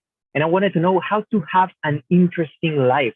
By the end of the school, I didn't have a very clear answer about my life. That's the photo I'm using. I was kind of confused about the subject. And well, I was not really enthusiastic like you see me now, and maybe like Gonzalo has met me before. And when I went to college in Lima, where I studied business, I was not very like positive about my life. I decided to do what I was supposed to do in order to have the results that most people have to be happy. And after college, well, while I was in college, before and after, I was practicing rowing for almost 10 years. That was so much fun. That I met many friends. I had great experiences, but didn't find what I was looking for. Like really, in the bottom of myself, I was not sure about it. After college, I started my first like real job in the corporate world. It was amazing also. I'm not gonna explain a lot about it, but the pressure was a lot for me. We had to sell around $70 million a month, which is a lot. And I had like a lot of things on my mind. So I was able to recognize what was wrong in every situation. I was really not like a good ability to solve problems. Like I could really spot where the problems were, and my focus was on that. Superhero stories and happy endings always seem to me like something strange, you know. The photo represents a lot. I realized I didn't want to show my face. I was always like kind of hiding. And well, the burnout came in my job and in rowing.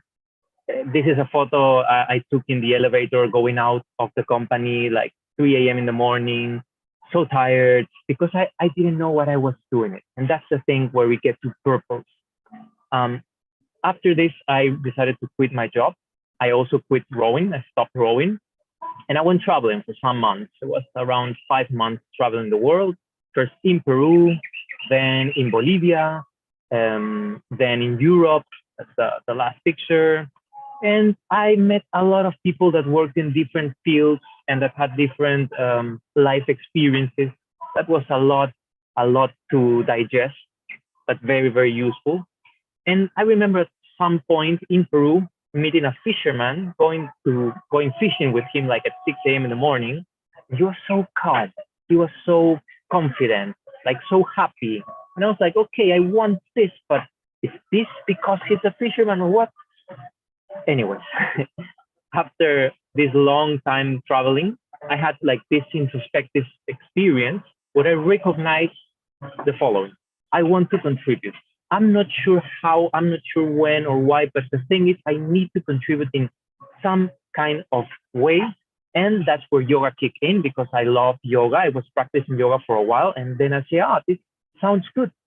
So I started to learn yoga. I was studying yoga for 2 years.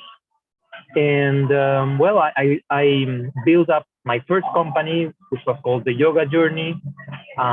We started to do classes for companies, then yoga retreats to the jungle. And during this period, I started to feel happy, to feel like energized and to feel fresh. And that's where I met Denise, my wife. And we started our online platform during the pandemic. There we are. And before COVID, we had planned to travel in Asia for a year, but the pandemic hit. So we started to do everything online.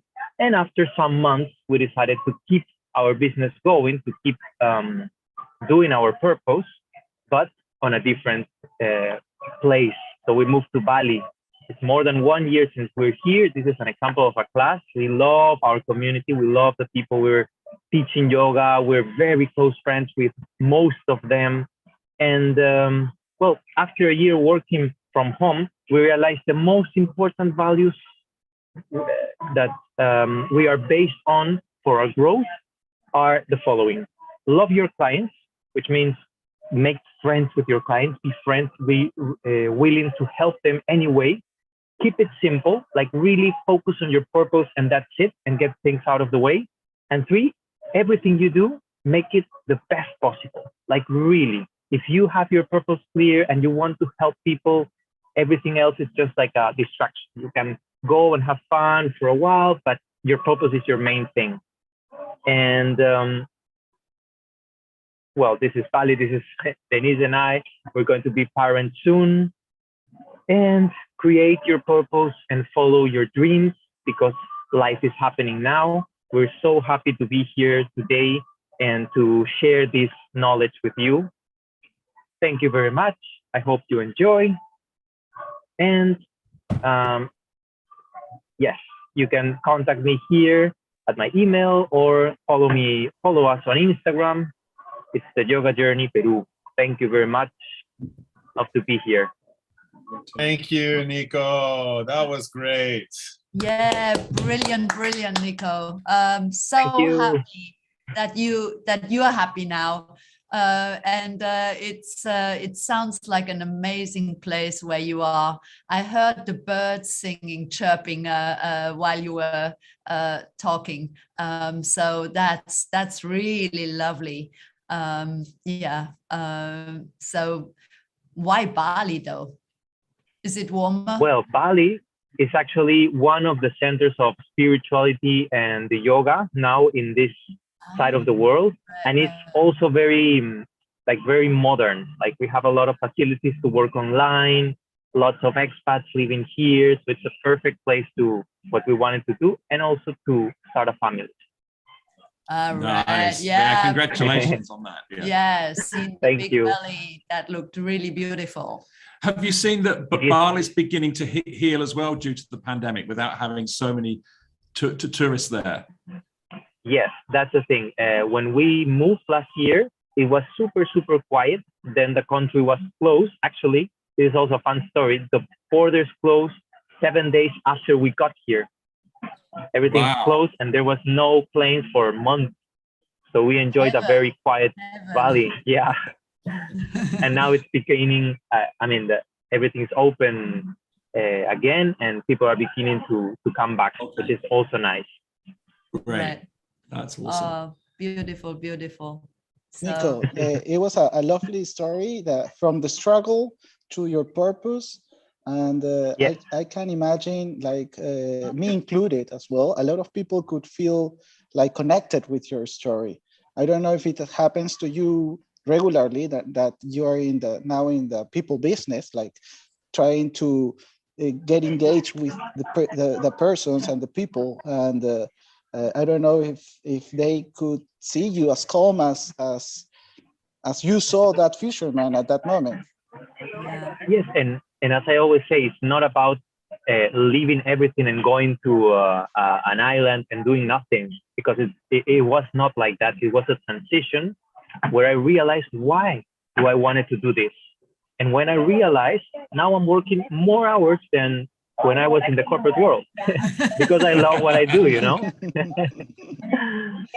But I think generally we're all becoming much more mindful, and that mindfulness can be a downfall for how things have been functioning in society so far. And but on the other hand, it's good because it forces us to become better and more meaningful, I think, in what we want, what society should be. So that's really great. Thank you. Definitely. Okay, Gonzalo. Thank you so much, Nico. Gonzalo, our next presenter. Thank you. And, thank you very much, Nico. Goodbye. Take care. We'll talk later. Our next presenter is Manuel Bernales. He's a consultant in the field of social management, negotiation, and conflict prevention. He's a PhD from the University of Salamanca, and he's a professor as well in several universities here in Peru and elsewhere as well. He has a lot of experience with the topic in which social management come with, and I'm gonna send please give a warm hello to Manuel Bernales. Hi, Manuel. Manuel, nice. Thank you so much. I was a little anxious because when Nico start, the electric powers go down. Oh no. Hopefully I have a solar panel and a lithium battery, but just a few minutes before Nico ends, we run again with energy. So We are ready to start. Okay, it's okay. We'll run with it. Okay, Manuel. Okay, you help me with the presentation, please. Okay. Yes, let's go before the power goes off again. Gonzalo? Yes, go ahead, please, Manuel. Oh, hello. There goes the Manuel? power. Let's try again. Manuel, we'll try. everything is set. Okay. Okay. Hello, can you hear us? Yeah, I hear you. Yeah. Okay, Gonzalo, you have the presentation. Go ahead again, please. Let's try again. Here we go. One more time. Take two. One more time. One more time. Well, first, thank you very much for giving me the opportunity to share the work experience of local volunteers in the Peruvian Andes. Environmental monitoring committees are a tool of citizen participation. That's what I'm going to talk to you about tonight. Please, the next one. These committees work mainly in mining areas. Mining is the motor of the Peruvian economy. We need it. But it's also the first cause of conflicts in the Andean region. So it's a big challenge for local communities. The next one, please. Communities are most interesting. Excuse me. It goes automatically. Oh, okay, like 20 seconds, yeah. Communities are the most interested in ensuring the health of their environment and monitoring the possible impact of mining operations. They are aware of that impacts, and they also are belligerent in order to have security in their land. This is the example of a committee made up of volunteers who come from the community and want to protect the environment, their culture, and also their society. In the photo, you can see them working on taking water samples. That's one of the key activities. The mission of these communities is to build trust between companies, communities, of course, and the government on the state. In the photo, for example, you can see how they detect a problem in a well mining exploration slough that was not properly protected, and they could correct that. But the key internal factor for success is leaders who love their community, who are involved and commit with their communities and with their other partners. And also the optimism is key, because some people only complain, they don't have objectives, and optimism is a key issue. In the photo also, you could see the desire for continuous learning. There are some monitors from the Amazon jungle who are learning some qualities of the water. This is the third National Convention of Committees. Several years ago, we are hoping to do the next National Convention this year. There are more or less like 60 committees in the whole country, only in mining, because we have also in oil and other industries. Actually, we have a roadmap with the support of United Nations. First, we need to impact in the policymakers. We are working in a global guide. As I told you before, there will be the fourth National Convention, and we are ending an evaluation tool. This is the photo of an oil spill, the most difficult disaster that we experience now in the coast in Lima. And we urgently need those kind of leaders with love, with passion, with commitment, in order to help to prevent, and also if that happens, in support and help to contain and to recover the nation. That's it, and thank you very much for your time. Thank you, Manuel. Thank you, Manuel. Brian, there was a Powered by PechaKucha all about water, right? Yeah, we talked about that a little bit with UNESCO, yeah? Yeah. Why don't you explain a little bit more about that, Brian, if you've got the bandwidth? Well, yeah, we did have the privilege of, believe it's number 6 on the SDG number 6 sustainable goal is water security. And we heard about water security and water equity throughout Latin America specifically. on a collaboration that we did with UNESCO and with their HQ in Uruguay. And we, all the way from, I believe, Bermuda and. Oops, Brian, you're on mute again. Okay, all these topics are supported with different organizations and in the whole hear me world, now? really. Hang on. Yes, Do I we go hear you. and tell him it's frozen? Oh. Oh. Okay. I think you may have run out of battery. I'm- Literally, no, I'm- both can physically you hear me and now? electronically. He'll can be hear back in someone. a second. It's all Can you right. hear me? Yeah, we can hear you, Brian. I've just gotten kicked off my Zoom. Oh goodness. Here we go. Try one. Wow. There you are. Yeah, you're on mute there, Brian. Yeah, I'm trying.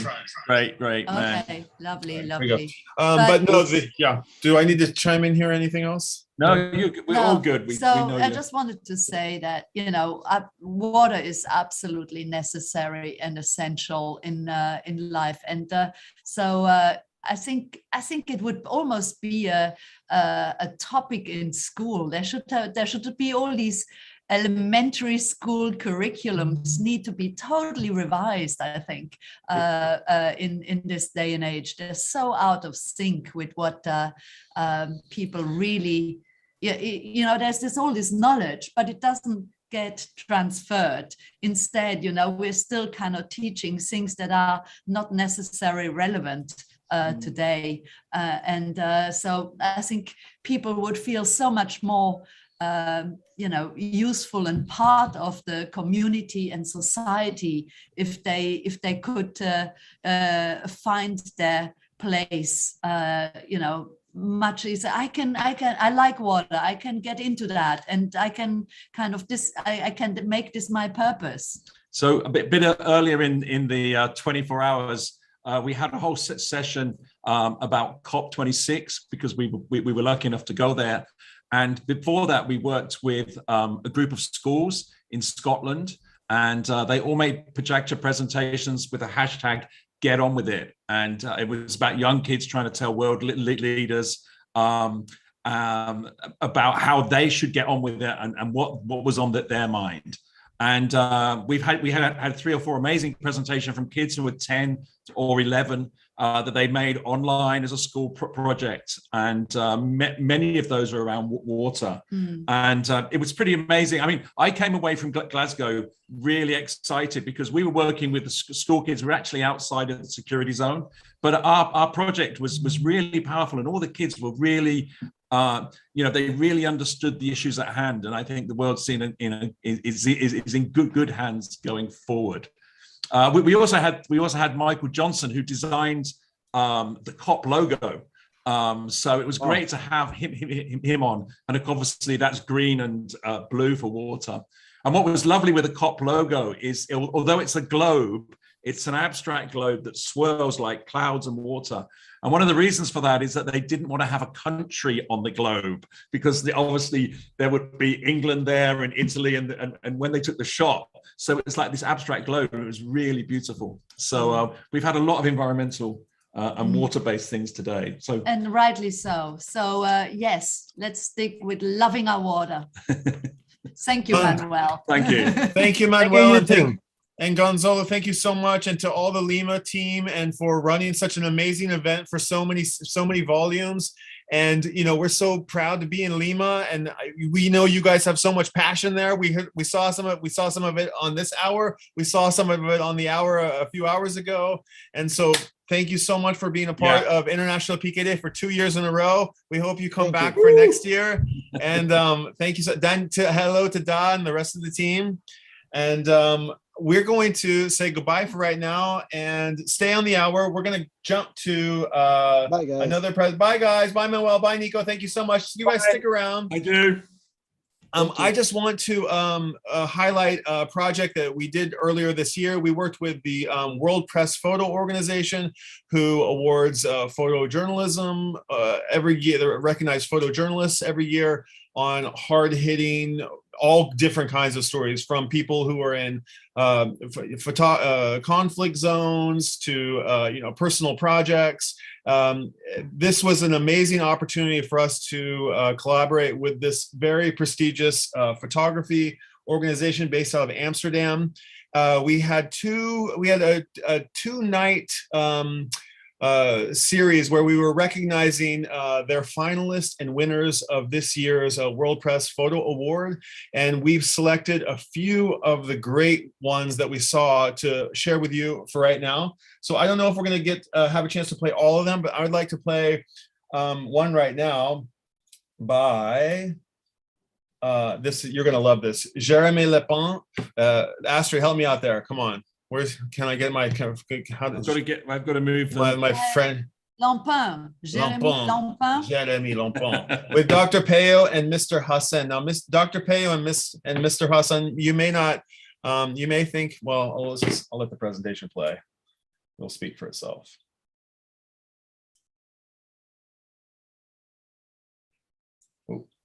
Warfare, and I work for different national. Try one more time. My name is Jérémy Lampin. I am a freelance photographer and I work for different national and international press magazines. In my free times, I shoot long-term subjects focused on human beings. After having photographed a liberal nurse in the coal mine of the north of France during the first COVID lockdown in March 2020, I wished to carry out a subject on a doctor who was making his round riding a horse. I had the images of Eugene Smith entitled Country Doctor in my head. After several fruitless searches, a family member told me about Peyo and Hansen and their intervention in the palliative care unit of the hospital in Calais. After watching some of their videos, I decided to contact Hassan through in association Les Sabots du Cœur to explain my photographic approach. Hassan replied within 2 hours and we agreed to meet the following week. My name is Alice and I will read Jérémy's journal for you. 3rd of November 2020. That day, Hassan comes to pick me up at the Calais train station, and then we go straight to the stables. He finally introduced me to his best friend. Peyo is a beautiful horse. He just had a shower and the water is still running down his brown coat. Hassan takes his horse in his blue truck, heading to the Calais hospital and palliative care service. Hassan is quick to introduce me to the medical team. The welcome is warm from all these guardian angels who watch over the last moments of life.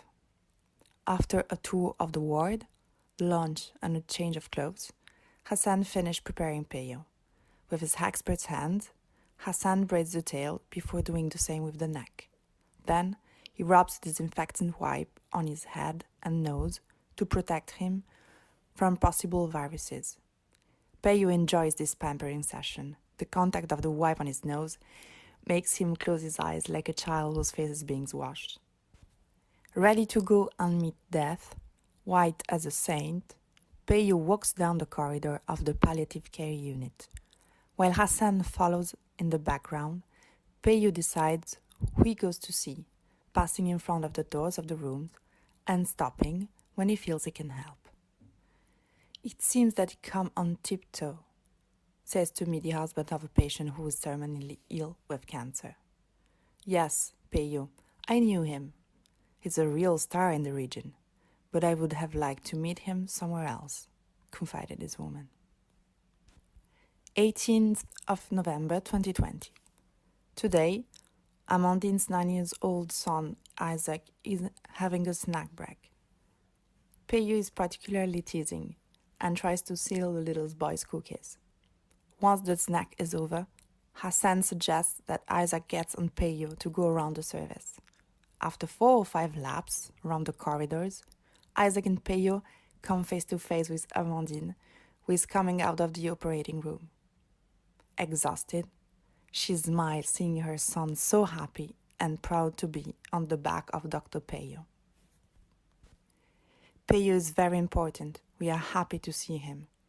Amandine confides to me. For more than 2 hours, Peyo and Hassan stay with all the family. There are 2 services which are beautiful in this hospital: the maternity and the palliative care. Thomas, Amandine's husband, says to me. 30th of November 2020. Dr. Peyo and Mr. Hassan are here to see Marion and her 7-year-old son, Ethan. It's a great moment to live, very joyful for an hour. Hassan and Peyo managed to stop time and this race against death. Peyo is always looking for contact with Marion, while Hassan drove with the little one. My only obsession was that Ethan should not feel her sick, Hassan says. 1st of December 2020. Peyo and Hassan are back to the room of their old friend Robert, 67, a former horseman. Peyo and Robert are very happy to see each other again. Between hugs and a buffet of bread and carrots, nothing can stop them. He has stars in his eyes as soon as we talk about Peyo, his son Gerald says. 14th of January 2021. This time, I don't take the direction of the hospital with Hassan. We go just next door to pay a last tribute to Robert.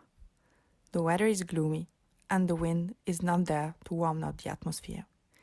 When we arrive in the town center of Fulplang, a small town close to Calais, Hassan and Peyo are at the front of the procession, just behind the family, to accompany Robert to his finally resting place.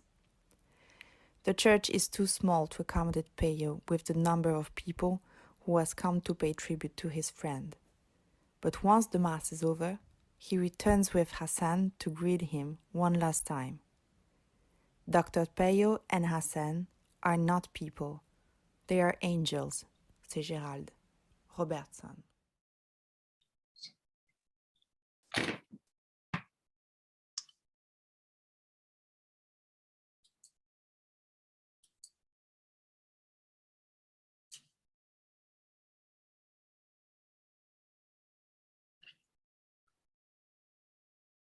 Are we stuck there?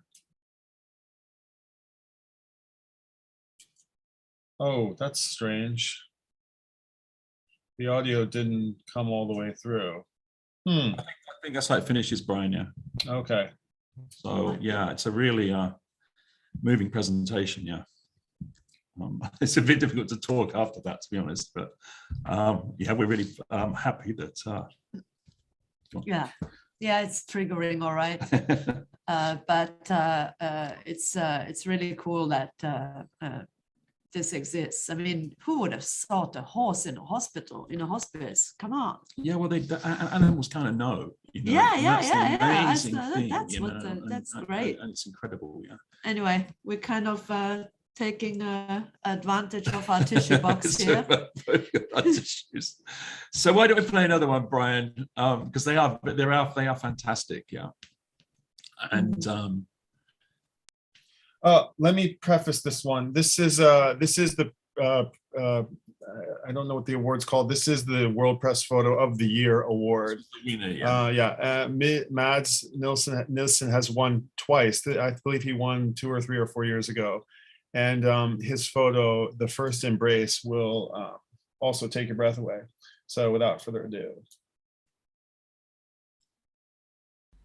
To me, great photography is all about connection, building a bridge between the ones in the images and the ones who are seeing the images. That to me is the magic of photography. That's the power of photography. And the key word here is really empathy, that you, for a moment, for a split of a second, can imagine yourself as being the one depicted in the image. This is a picture of myself when I was just a boy. My name is Mads Nielsen. I work with the Danish daily Politiken and with Pandas Pictures. And the first work I'm going to show you here today is a story I did on homophobia in Russia a few years ago. This is Kirill. You see here with blood in his face after being attacked by some militant homophobes in St. Petersburg, Russia. So I did this work and I photographed these new anti-gay laws. I photographed the violent attacks from the homophobes. Here you have a self-declared militant homophobe who caught a gay man and tortured him and just shared these video online. So it was a really horrible thing that was going on. But at one point in my work, I really felt that I needed something deeper, something that we can all really connect to, the love, the basic love and desire for another person that I hope that we can all connect to. So I met John and Alex, and I was invited to the bedroom where I took this image that, as you might know, won the World Press Photo of the Year 2015. So the image traveled around the world, and I really understood that in a body of work, I don't only need the hard images, but also the soft images, the images that we inspired by. And this is John and Alex kissing in front of the image as it was exhibited in St. Petersburg. And here's another example of how we can make a small change to the world with our work. This is a young gay man who came out of the closet after seeing the image of John and Alex.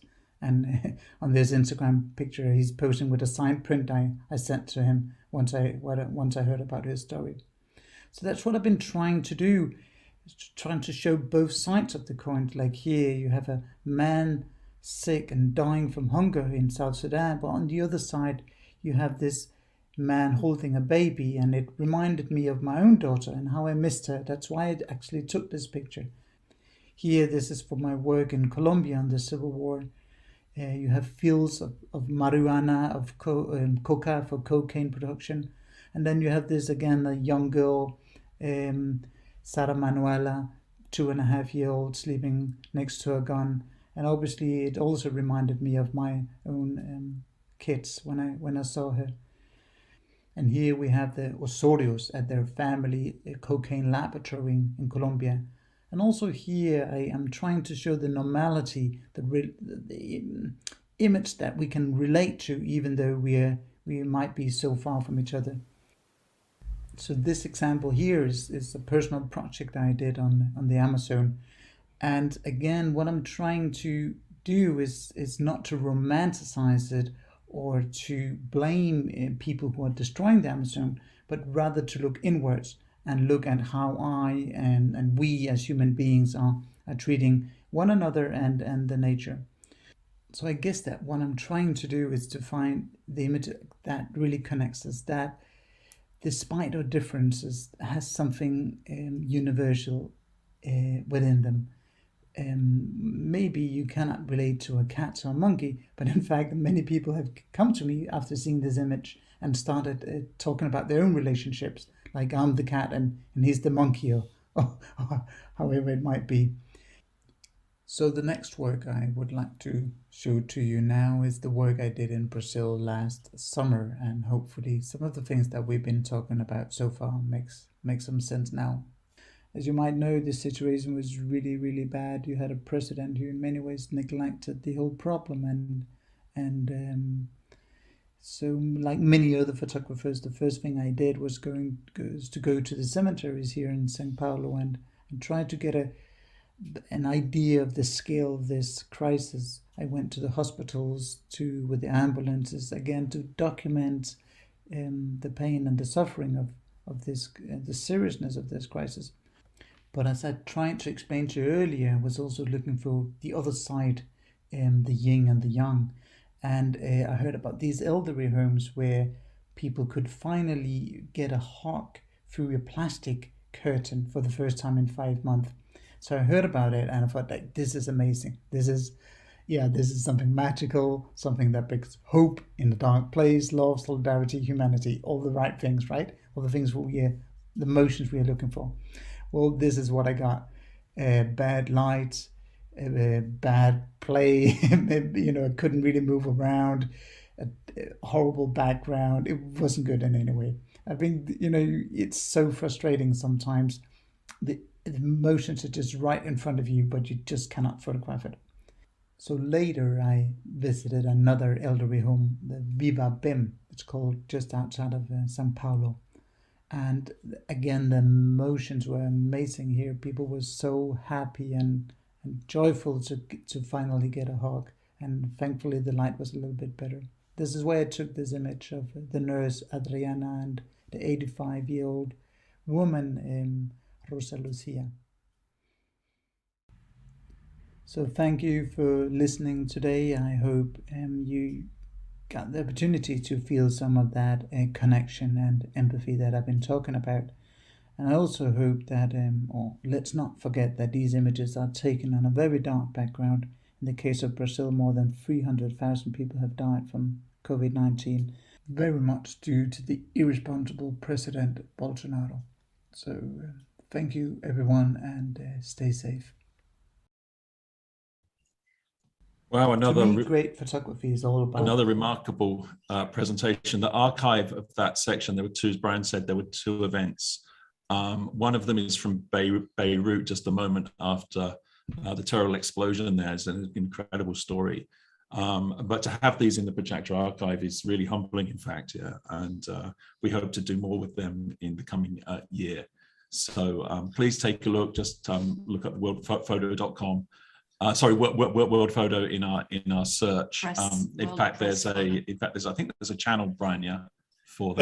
There is, and I want to say thank you for watching those. I know that our theme today is love and optimism, and I know that is a taste of love, and there is love and optimism in there. The last photo that we looked at was the winning photo. That was called The First Embrace, and it was the photo that the elderly woman who couldn't hug anybody else. That was the first hug that they got when this COVID thing started.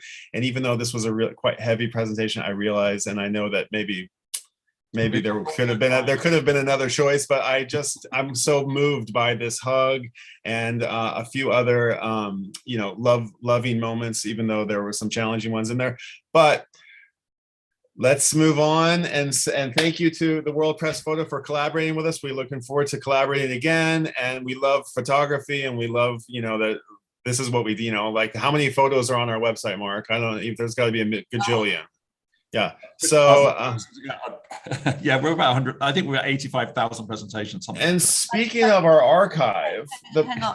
Hang on. Archive. You might be saying what I was going to say. Sorry. All this is actually pretty historic in a way. It's a moment in time, and it kind of shows an evolution. Kind of 10 years ago, maybe those presentations would have been very different. And it's kind of love takes many shapes and forms now. I particularly love the cat and monkey one. So I'm kind of looking forward to this archive growing and growing, because we can learn from it, and it takes us further. Very good. Thank you for that, Astrid. And what I was about to say was that, speaking of our archive, one of the people who helped start our archive is here with us, and even though he's on his way, from what I saw on his social media, like within a week, I guess, or pretty darn soon here, heading off to, well, I shouldn't say, I'll leave it to you, John, but you're in John. Hi. Hey, John, how are you? Can we get a, there Am I unmuted? Okay. Hello. That's your buddy. Yeah, I was going to say, okay, so you're talking about the archive, so you dug me out of the archives to. No. So Jon Snow was here in Tokyo for many years, and was one of the founding sort of team here to get PechaKucha going, along with Tomoko. But Jon goes right back to the first website and all sorts of things. Firsts. Many firsts with all the fun stuff. And actually, that's part of my presentation, because all right, no, it's great. It's a great introduction, because the theme is love, and I thought, well, I'm going to do a presentation about my love of PechaKucha, and my PechaKucha presentation today is actually called PK after PK. So it basically kind of takes a look at how PK has remained in my life, even when when I left Tokyo. So in the time on a tradition, let's get on with it, Jean, and we'll chat after your presentation. the 10 slides are yours. Absolutely. So, well, the story starts in a little city called Tokyo. So I moved to Tokyo, I think it was 1998. I ended up living there for over 15 years. And one of the main things that, occupied my time, at least half of it, while I was there, was being part of the PechaKucha family there, being part of the PechaKucha organization. So this is me, behind the scenes at one of our PechaKucha nights in Tokyo. So I did basically start working with Mark and Astrid. I mean, I had attended PechaKucha nights before that, but I started working with them. It was January of 2009. It was just after the economic collapse. I had lost my job and they said, well, maybe you could help us with the website. And so that's how it started. And then it grew. It grew into helping a lot more. And as I mentioned, I helped organize the monthly events that took place in Tokyo, being a contact for all of the organizers around the world. We also got to organize some amazing events. This shot here is from one of the favorite events that we did was during Tokyo Designers Week. And we were in this giant dome with, of course, the logo being plastered everywhere. I got to go to the Milano Salone also with Mark to do a fantastic PechaKucha event. But yeah, so, I was living in Tokyo, working with PechaKucha. And then in 2015, I guess it was my midlife crisis, you could say. I had basically lived my entire adult life in Japan, and I decided I would like to come back to North America, and more specifically, Canada, which is where I'm from. The other thing is I decided I wanted to work in the games industry. I always had a strong passion for games. I'm a lifelong gamer. And so the first job I got was at this studio called Eidos Montreal. One of their famous games is a game called Tomb Raider, which maybe a lot of people have heard of. I worked at that studio for just under a year. And after that, I moved on to another bigger studio in Montreal, Ubisoft. Actually, Ubisoft is a French company with studios around the world, but the studio in Montreal is their biggest one, 4,000 people. They're famous for a lot of games. One of them is Assassin's Creed, which is what you see illustrated here. But bringing us to the topic of PechaKucha, I left PechaKucha behind, and I started this new adventure in the games industry. But I love the format. I love doing presentations using that format, and so you can imagine that I tried to infiltrate. Using that format within different contexts. So one of the first thing I remember doing was, in team meetings. If I was asked to do a presentation, I would do it using the PechaKucha format. When I was also running team meetings, I would encourage some people to present topics using the format, and some people took me up on it. Not always, but sometimes. Another thing I started doing was usually on Fridays at 4 o'clock, it's like beer time. People kind of, wind down the week.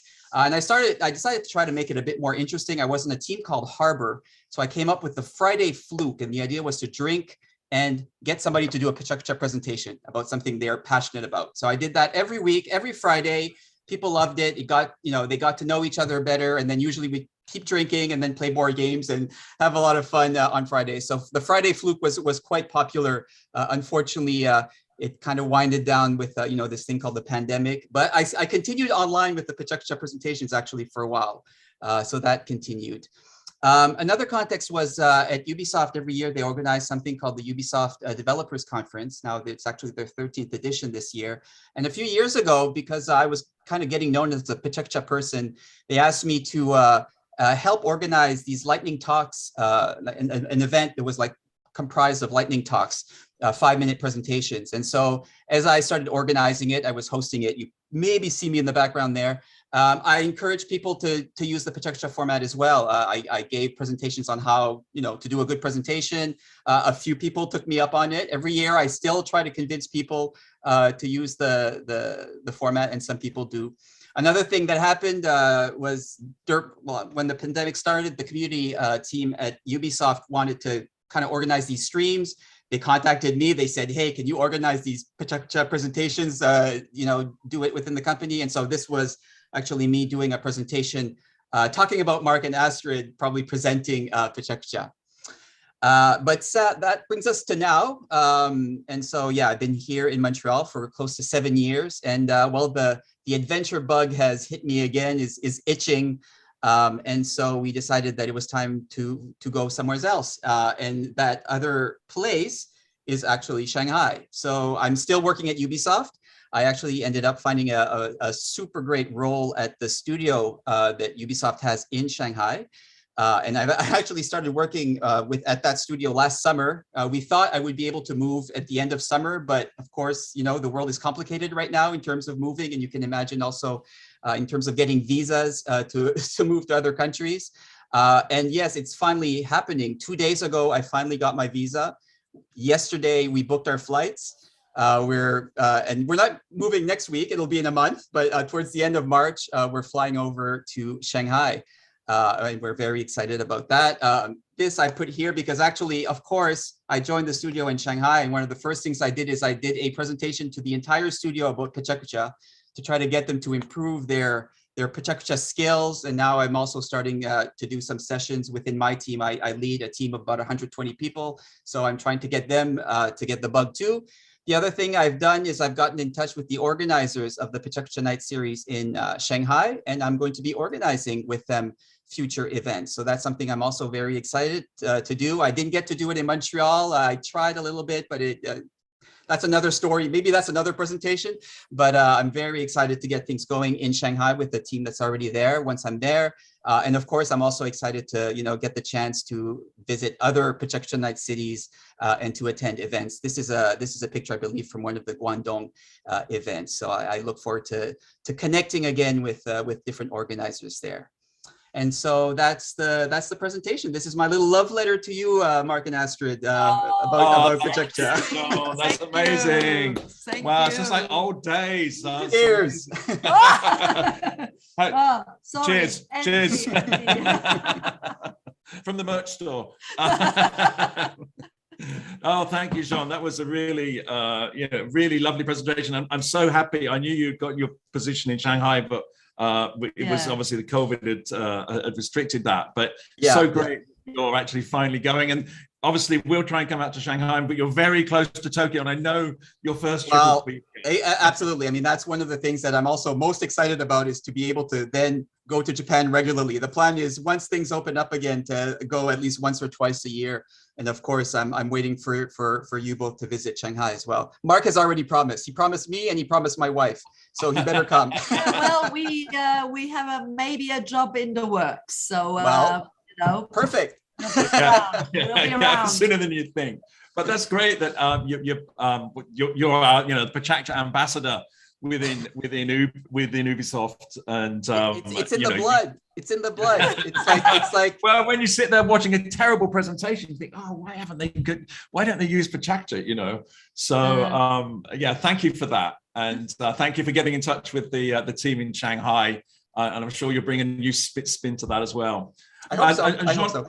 And Jean also ran a really nice sort of roundtable discussion in Tokyo called Pause Talk, and that was really fantastic too, getting people together just for a sit down, pause, and have a chat. And I hope you bring that to Shanghai as well. Well, we'll see. Yeah, I'm already thinking about it, so we'll see. We'll see. No, brilliant. So thank you. And we have to introduce you to Sean, eventually, our CEO. And, you know, PechaKucha's grown now. I think we're 12 people, between 10 and 12 people. It depends on the day, actually. We seem to be going each day, which is great. Oh, I'm always happy when you poke me in Messenger and you have some new updates on things that are going on with PechaKucha, and it always sounds exciting. We'll have a big launch later in the year on something we're working on. So we're really excited about that. And I hope you'll be a beta tester for that. So cool. Absolutely. Okay, thank you very much, Sean. Thank you. Okay. Thank you. Okay, wow. Well, we've got 4 minutes to kill here. I think we can go, Brian. Shall we go? Okay. Yeah, we cheat the clock. Come on. I know Billy's. It doesn't feel like we should do that. It feels like. I'm joking. No, we've been good. I know there's some people in our next city with some time constraints, so okay, I'm a little bit concerned about that. And I think the map works. Hopefully. Here we go, guys. This is so exciting. Yeah, this is exciting because this is our dun, dun, dun, dun. Dun, dun, dun, dun, dun, dun, dun. Okay, so Oh we go from Montreal. Hopefully. Well, we go to San Diego, Yeah, but we I think go we're from gonna, Montreal. but we go directly to. I think we're gonna. The map goes Montreal to San Diego. But San Diego's not here. No, sorry. We go. Oh, from okay. Let's do it. Let's do San Diego to El Paso. Okay, well, we're gonna go to San Diego first. Sorry about that. I didn't understand what you were saying, Mark. And then we'll just go to. Watch this. We'll just go here. Bye-bye, San Diego. It was nice knowing you. We'll see you on the next year. There we go. There it is. Beautiful El Paso. You need to share your screen though, Brian. Oh no, you're kidding me. You're kidding me. You've done so well, Brian. This incredible happened. job to get us to 24. Okay, we'll try one more time. That was my bad. It's all right. So we go from San Diego, where we were going to be. No, we're skipping around a little bit. Around to El Paso, and it's an interesting city view here too. Yeah, that's that. Then we just went to. We just went to San Diego. Now we're going to go to El Paso. Okay, sorry about that. Okay, a little anticlimactic, but you get the That's idea. all good. There we go. there we Look go. at There's that. beautiful El Paso. Yes. Wow.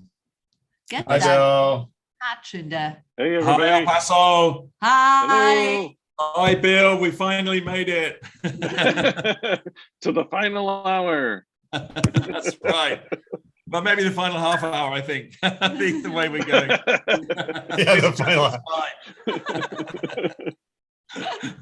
So that's just a little introduction to William Helm, who runs with his fantastic team in El Paso, runs PechaKucha Night there, and Bill has been a fantastic long-time supporter. We have these annual get-togethers. Before the pandemic, people came over from all around the world, 50, 60 organizers, and Bill was always there. And he's a massive fan of Japan, and he's a massive fan of karaoke. So we've got lots of pictures of him singing his heart out. And anyway, and the other great thing that Bill's been doing is he's an architect like us, and he's a part of the AIA, the American Institute of Architects. And he's been using the format within the organization, and they've held their big dinners and their competitions with the format. So just want to say a huge thank you for all your PechaKucha passion, Bill. Yes, and thank you all for your support. Very good. So what have you got lined up for us? So I think we got 4 presentations lined up for you tonight. First of all, we've got Ron Rael. Ron Rael is the Eva Lee Chair and Professor of Architecture at the University of California, Berkeley, and partner in the studio Rael San Fratello. And he's going to talk about how borders divide but land unites. And Ron, are you on with us? I am on. Hi, Bill. Wow. Yay. Thanks for joining us, Ron. Yeah, thank you so much. We're really excited to hear your presentation, and thanks for. I know you're time constrained as well, so thank you. I know you're super busy, so thank you for joining our International PechaKucha Day. Yeah, this is we've been long-time fans of your work, so to get to see you in the flesh, not quite in real time, but in real life. Anyway. Yeah, in real life is a real honor for us. So. Over to you. Okay, here we go. The 20 slides are yours. All right. Well, this is my first PechaKucha presentation, and I want to talk about how borders divide, but the land unites. I found a sign in the borderlands one time in Nogales that said, "Las fronteras nos dividen, pero la tierra nos une." The borders divide, but the land unites. That can be translated also, but the earth unites. And I've been thinking a lot about the traditions of building with earth in the borderlands and beyond, and how the earth itself can bring people together to unite people. So it's not only the landscape itself, but it's the material of earth. And I'm particularly thinking about the material of adobe, which is mud brick. And I've been doing work with the American Refugee Committee, also known as ALIGHT, to build hornos or mud ovens in refugee shelters along the US-Mexico border to bring communities together around the earth and around fire and around stories and recipes. And I've been thinking about how we might unite the earth and people together with technologies. And so I've spent a good amount of time in the last 6 years or so, especially thinking about how we might use 3D printing with earth to bring people together. And this is a project that I did during the pandemic, and I call it Casa Covida. Covida because it kind of sounds like COVID, but it also means covida, which is a made-up word, which means cohabitation. But we 3D printed this adobe building that has a place to sleep, a place where people can come together and rest and gaze at the stars. And we worked with communities there and friends who are weavers and chefs and artists to collaborate on this project with us, making these pillows and blankets and churro wool pelts to make a place where we can come together around the earth and in the earth, surrounded by the earth itself. We even gathered micaceous clay from the mountains in New Mexico, and we 3D printed these clay pots that are in the fashion of clay pots that have been made for thousands of years in the borderlands. But these clay pots were 3D printed and can be used for cooking over fire. And so this is an experimental building that brings people together around food, around fire, around stories, and under the sky and stars. And in some way, it's like living in an horno, living in a mud oven. And someone told me, is actually the woman who runs the refugee camp, the migrant shelter in Nogales. She said that an horno is a place where people come together, but a building made out of adobe is where we can cook up ideas inside the building itself. And so this is a building where we can sleep and we can eat and we can bathe, and looking up at the stars at night in the warm waters of the borderlands. I also wanted to think about how when we bring things together in different ways, like we do in the borderlands, and what I mean by that is the borderlands are places where people of different languages and different customs and different food traditions come together, and there's new kinds of things that are produced. And so in this case, we brought together a robot, and we brought together earth, and we brought together people, and everybody said, what about a roof? And so we brought together an inflatable structure to make a roof, and you make a new kind of thing. And I think that's very much what the borders are. Borders are places where things come together and there's material outcomes that are completely new and novel, like this little cherry on top. Sometimes when things come together, they come together in violent ways and ridiculous ways. And this sign is pretty famous in the borderlands, and it has a history in the borderlands because it was designed by the graphic designer John Hood, who's from the Navajo Nation. And he saw this as a way to, well, he was hired by the California Department of Transportation to design this sign to keep motorists from hitting migrants that might run across the road. And during the time, which is ongoing, where children are being separated from their families, I use that as a kind of jumping off point to bring attention to the crisis of child separation along the border. And I made one simple move to transform that sign to have the family face each other and use the word reunite. And I had the opportunity to bring this sign back to the highway in a way that I couldn't imagine before, where hundreds of thousands of people saw that and calling attention to these issues. And so this idea of the borders being a place of reunification came to a fore in this project called Teeter Totter Wall, where I saw the border as a metaphorical fulcrum between US-Mexico relations, and to think about trade balances and imbalances, labor balances and imbalances, the kinds of equalities and inequalities between wealth and poverty. And there came a time during the time when more wall was being constructed along the US-Mexico border, and there was more news of child separation, to think about how we can unify communities along the border and how we can smuggle design to the border itself.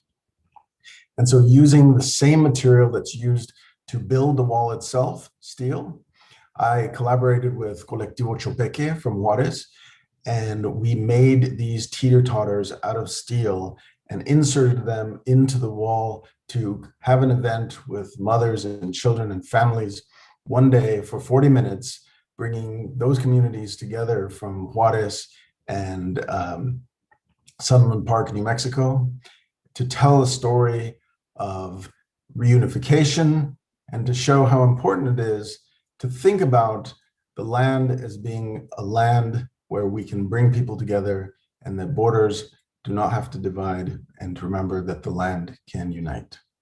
Thank you very much.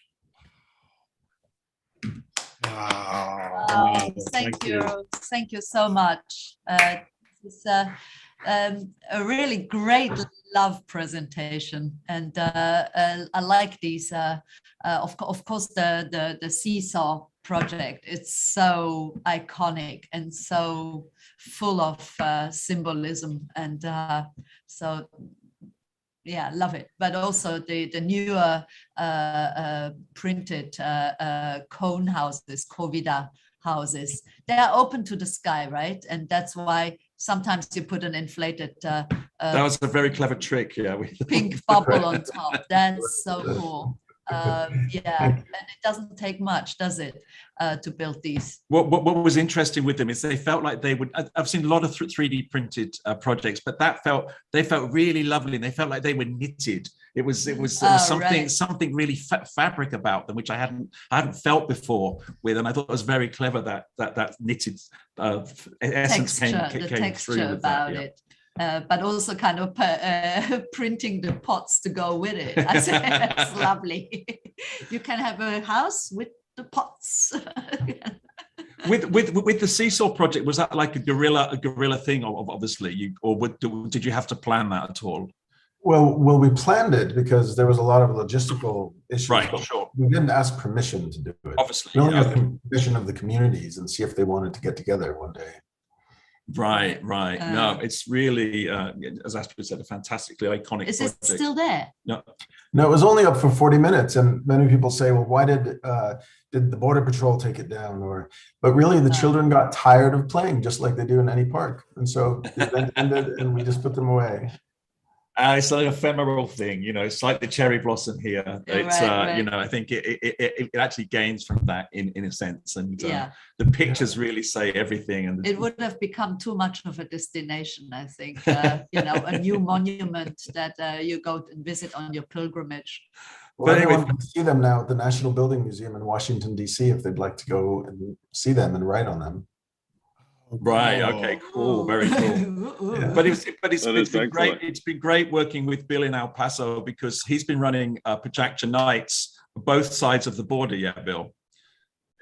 Yes, we've been collaborating with PechaKucha in Juarez, and we've had several international events where we have bring together presenters from both sides of the border to present over 2 nights or 2 days, and. This is what I think is beautiful about Ron's work, and thank you so much, Ron, for sharing. Those of us that live and work in the borderland, it's about bringing people together, people that have lived in one metroplex that is just divided by this superficial river or land crossing, but whose families span generations across that border. So. Our work here with PechaKucha has been very much about peeling the layers back on that to reveal what's happening in our community that spans this border. Yeah, it's been really amazing going around the world and seeing how different everybody is, but how the same everybody is. Yeah. It's been really inspiring and uniting, really. This 24 hours. But Ronald, thank you so much. I know you're super busy, and thanks for putting that together and taking time out to do it. Thank you. Yes, thank you. Thank you, Ron. We appreciate it. All righty. Bill, I'm seeing right. while we're on the topic of, the border here, I'm seeing the bridge right behind you to Juarez, I guess. And I remember, Yes. yeah, that's it, right? And I That's remember. It's actually El Paso from coming back from Juarez. Okay, there you go. But I remember seeing that slide in Tokyo on Super Deluxe, and you famously saying, build more bridges, not more walls, and the crowd just erupting with that sentiment. That was so cool. That's right. We're here to build bridges. That's right. Yeah, that's great. Thanks so much, Bill. All right, well, we're not over. We're still going. We're just getting started, actually. Yeah, let's go. Yeah, let's so keep here we going. go. Sorry. Yeah. Let's go around again, Brian. Oh, nice. And who was on stage? Wayne. Edgar was on stage with you, and now Wayne's here too. Yeah. Hi, Wayne. Oh, hello there. Hey, Wayne. How are you? We are good. So we're very excited. It's the last hour. So have you been up for 24 hours? Yeah, we've had a few hour naps here and there. And Sean and the team have been taking over. So even Brian got a couple of hours on the way around. So it's been really interesting. It's been very interesting. Wayne, are you look on camera? Amazing for that length of time. That's a long haul. Wayne, are you on camera? I'm not seeing you. We're gonna excuse me. Do our presentation first, and then sure, you got it. We'll turn the camera on. All right, sounds good. Okay, all right, that sounds interesting. Here we go. Off you go. Are you ready, Wayne and Floyd? We are ready. All right, let's do this. Here you go. 20 slides are yours. Awesome. Border AIDS Partnership is based in El Paso, Texas, but our community is known as the Borderplex, or the Paso del Norte region. We're made up of 3 cities, 3 states, and 2 countries. And because of this unique location, our efforts in supporting HIV and AIDS initiatives are equally as unique. Border AIDS Partnership started way back in 1993 when founding members realized that local nonprofits who were working directly with the HIV/AIDS crisis were struggling and not receiving adequate resources. In collaboration with AIDS United, our organization was born.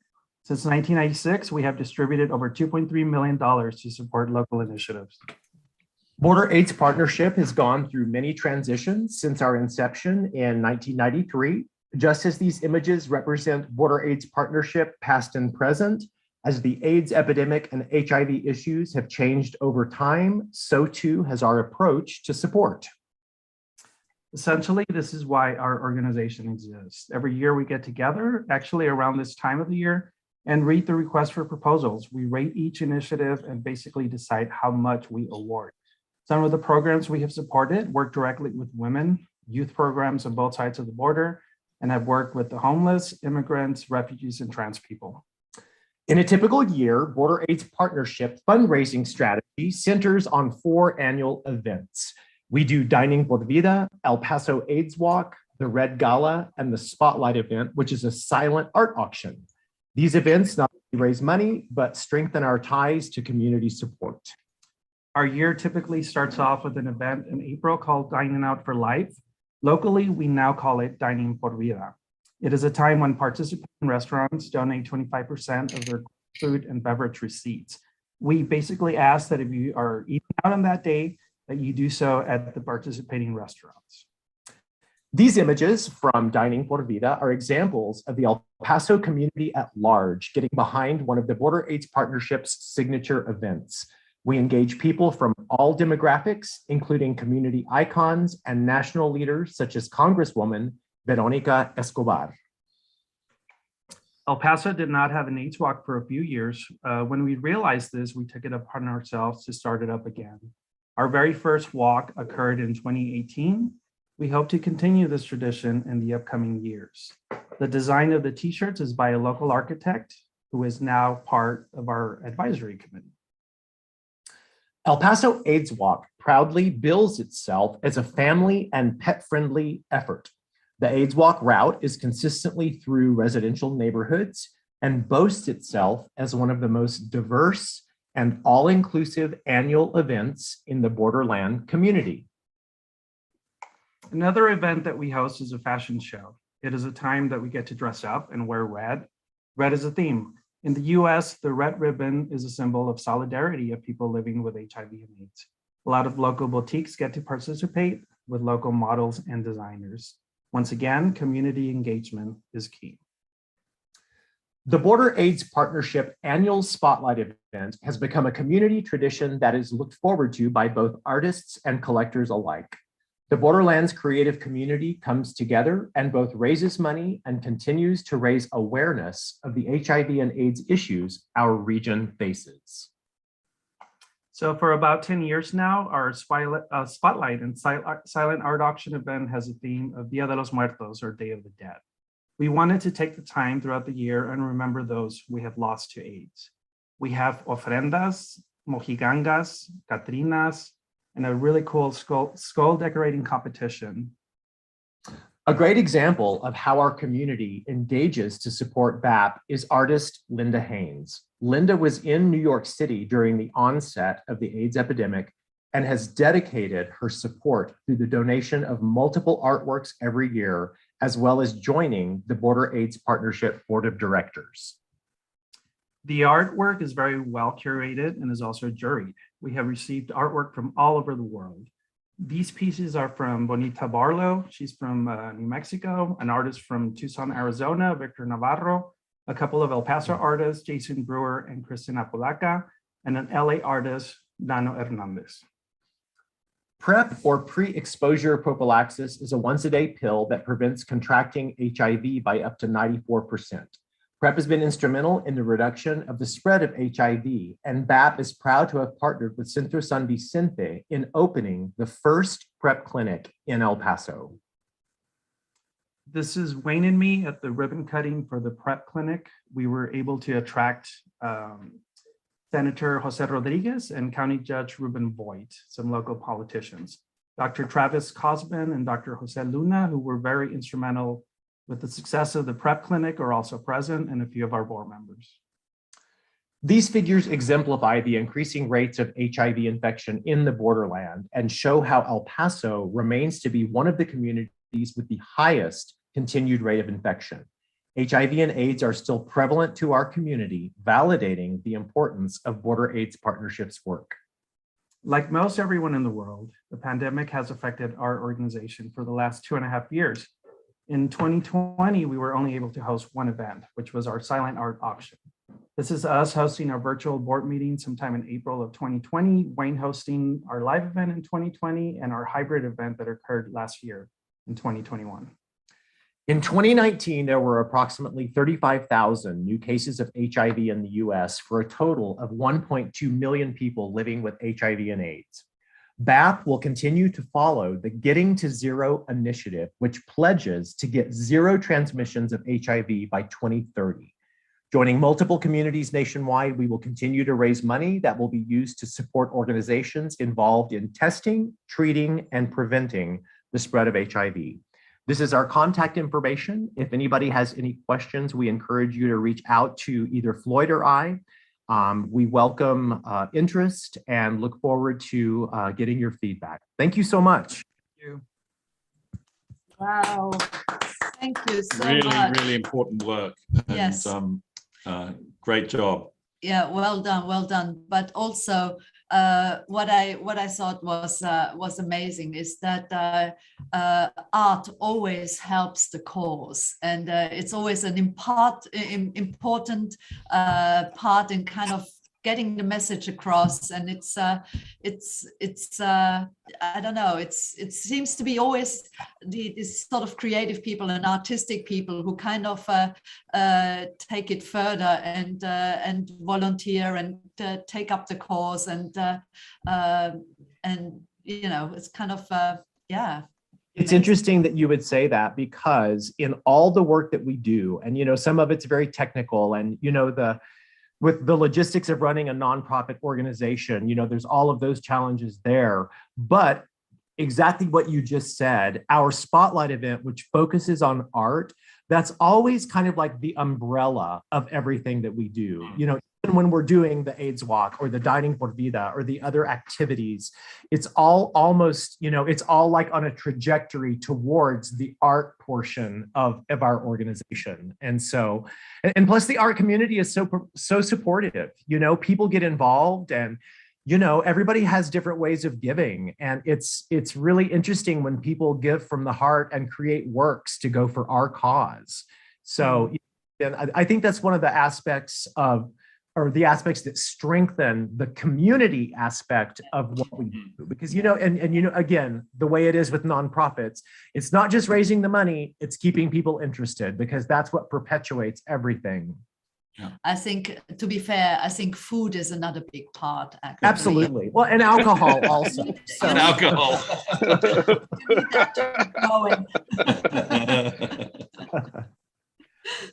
I have my bananas here, by the way. Yeah, we're eating. Bananas and caffeine, probably. We just wanted to say you look really smart on that meeting there when we noted you got the yellow tie on. I thought you may have put that in for our optimistic. It was very nice.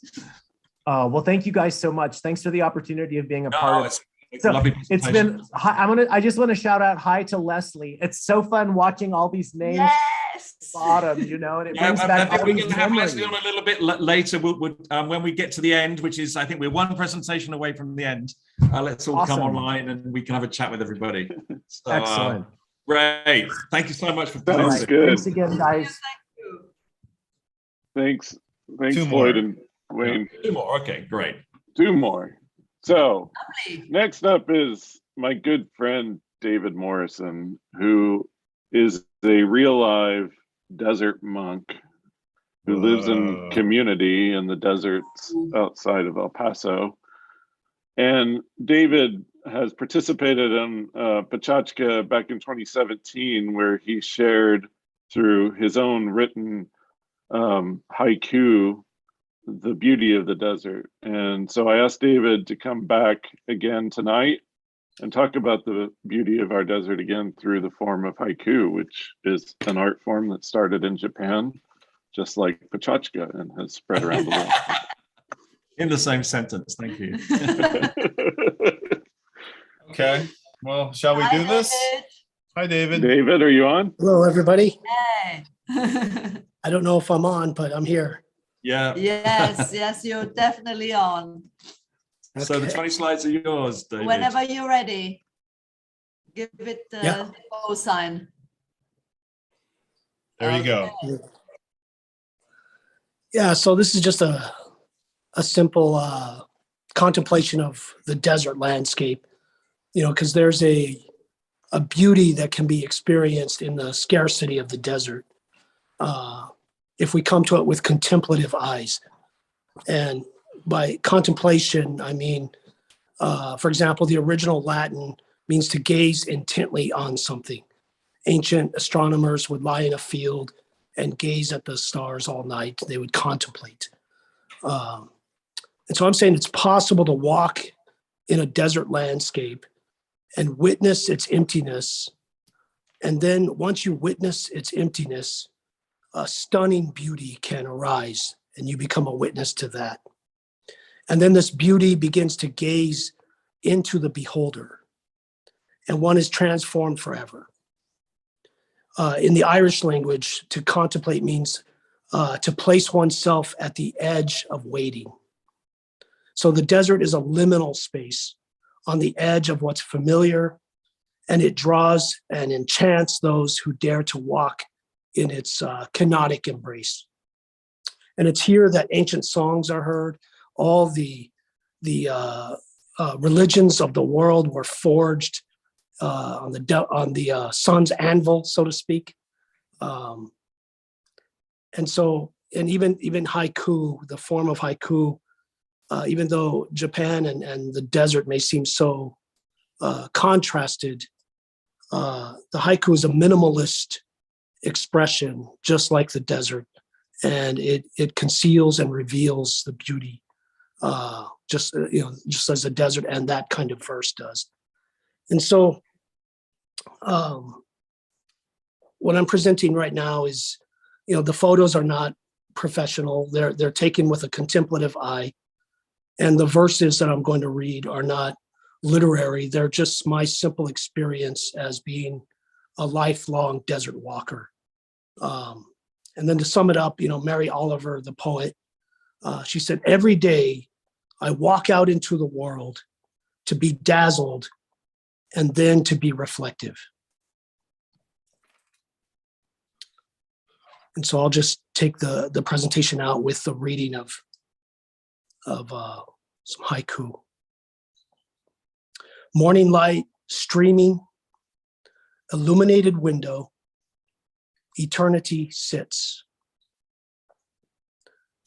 Meeting of two hawks, circling and dancing on wind, polemic amour. In late fading light, against ancient mesquite mounds, my shadow slipped by. Coyote meets dog, eyeing, orbiting, sniffing, familiar strangers. Ocotillo Spring, flames bursting in red blossoms, burning, not consumed. Wild gourd distending, trumpet flower with spoiled stench, tendrils claim highway. Creosote fragrance, freed with heat and desert rain, bearing primal tales. Roadrunner, wild eye, in the tilting of her head, chaos and courage. Buzz of cicadas, children laugh splashing in pool. May gives way to June. Coiled snake on dirt road alerts me to her presence. Life waves through my veins. Purple against blue, mountain strata shimmering, calligraphy lines. On desolate plain, toads lie hidden in baked clay, waiting for deluge. To walk in their midst, staffs of luminosity, yucca elders watch. Desert turned to sea, in a moment, in her eye, call of ancestors. Mountain arroyo, river runs to become sand, wound of the desert. Wind mysterium, electrifying the dust, mind swept clean of thoughts. Heat interrupted, astronomical twilight, bat flight underway. Last light of evening, nighthawk kites glide overhead. First owl flies to perch. Crescent moon, napping, cradled in horizon's boat. Christ eyelid lifting. Slit of the curved moon, slowly opening, spilling. Buddha's eye waking.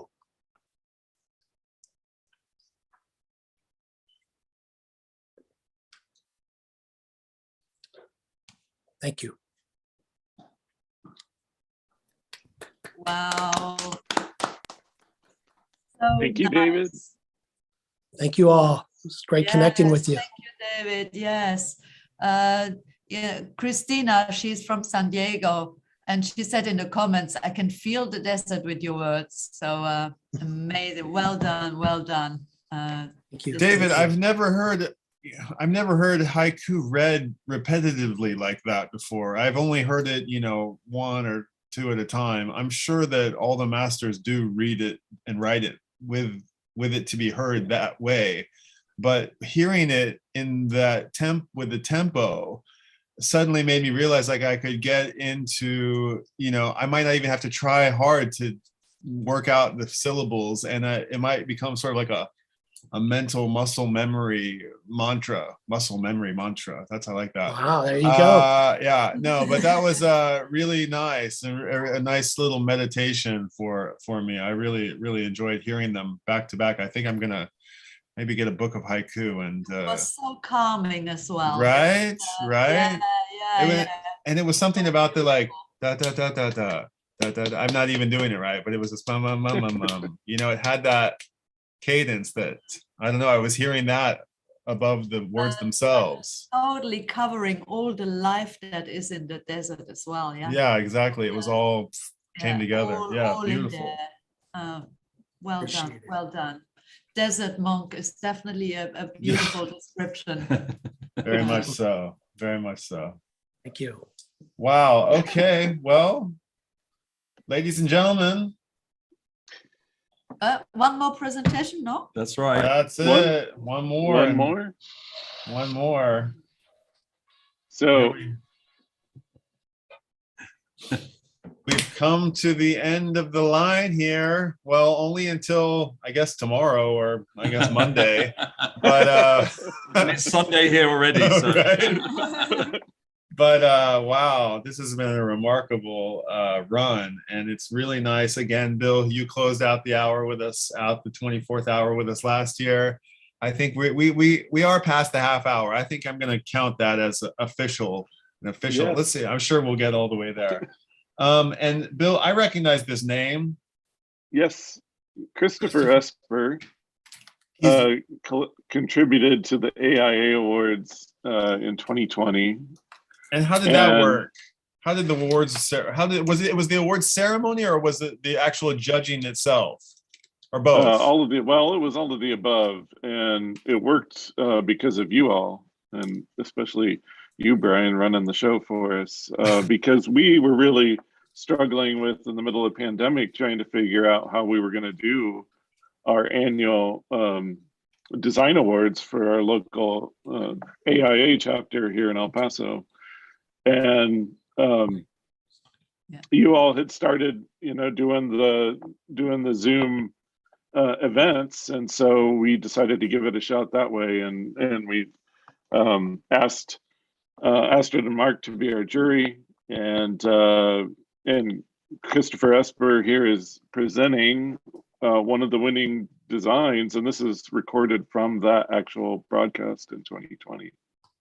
Right. And I think, like, I want to point out, like, I think the submissions were all submitted by the PK format. So I think if anybody out there is using, it has a system where they're trying to collect a lot of content from a lot of different people to look at it in the, analytical way, whether it be an award ceremony or students in a classroom, or Mark, Sean, what are the other examples? HR, if you're going to interview 5 new candidates for your position, a PK presentation is a great way to collect a sample of what you're trying to look at, and get your kids to do their homework in the format where you're seeing it a lot in schools, and there are many great applications for it, and even with these shorter formats too. We're finding those are very popular too, either a 10 by 10 or with the kids. or 10 by 20. So here we go. Here we go. The last presentation. This is an adaptive reuse project in Uptown El Paso, and when we found it, it was slated for demolition. It was actually going to become a Family Dollar. And we were really glad that we got there in time, because we, through the process of selective demolition, identified some very historic artifacts, both on and within the building. In 2008, it stood as a pretty much understated, factory or a kind of industrial style furniture showroom, but it had really great traits to it. This approximately 100-year-old brick facade structure ran through the building. And as I mentioned, through this process of demolition, we started to uncover these layers, really these historical layers that were present there. And we took design cues from the structure itself to drive the overall program and potential use for the project.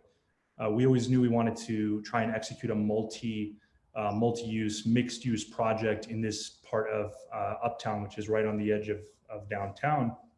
But we had no idea in the beginning how we would approach it.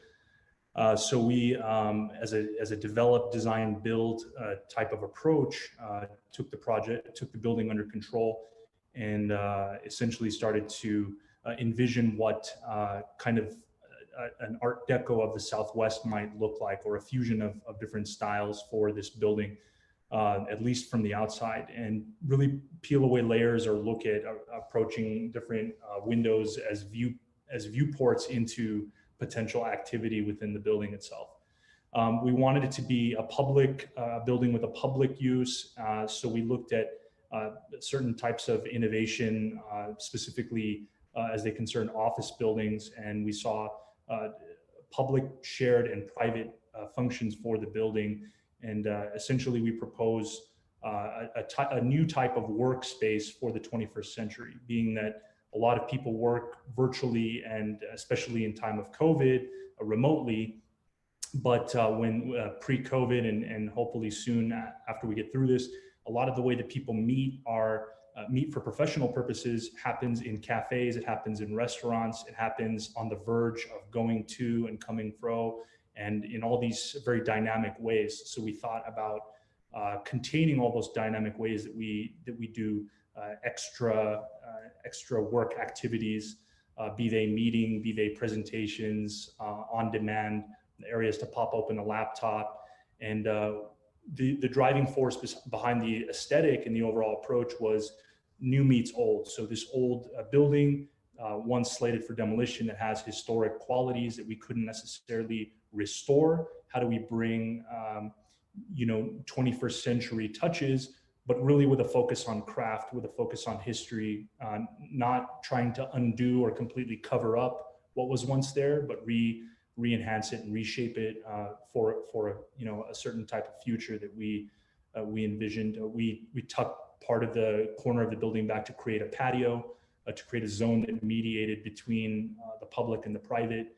We brought components and programs such as restaurants, a cafe, meeting spaces, and again, all these layers are kind of visible from the facade and through the facade.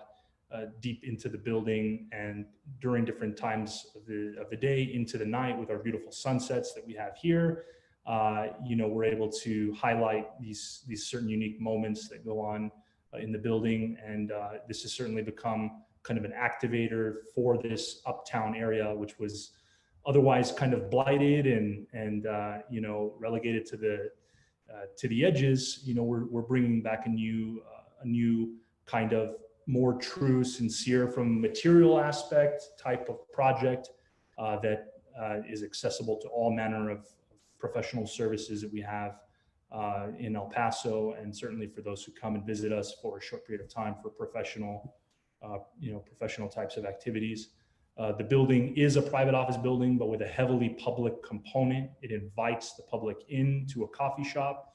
It invites people, curious onlookers in, to potentially see what types of activity may be there and what types of service that they may want. And we're effectively trying to make this a living experiment for the future of work, and the way that work will continue to evolve to be one that has flexible types of programs, and again, showcasing it through this very careful, very crafted, conscious use of materials, true materials, steel, wood. Root Architects also took the approach to craft the furniture and the type of branding, and really had a hand in all of the various aspects of the building to try to tie, again, this idea of the new and the old together, all while trying to propose that as a new, as a future refocusing for El Pasoans and hopefully also for the region. We have a beautiful stock of buildings in downtown and on the edge of downtown, and we really took it as a mission of ours to approach this as something other than just demolishing, something other than just covering up or repurposing, really trying to make it a mission to have our history be alongside us as we envision, an active and successful future for all, not just, private office workers, but, creating points of engagement, among people, and ultimately try to better our downtown and our city and our uptown and create successes for everyone on many levels.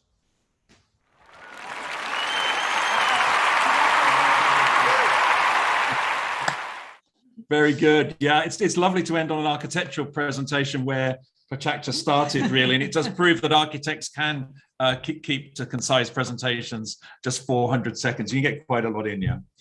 Yeah, we remember fondly kind of judging this competition, and it was really difficult because all the projects are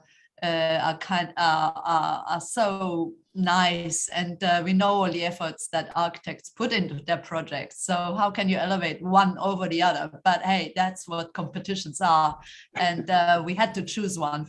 And this particular one, I think it was most endearing to me, about the true materials and the absolutely passionate attention to details, and so anyway, just to say that all architectural projects are deserving, and and we love them all, no matter who's the first and who's the last. So architects, go. Fantastic. That's really great. Brian, there are 3 more slides, I think, yeah. Okay. Just to round out, and then we'll have a chat after those. Okay. I think we've got my final. Let's see here. Thank We you. got to thank you. All right. Yes, thank you. And we're going to zoom out from El Paso. I think we go. Can't remember where we go to. We think we even go out Outer to the world. space. We'll go back to where we started in Tokyo. We went around the world. Well, we went around the world. I think the next slide will say that, Brian. Yeah, around the world in 24 hours. And we want to say the next slide. Coming.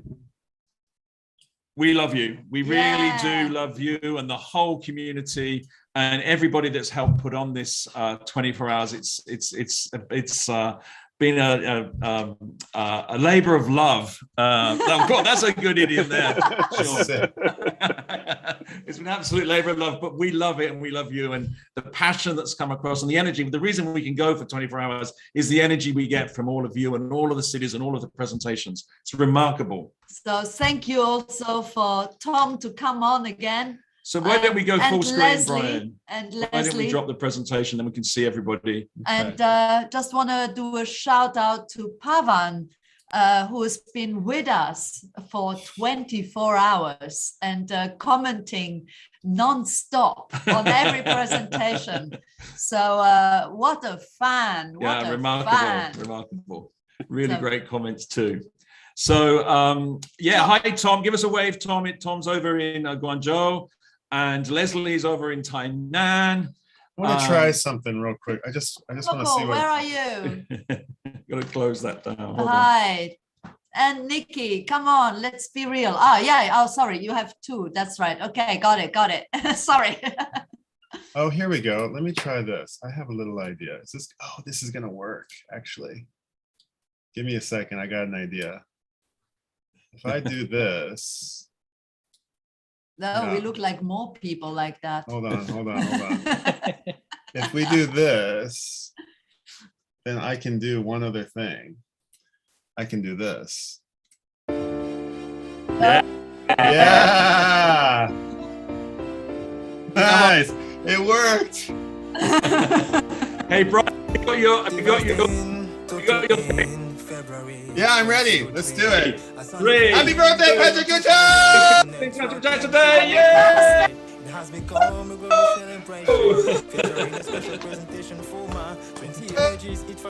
Brian, well done, man. 24 hours, 60 cities, 120 presentations. Amazing. Amazing, guys. Absolutely amazing. We did it. Thank you, everybody on the team. That was awesome. And for those who have not heard this is by Gijol in Cotonou in West Africa.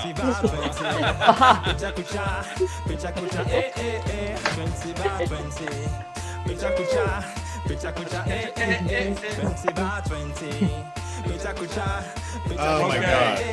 Leslie, do you have any final comments? Leslie, what do you say? Did you have a fun time? Love you all. Love you all. Love you. Love you too, guys. We need to go to the bar now. Seriously. Yeah, I think it's Bloody Mary's here, so. It doesn't matter the hour. It's still good. Yeah. All right, give me a smile, everybody. Let's do a screenshot of everybody. There we go. 3. Oh wait, I gotta look at this one, right? I gotta look at this one. All right, here we go. 3, 2, 1. One more, just for good measure. 3, 2, 1. Cha-cha!